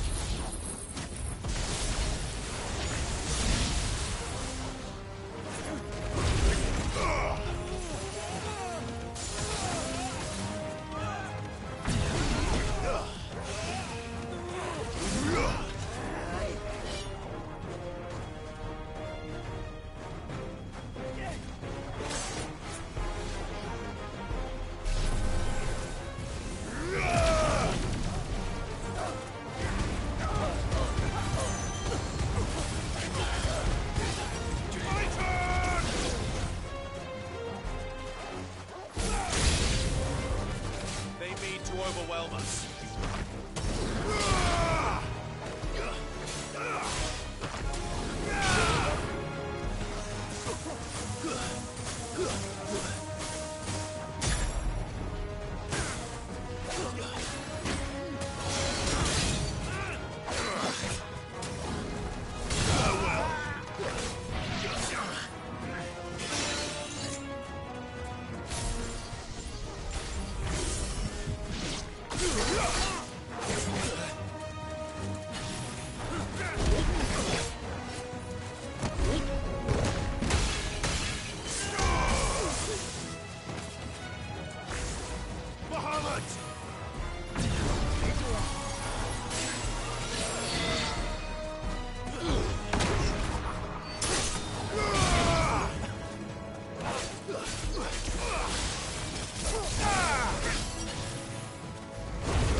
The townspeople.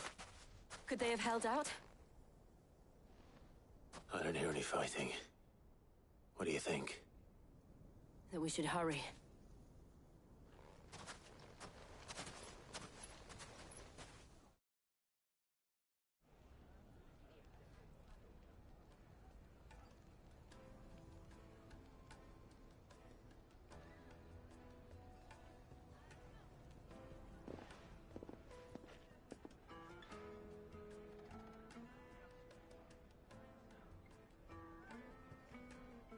Natalie, I owe you an apology. You did well out there. The inn would have been lost had you not held the line. Without you, there would have been no line to hold. You saved us, Conrad. You saved Dalamil. We all saved Dalamil.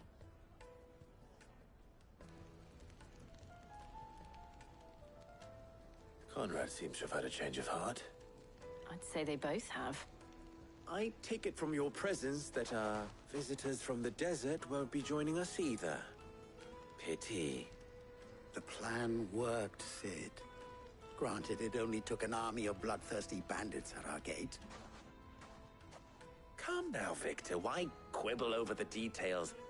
We are united, and that is all that matters. As for you, Sid, you fight considerably better than you act. I'll take that as a compliment.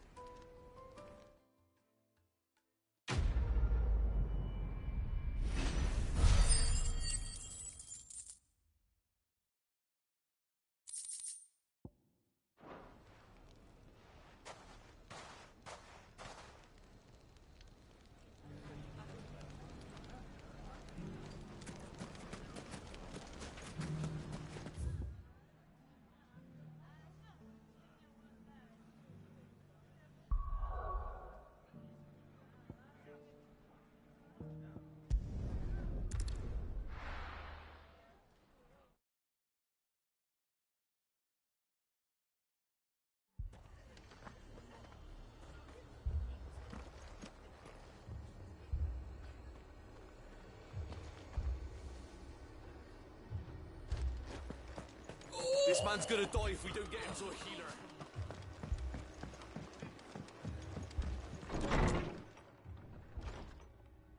Martha, it's good to see you. And you, Clive. Jill? Otto said he'd been attacked by a Kashik. What exactly happened here? Those skies are what happened. Not long after they fell dark, we had our first visit.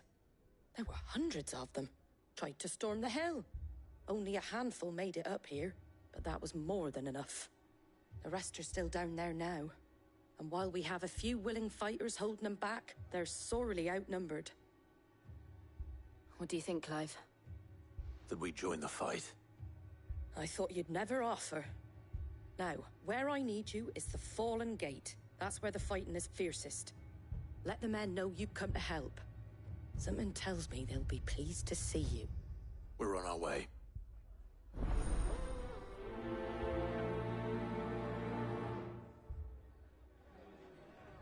Do you think there are as many as Martha says? More.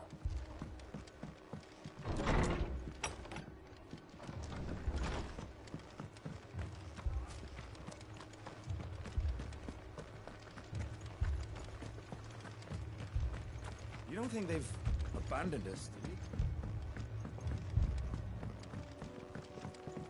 I needed that.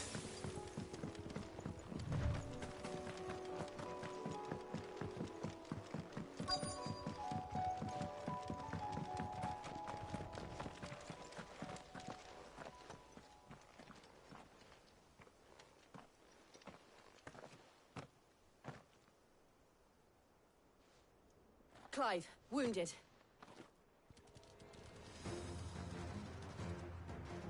We deal with the Akashic first.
These men don't have the look of hired swords.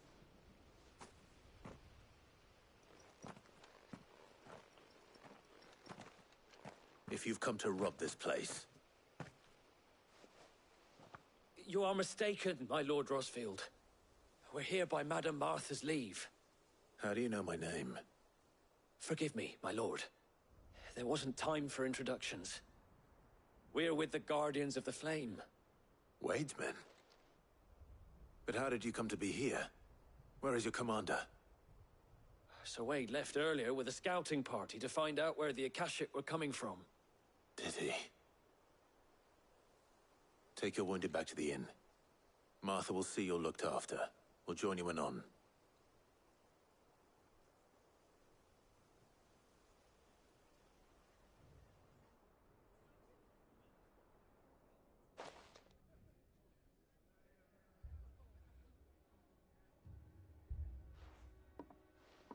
And to think you took them for thieves.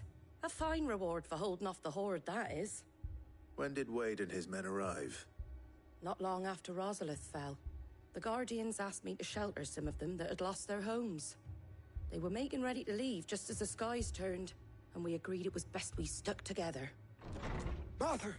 Trouble! The scouting party's almost at the lift, but they got a pack of Akashic snapping at their heels! And they've got wounded with them! They're not gonna make it! Damn it all. We'll worry about them, Martha. You look after everyone here.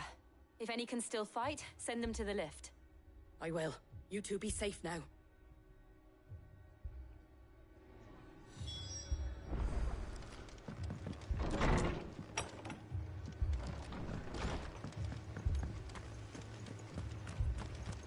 My brothers. Mad dogs.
Squire, I need you to get those who can still walk up the lift to Martha's.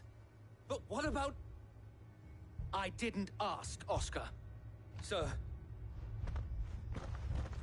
Sir Wade. Lord Rossfield. If you aren't a sight for sore eyes. Martha seemed to think you might need some help. And by the looks of it... We thought we could sneak by them. But we didn't know there would be so many. How could we have? Behind you!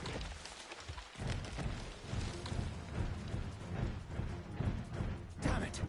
We need to get the injured to safety. Do you think we can hold them off? We can certainly try. Are you with us, Sir Wade? Always. Then let's do our duty.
Is anyone hurt?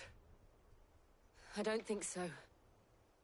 And yet again, you've pulled me from the flames. It's just a pity I keep walking into them. You've never been one to shy away from danger, Sir Wade. Like any shield worthy of the name. I see you're all in one piece. Martha! Is something wrong? The lookout saw smoke coming from down Eastpool way. Too thick to be a hearth. A second horde. Feel like finishing the job. Always. Jill and I will make for Eastpool. You'll need to move the injured without us. Don't you worry about them.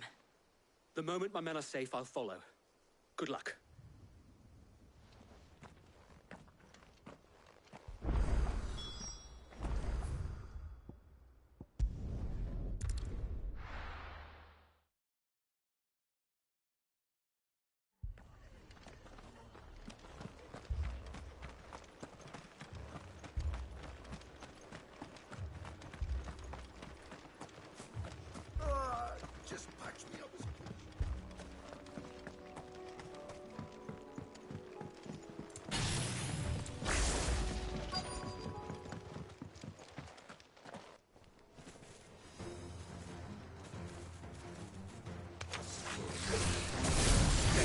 rest. We have to slow them down.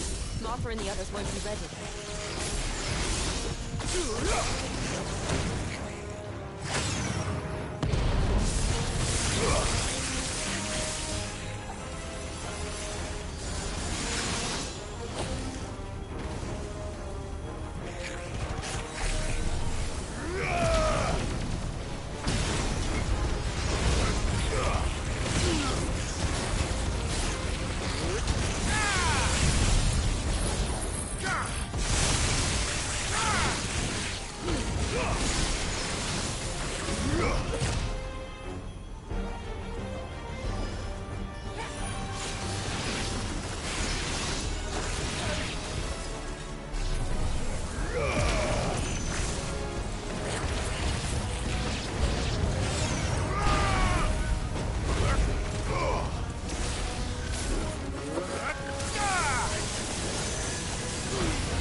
Something's coming.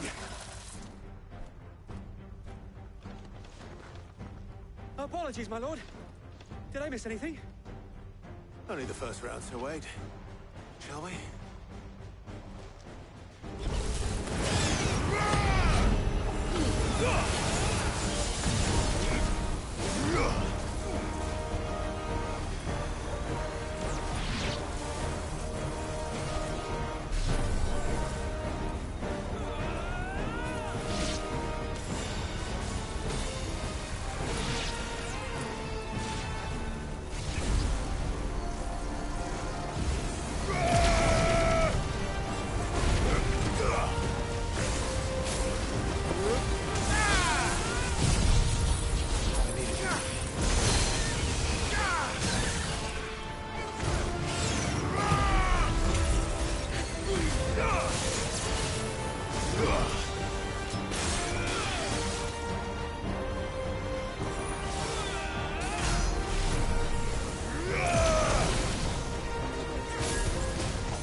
Do you see any more?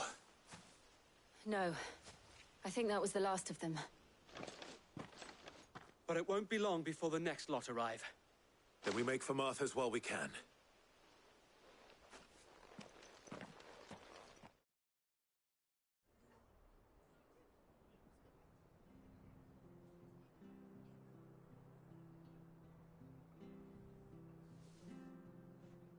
What did you find out there?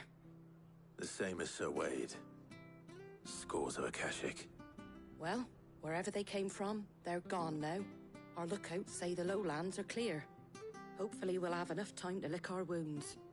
How many of your men were injured? A damn sight less than if you hadn't turned up. Thank you. It was a hard-fought victory. But as long as the skies remain dark, I fear the Akashic's numbers are only going to rise. It's not a matter of if the Horde will be back, but when. And whether that's sooner or later, we'll need to be ready. The inn here affords a good view of the land, and is easily defendable. I'd like to make this one of our outposts. What do you say, Martha? You'd have more men to guard the rest. Well, when you put it like that, of course they can stay.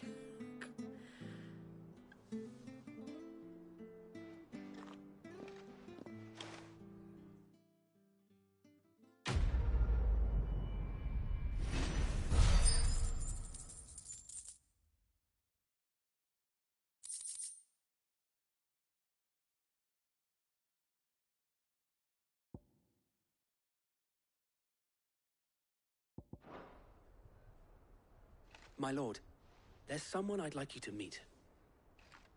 Oscar, over here.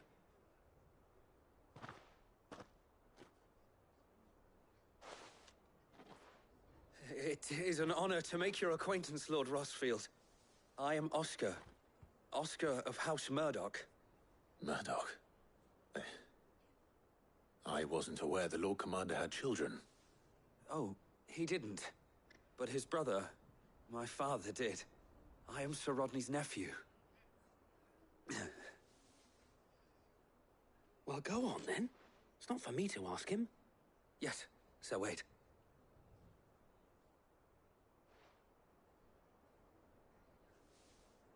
If it please you, my Lord Marquis, might you take me as your squire? I would learn the duties of a shield from the finest.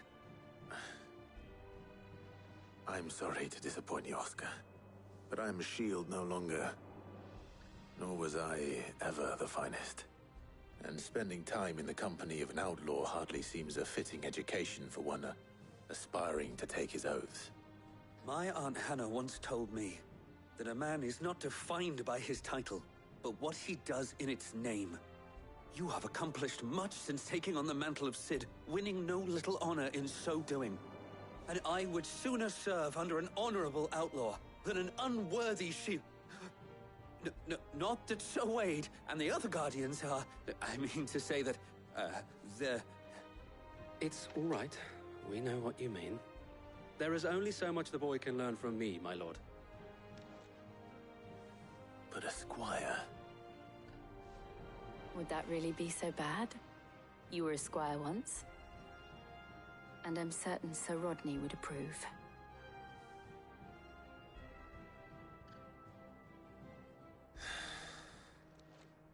Know that I'll show you as much leniency as your uncle showed me. I would not have it any other way.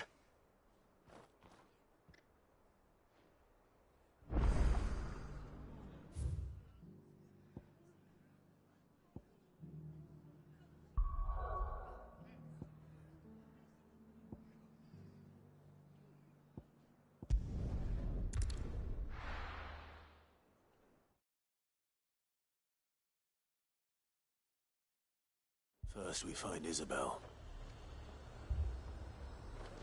Heard a bloke saying he saw ghosts on the far side of the wall. I saw it with my own eyes.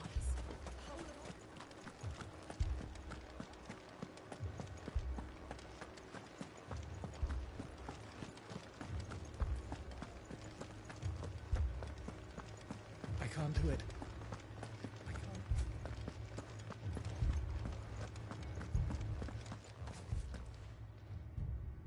My lord, milady. We received the dame's message. There have been sightings of strange creatures, I understand. With the blue eyes. Yes. Like a Kashik, but different. They've taken so many. I've lost count. Akashic, but different.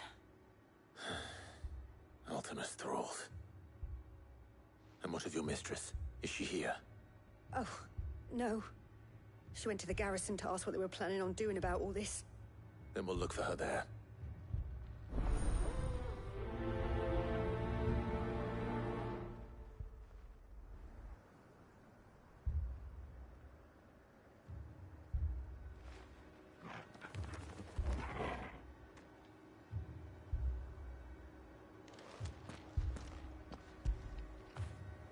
You all right, boy?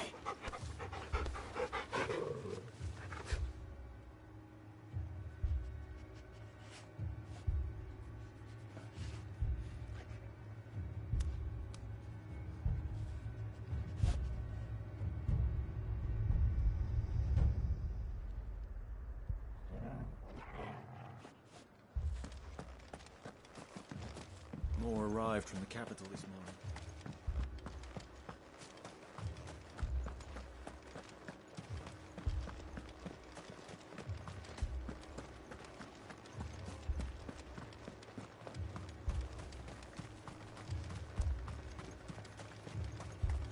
Madame, please! Half the garrison's been slaughtered by those things. We lost the captain this very morning. We've tried requesting reinforcements, but there's been no word from the capital or the Dominion in days! What more would you have us do? I would have you do your duty. Those at the Vale look to me for protection. And protect them I shall, because they are my charges, and that is my duty. In case you have forgotten, the people of this town are your charges. But more than that, they are your people. Your sisters, your brothers, your lovers. So you have a choice. Lay down your sword and watch as they are slaughtered, or take it up and do what is right.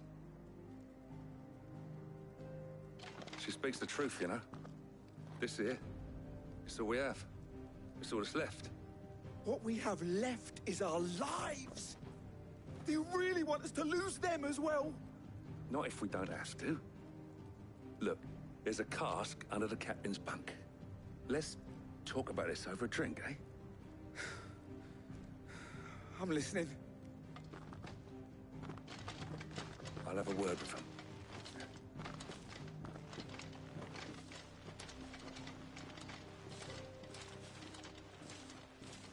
Ah, Clive.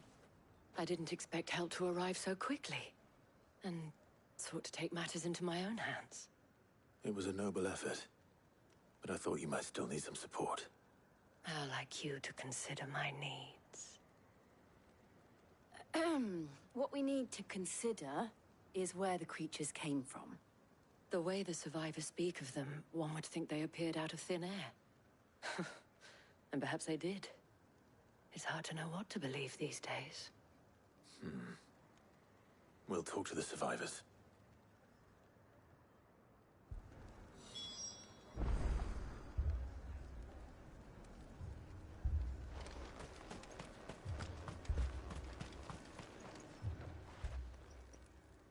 You're a pikeman, yes?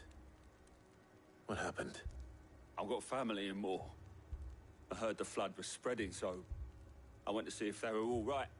And a pack of them glowing things found me in the meadow. I ran for my life. I never did get to the village. Leave that to us. My family. That thing, it took off the captain's head. Before we could even draw his steel. I'm not going back out there. You hear me? Fuck this!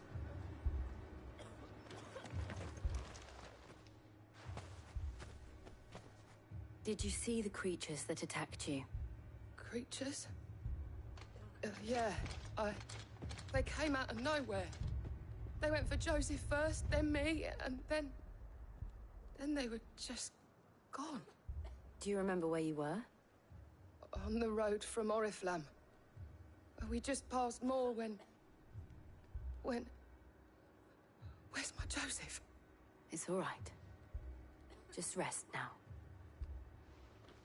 At least we have an idea of where the thralls might be now. We should head for more.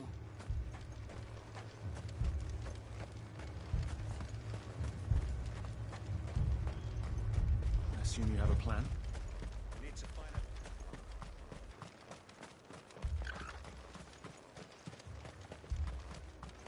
It was all they could do to escape.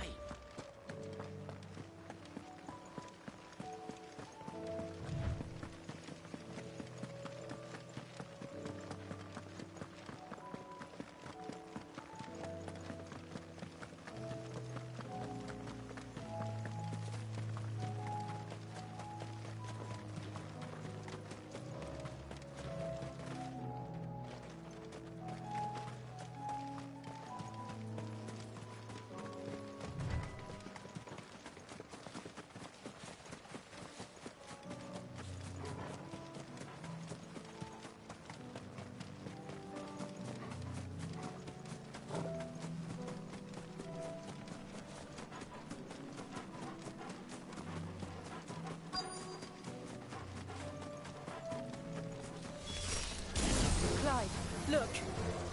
I see them. With me!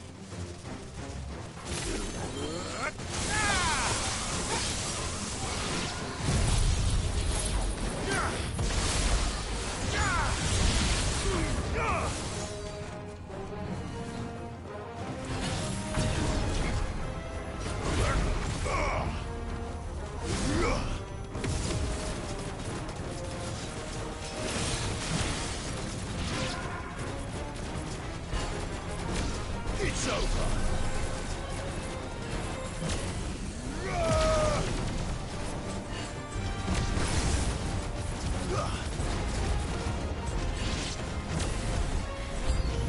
Should I prime?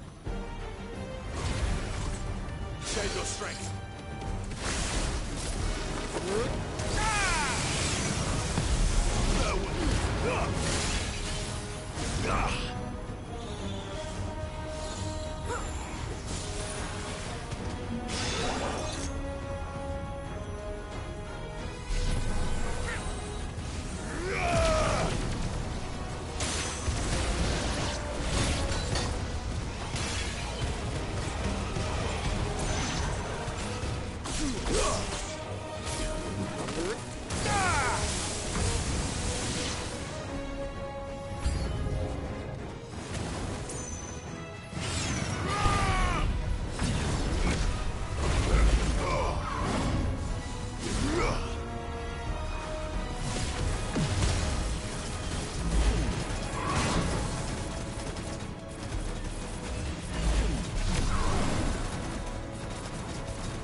Do you think there are more?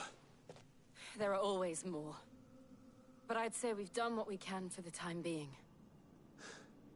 Then we should let Isabel know.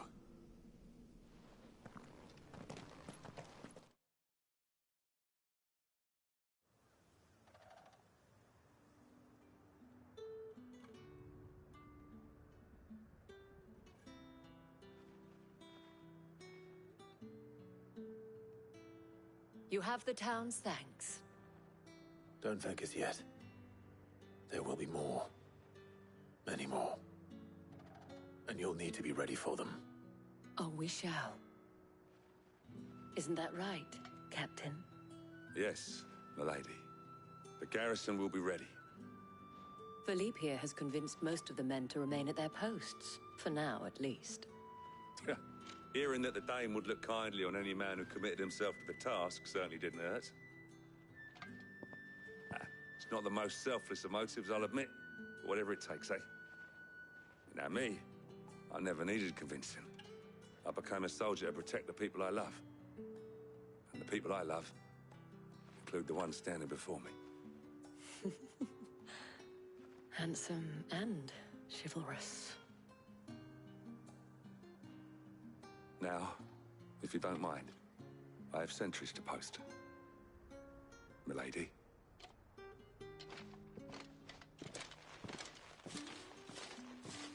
Lest you wonder, I'm not foolish enough to believe that this has solved all of my problems.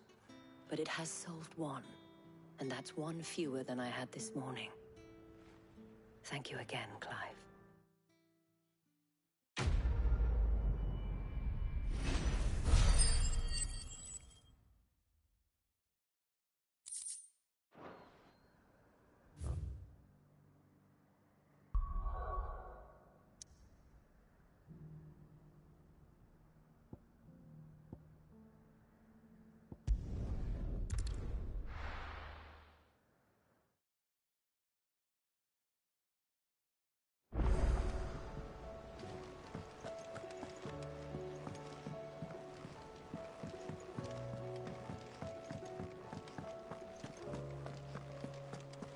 Did you see the pair that got hauled into time?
Our toil, our sacrifice, will all be for naught if the sun is lost to us. What'll happen to the gardens? Too many more days of this, and it won't matter how clear.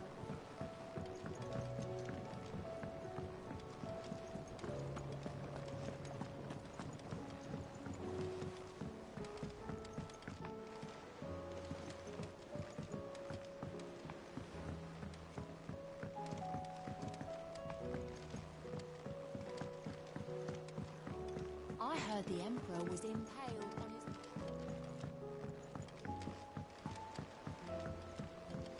We're all gonna die! You hear me?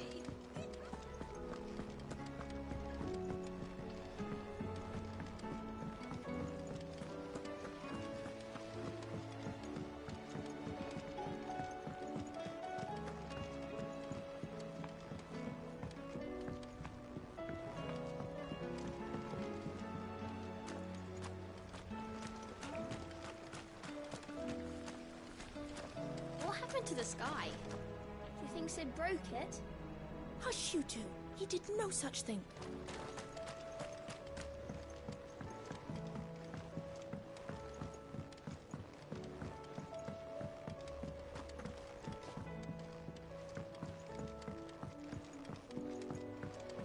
All this fuss over a few dark clouds.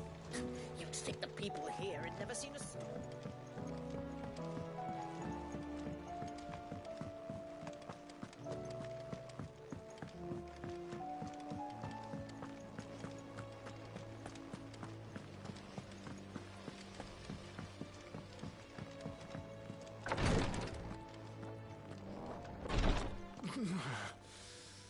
I'm getting too old for this. I can hardly lift my arms. The curses. The injuries suffered by both your brother and the prince were bad enough. But that wound above Joshua's heart is unlike anything I've ever seen. Were he not a dominant, I fear he would have succumbed to it long ago.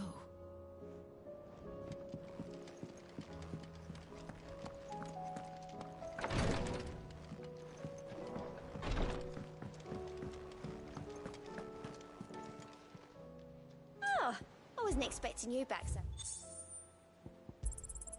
All yours. All done?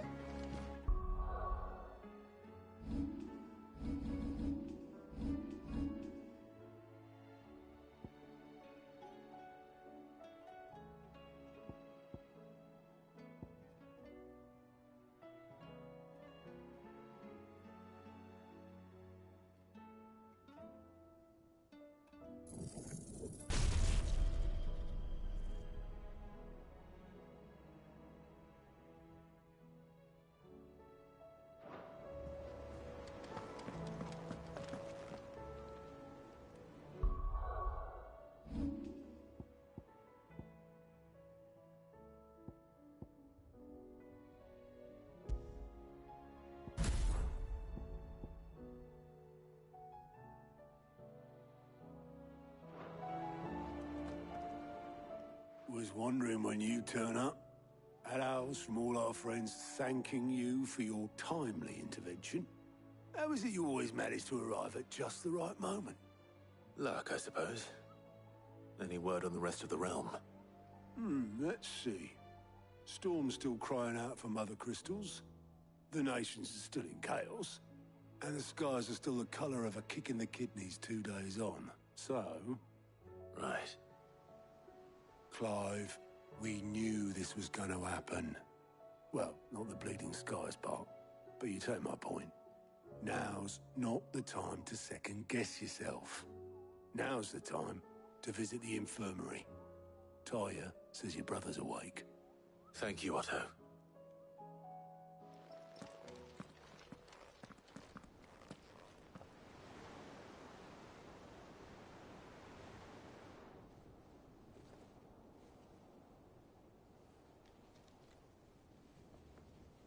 So it was not Sylvester, but Olivier who served as Ultima's puppet.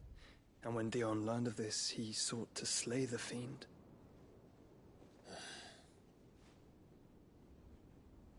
Only for his father to take the spear that would have freed him. Enough to drive a man to madness. Small wonder he hasn't stirred. I would be afraid to wake.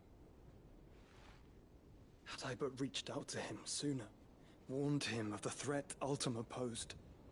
But now, both an empire and her prince lie broken. Joshua, what do you know of Ultima?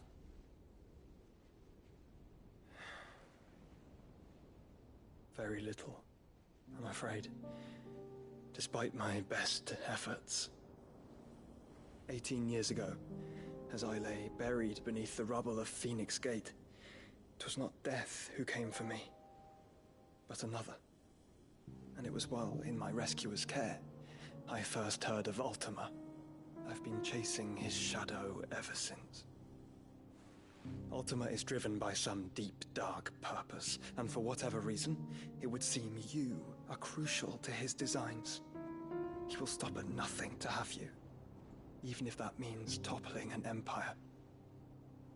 But why me? What possible use could I be to such a creature? That is one of many answers that have eluded me. Yet, I am certain of this. It is not mere chance. You were chosen for a reason. All dominants carry within them the might of an icon. Nigh limitless power that is at once acutely limited. I wield fire, and only fire. And I only ice. 8 wardens for 8 elements. But you, Clive. You are different. You're special. Your abilities begin with the flames of Ifrit. But they do not end there. The fact Ifrit can even exist goes against everything we thought we knew of dominance. Perhaps Ultima has been waiting for one such as you, whose potential is truly limitless. I've encountered that thing several times now. If it or he, as you say, needs me, why hasn't he claimed me as he did the boy? Were I to hazard a guess, I'd say the two of you are somehow incompatible. His mind not properly attuned to your body. His mind? Mind, awareness, spirit, call it what you wish. But I believe Ultima to be an embodiment of the concept. This is why I struggle and fail to contain him here inside me. I'm sorry. Inside you? With every setting sun, I feel my strength wane. And though the Phoenix's flames mend the prison I have made for Ultima, they do so at a cost. We must find a means to bring an end to him before I meet my own. What were you thinking? It was that or let him take Clive. And I've always had a soft spot for my brother. But that doesn't mean you should sacrifice yourself to save me.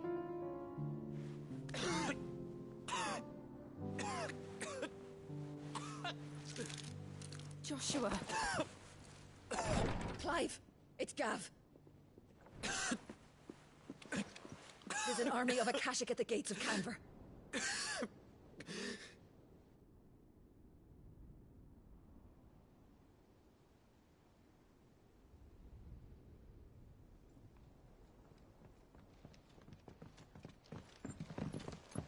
Well, what's the short of it? Thought Tyre told you. The capital of the Free Cities is under siege by an army of monstrosities. The city guard are doing their best to stem the tide, but numbers ain't on their side. What of Lord Byron and Mid? Were they able to escape? No, but they're all right for now. They're hiding with Gav at midship. We have to get them out of there. And we shall. Otto, prepare a Stolas. Tell Gav to stay exactly where he is. Understood. Vivian, what's the swiftest route to the Free Cities? That sounds like a question for the map. Look here. This road, through Tabor, should provide the least trouble. Good. What a coincidence. Tabor is exactly where I'm bound. Joshua, bed is where you should be bound. You don't think I told him the exact same thing?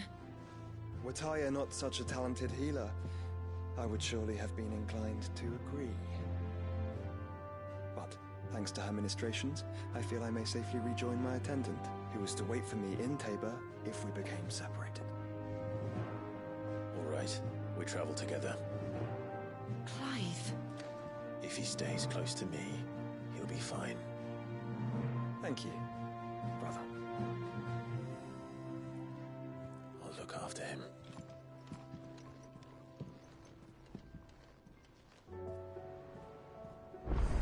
My attendant was with me in the Dominion before I primed. She would have watched the battle unfold and witnessed its outcome. I trust you'll be waiting for me in Tabor, where I can finally introduce you.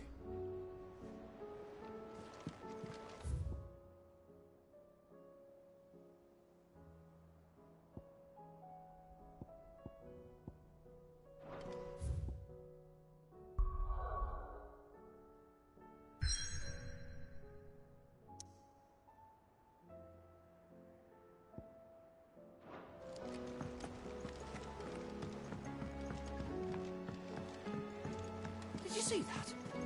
Tell me you saw that.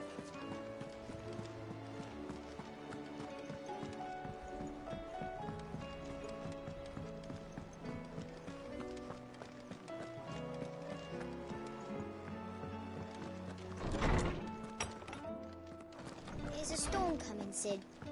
Will there be... Sid, perhaps you can help me solve a mystery. I can certainly try. Who's gone missing this time? It's not who, but what. Mid's scales, the ones she made for her workshop. I borrowed them to teach the little ones about weight, and shortly after the lesson, well, they vanished. My first thought was that they'd taken them off somewhere to play, but when I asked, they swore they had nothing to do with their having disappeared. Which almost certainly means they had everything to do with it. Perhaps a visit from Sid will jog their memories. I think it just might. Thank you. I don't like to imagine that my pupils would lie to me. But if they have, I'll have no choice but to discipline them accordingly. They were in the atrium when I last saw them. As always.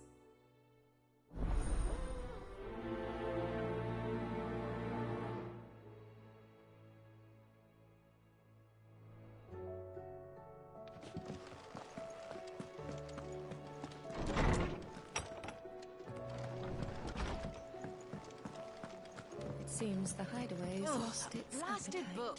Here, you put me in this situation, Clive. You can bloody well get me out of it. I need a hand with a recipe. Are you sure it's me you're looking for? I'm not much of a cook. I'm all the cook will be needing, thank you very much. What I want from you is a little of your time, right? Oh, and perhaps your sword. You remember Ivan's stew, right? Well, despite the look of the thing, and that awful stench, people wolf it down. So I thought I'd try making one of these supposed masterpieces myself. Had a peek at the book and gave it a go, but, well... It wasn't as straightforward as you'd hoped. Ivan had the same problem. Yeah, but this is my blimmin' kitchen, and I will not be outdone. So if you don't want to be seen as playing favourites, I suggest you lend me a hand. I've never been one to play favourites, Molly. And I would be only too happy to lend you a hand. So, what's on the menu this time? A fried mortress of skyworm. That's one heck of a name, innit? Recipe seemed easy enough to an old hand like myself. Thought I'd followed it to a T. Only, turns out skyworm livers and drake's mint are not what I thought they were. At least I hope they're not, given the rancid mess they made. Ivan said the recipes in the culinary pilgrimage date back centuries. Who's to say the ingredients even exist anymore? Wow. That's a question for a scholar, wouldn't you say? Perhaps you know of one? Kindly old fella who haunts the shelves, maybe? Fine. I'll go and speak to Harpocrates. Perhaps he'll know something. And if he does, I'll see if I can find your ingredients for you. You do that. Lest we forget, you've got a reputation to uphold.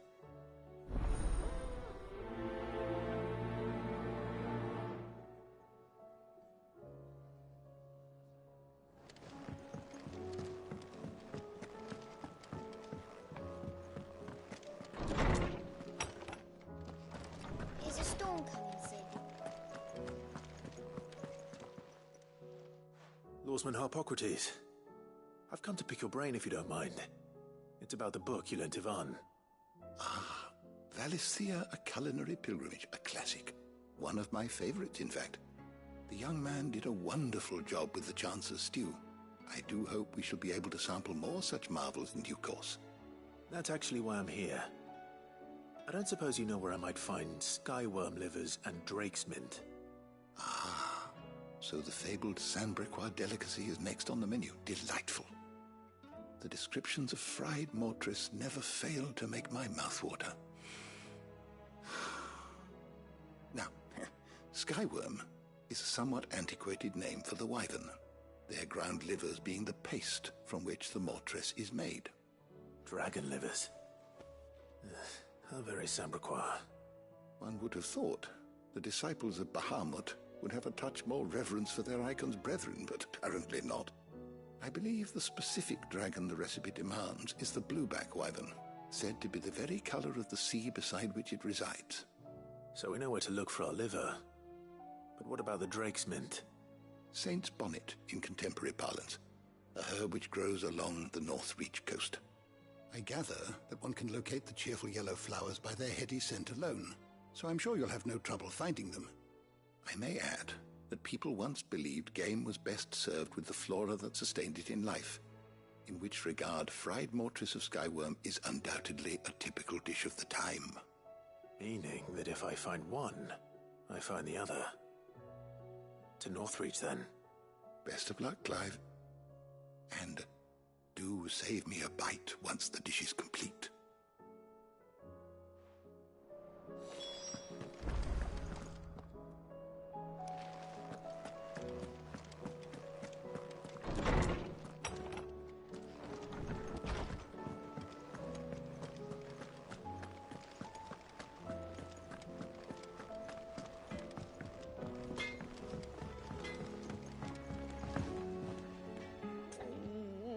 What am I gonna do?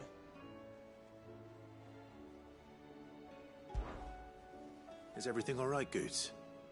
You seem more discomposed than usual. Oh, I don't know what that means, but I'm in a bit of a muddle. Oh, I think Nan might be in trouble, and she's... It's all right. You can tell me.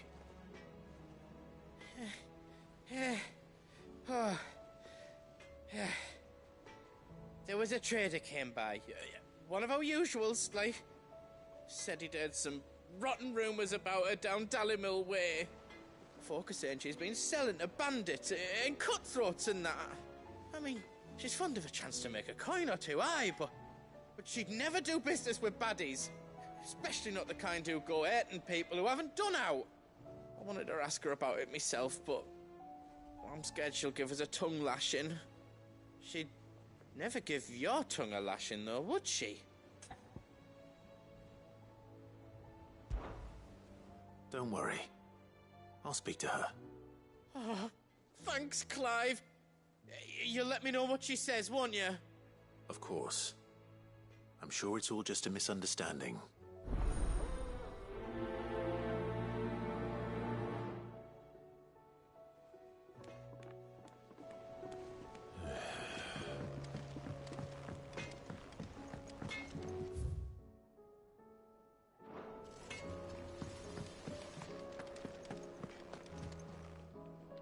Lady Karen, how's business? Not nearly as foul as the weather. You're doing good trade, then? Both in and out of the hideaway? Can't complain. Wait, what exactly are you getting at? Not once in 5 long years do you pay my affairs half a care. But here you are today, raking me over the coals like a bloody popoto? Just asking. Out of interest. All right. I'm here because I was told that certain rumors have been circulating. About you selling weapons to brigands. Oh, are you? And who was it who knows me so well as to tell tales of my evil exploits? I didn't exactly hear firsthand. All I know is that someone in Dallimil has been spreading word to that effect. And what? You believe it? You think I'm profiting off the blood of innocents, do you? Look, I've done things I'm not proud of. Might be there were a time when I turned a blind eye to the wretchedness of the world so I could line my pocket. But that woman is no more. And you'd know that if you'd ever paid the slightest bit of notice. You're right, Lady Karen. I apologize. It was wrong of me to doubt you.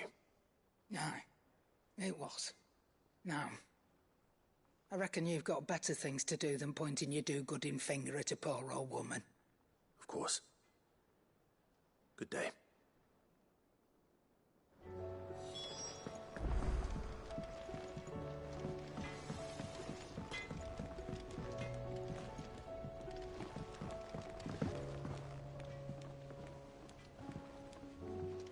I spoke with Lady Karen. What did she say? That the rumors were unfounded, and that I was a fool for thinking they might hold any truth, along with some other things that made her feelings clear. And while it sounds like she may have done things she regretted in her past, she says those days are behind her. Oh, well, that's good. I knew Nan wasn't caught up in out bad. But why would people say she was? What did she ever do to them? It's not right. No, it's not. But people do things for all sorts of reasons. Perhaps we'll never know. Well, I'm going to find out. That trader, he said they were all talking about her in Dalimil. So that's where I'm going. I'll find someone who'll tell me, you'll see.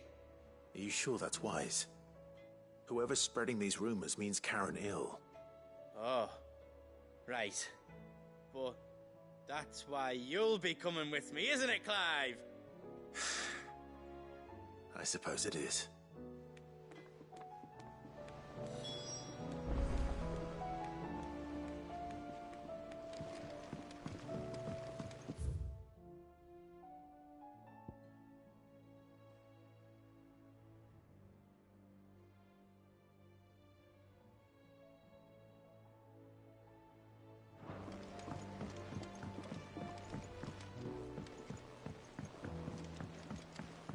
I heard the Emperor was impaled on his...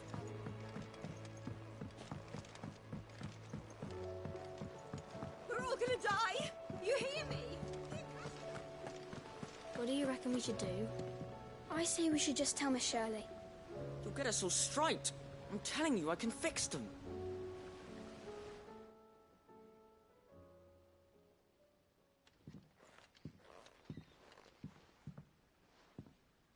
Sid! Hard at your studies, I see. And what is that? It's not a set of scales, is it? No. Of course it isn't. Well, not anymore, it's not. Oh! And just how long hasn't it been one? We're sorry. But we didn't break them. We dismembered them. Just like Miss Mididol showed us. Miss Mididol? And why would she have you dismembering her creations? Because that's the only way to become a ninja-neer. Miss Mididol said, the best way to see how something works is to take it apart and put it back together again. Well then, your work is already half done. Carry on. About that. The taking apart was easy enough, but it's the putting back we can't work out. Speak for yourself. The heavy thing goes at the bottom. Then...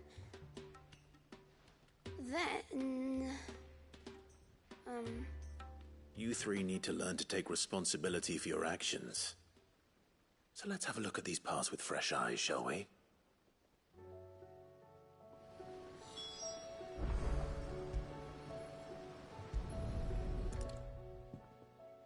All right.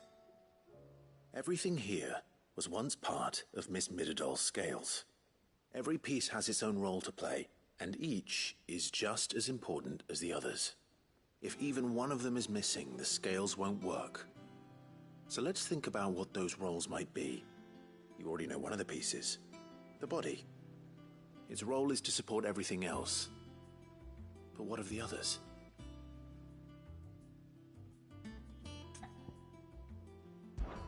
This is called the arm. Why do you suppose that is? It doesn't look much like an arm. You're right. It looks more like a wing. Like a chocobo wing! You've ridden a chocobo before, haven't you, Sid? Will you teach me to ride one day? I'll think about it. Now, what do arms do? Hold things. So wait, maybe this arm holds things too? Good thinking. You're on the right track.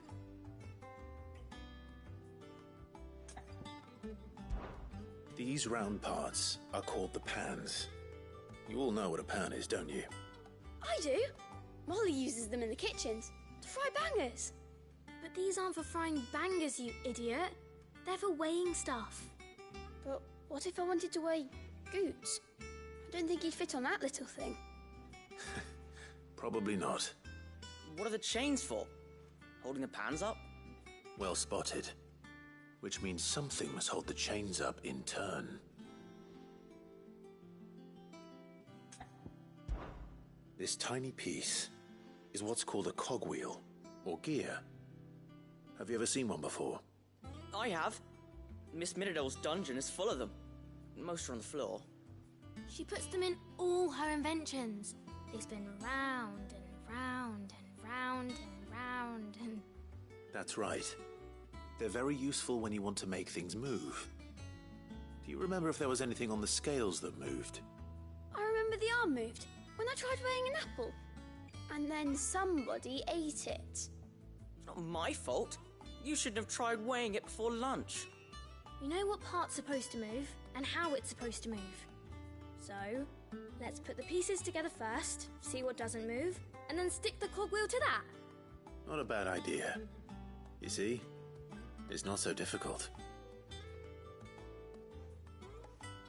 So, now that we've taken stock of the parts and learned what they do, what do you think? I think we've got it. Then here's what we'll do. You tell me what goes where, and I'll put the scales together. Well, obviously you need to start with the body. All the other pieces fit onto it, don't they? And the arms go on the body, just like real arms. Or wings, if you're a chocobo. And then the arms hold the pans by the chains. Very good. Let's see if that works. Ah, all finished.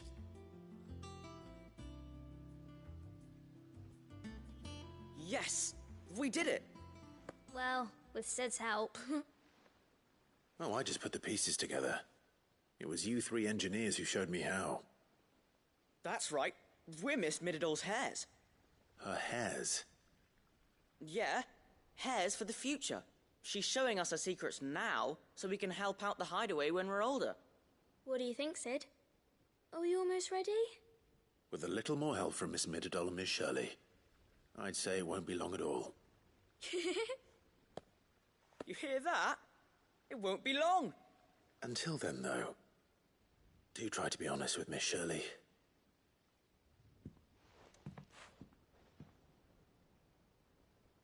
Hey, look! We never used the cogwheel. You don't think Sid forgot about it, do you?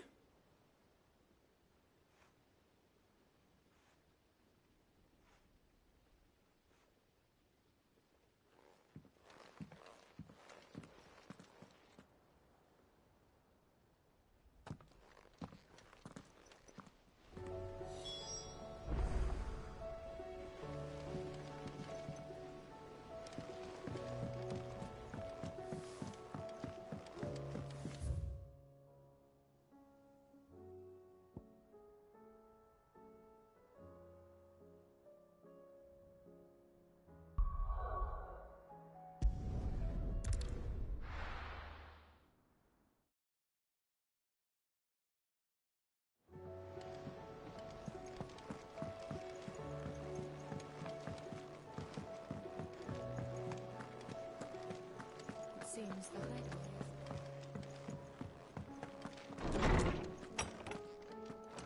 Is a storm coming, Sid? Will there be... Well, did you solve the mystery? It was as you thought. The children had the scales, or the parts of them at least. They dismantled them to see how they worked. Oh, no, Mid will have my head. Thankfully she won't. This might even have been her idea. Although I was the one who ended up teaching the lesson. I'm so sorry, Sid. I know how busy you are.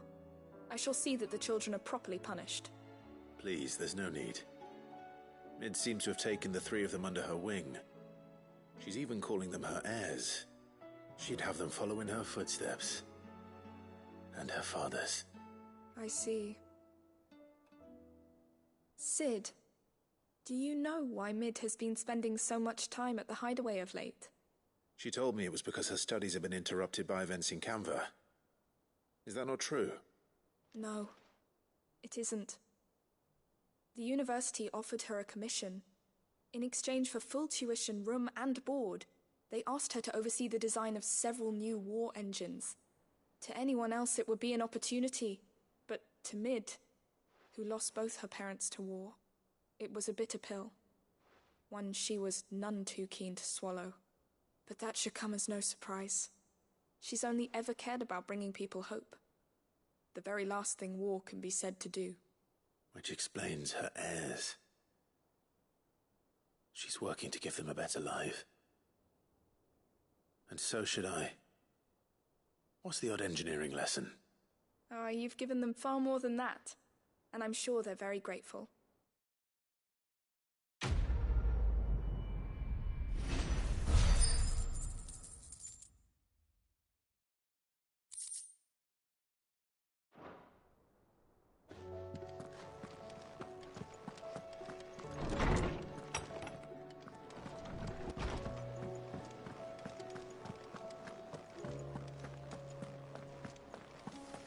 Did you see the pair that got hauled into tires?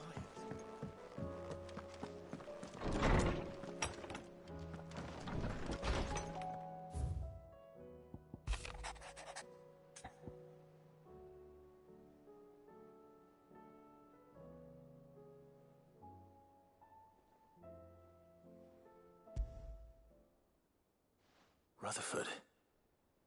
Wasn't that the name of my uncle's manservant? Why would he be at Martha's Rest?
It's like a dream.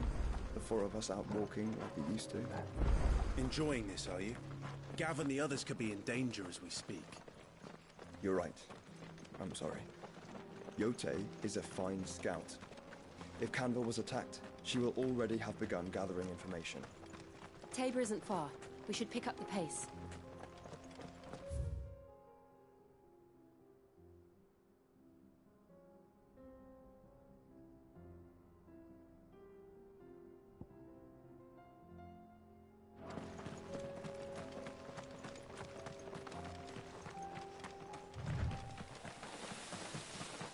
We can use the ruins to cross the ravine.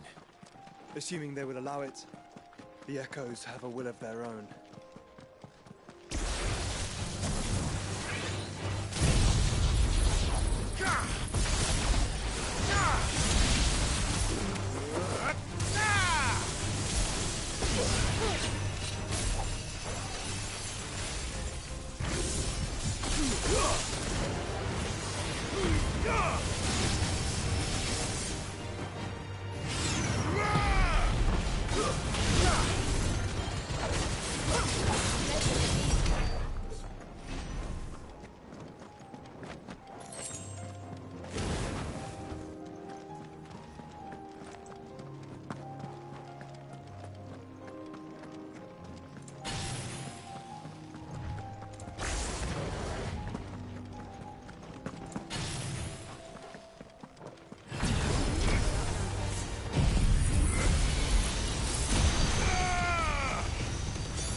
Tell us about Yote, Joshua. She's strong-willed, loyal, and deadly with a blade. Much like Clive, but with better manners.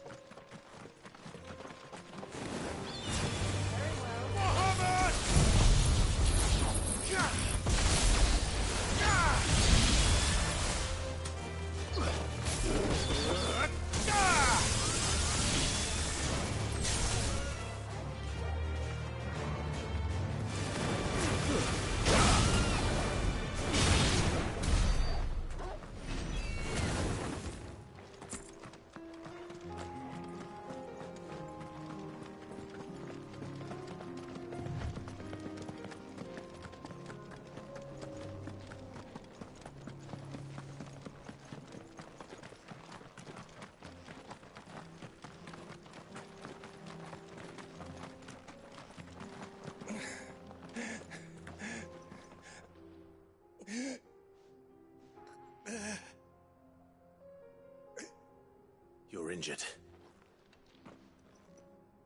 What happened here? Where are your comrades? Ether flood. Up ahead. It swallowed our camp while we slept. My own men did this. Turned every last one of them. There's a village not far from here. Tabor. The people were kind to us. It's only a matter of time before they won't stand a chance. We can't let those monsters reach the...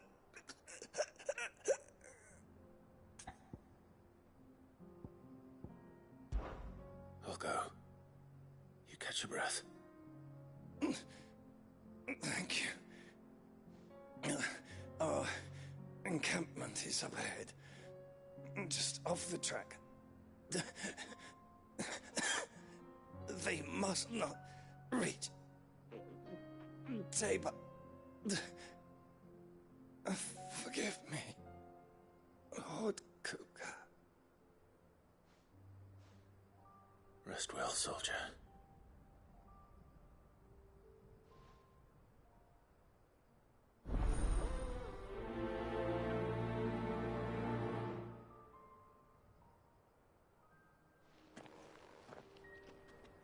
You said the encampment was close.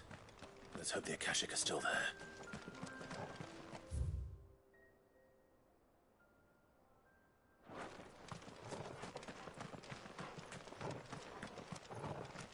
Another ether flood. They're everywhere now. We can't go around it. Then we'll just have to be careful.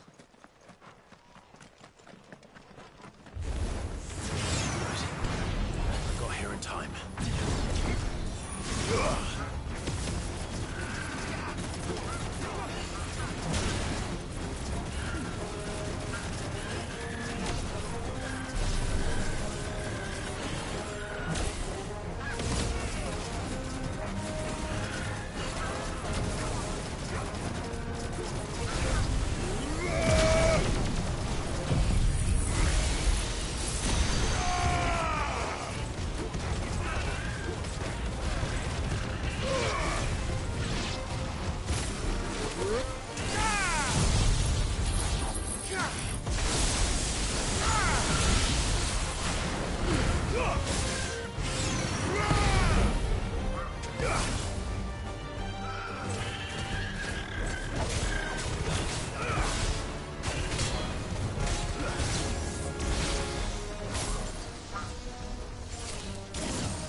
Someone there!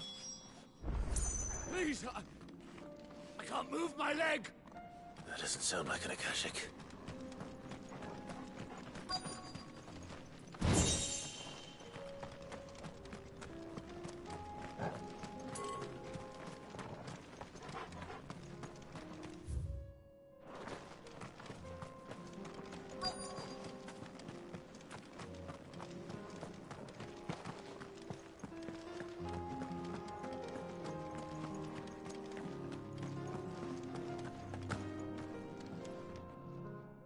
battalion? I am. I heard the fighting. Are the others? Taken care of. One of your brothers-in-arms told me what happened and asked for help. Another survivor? Where is he? Tell me. His wounds were too deep.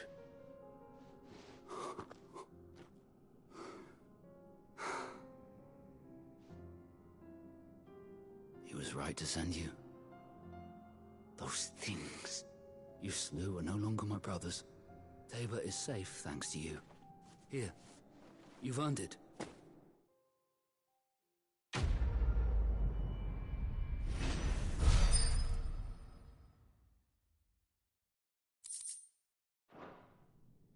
You seem familiar. Have we met? You must have me confused with someone else. Wait. That scar. Son of a whore. You're Sid. I was there, in Cosnis, when you killed my brothers. I was there in Rosalith, when you killed my commander! My war with Hugo Kupka is over. I bear no ill will toward those who followed him. And what of my ill will? Coward! Draw your steel. Lord Kupka shall be avenged! When your wounds have healed and your head has cooled, come and find me if you must. Though I hazard your life would be better spent in service of those who need it. Or have you forgotten your oath to the Republic? My oath? What would you know of oaths? I know how hard they are to keep. Which is why I'm giving you the chance to keep yours. No. I won't be deceived. Lord Kupka told us of your crimes. You are an outlaw. A murderer, not some... Man. Like you or anyone else. I am nothing like you. But if you're not gonna kill me, then go. Leave! Just know that I will find you, Sid. Someday.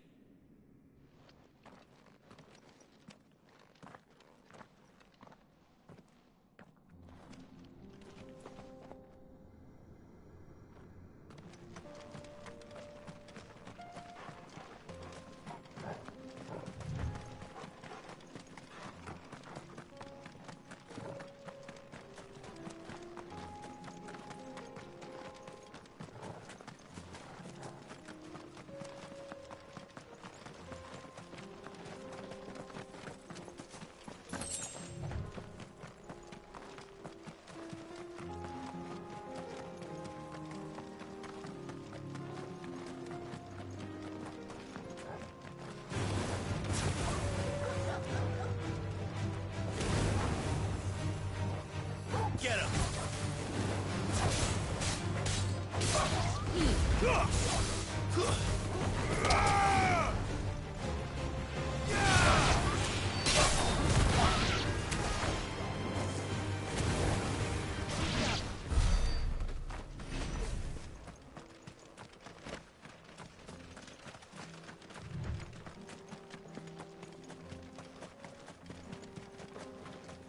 We're nearly there. Have you been to Tabor before? There are a few places I haven't. Welcome, travelers. We don't get many visitors here in Tabor.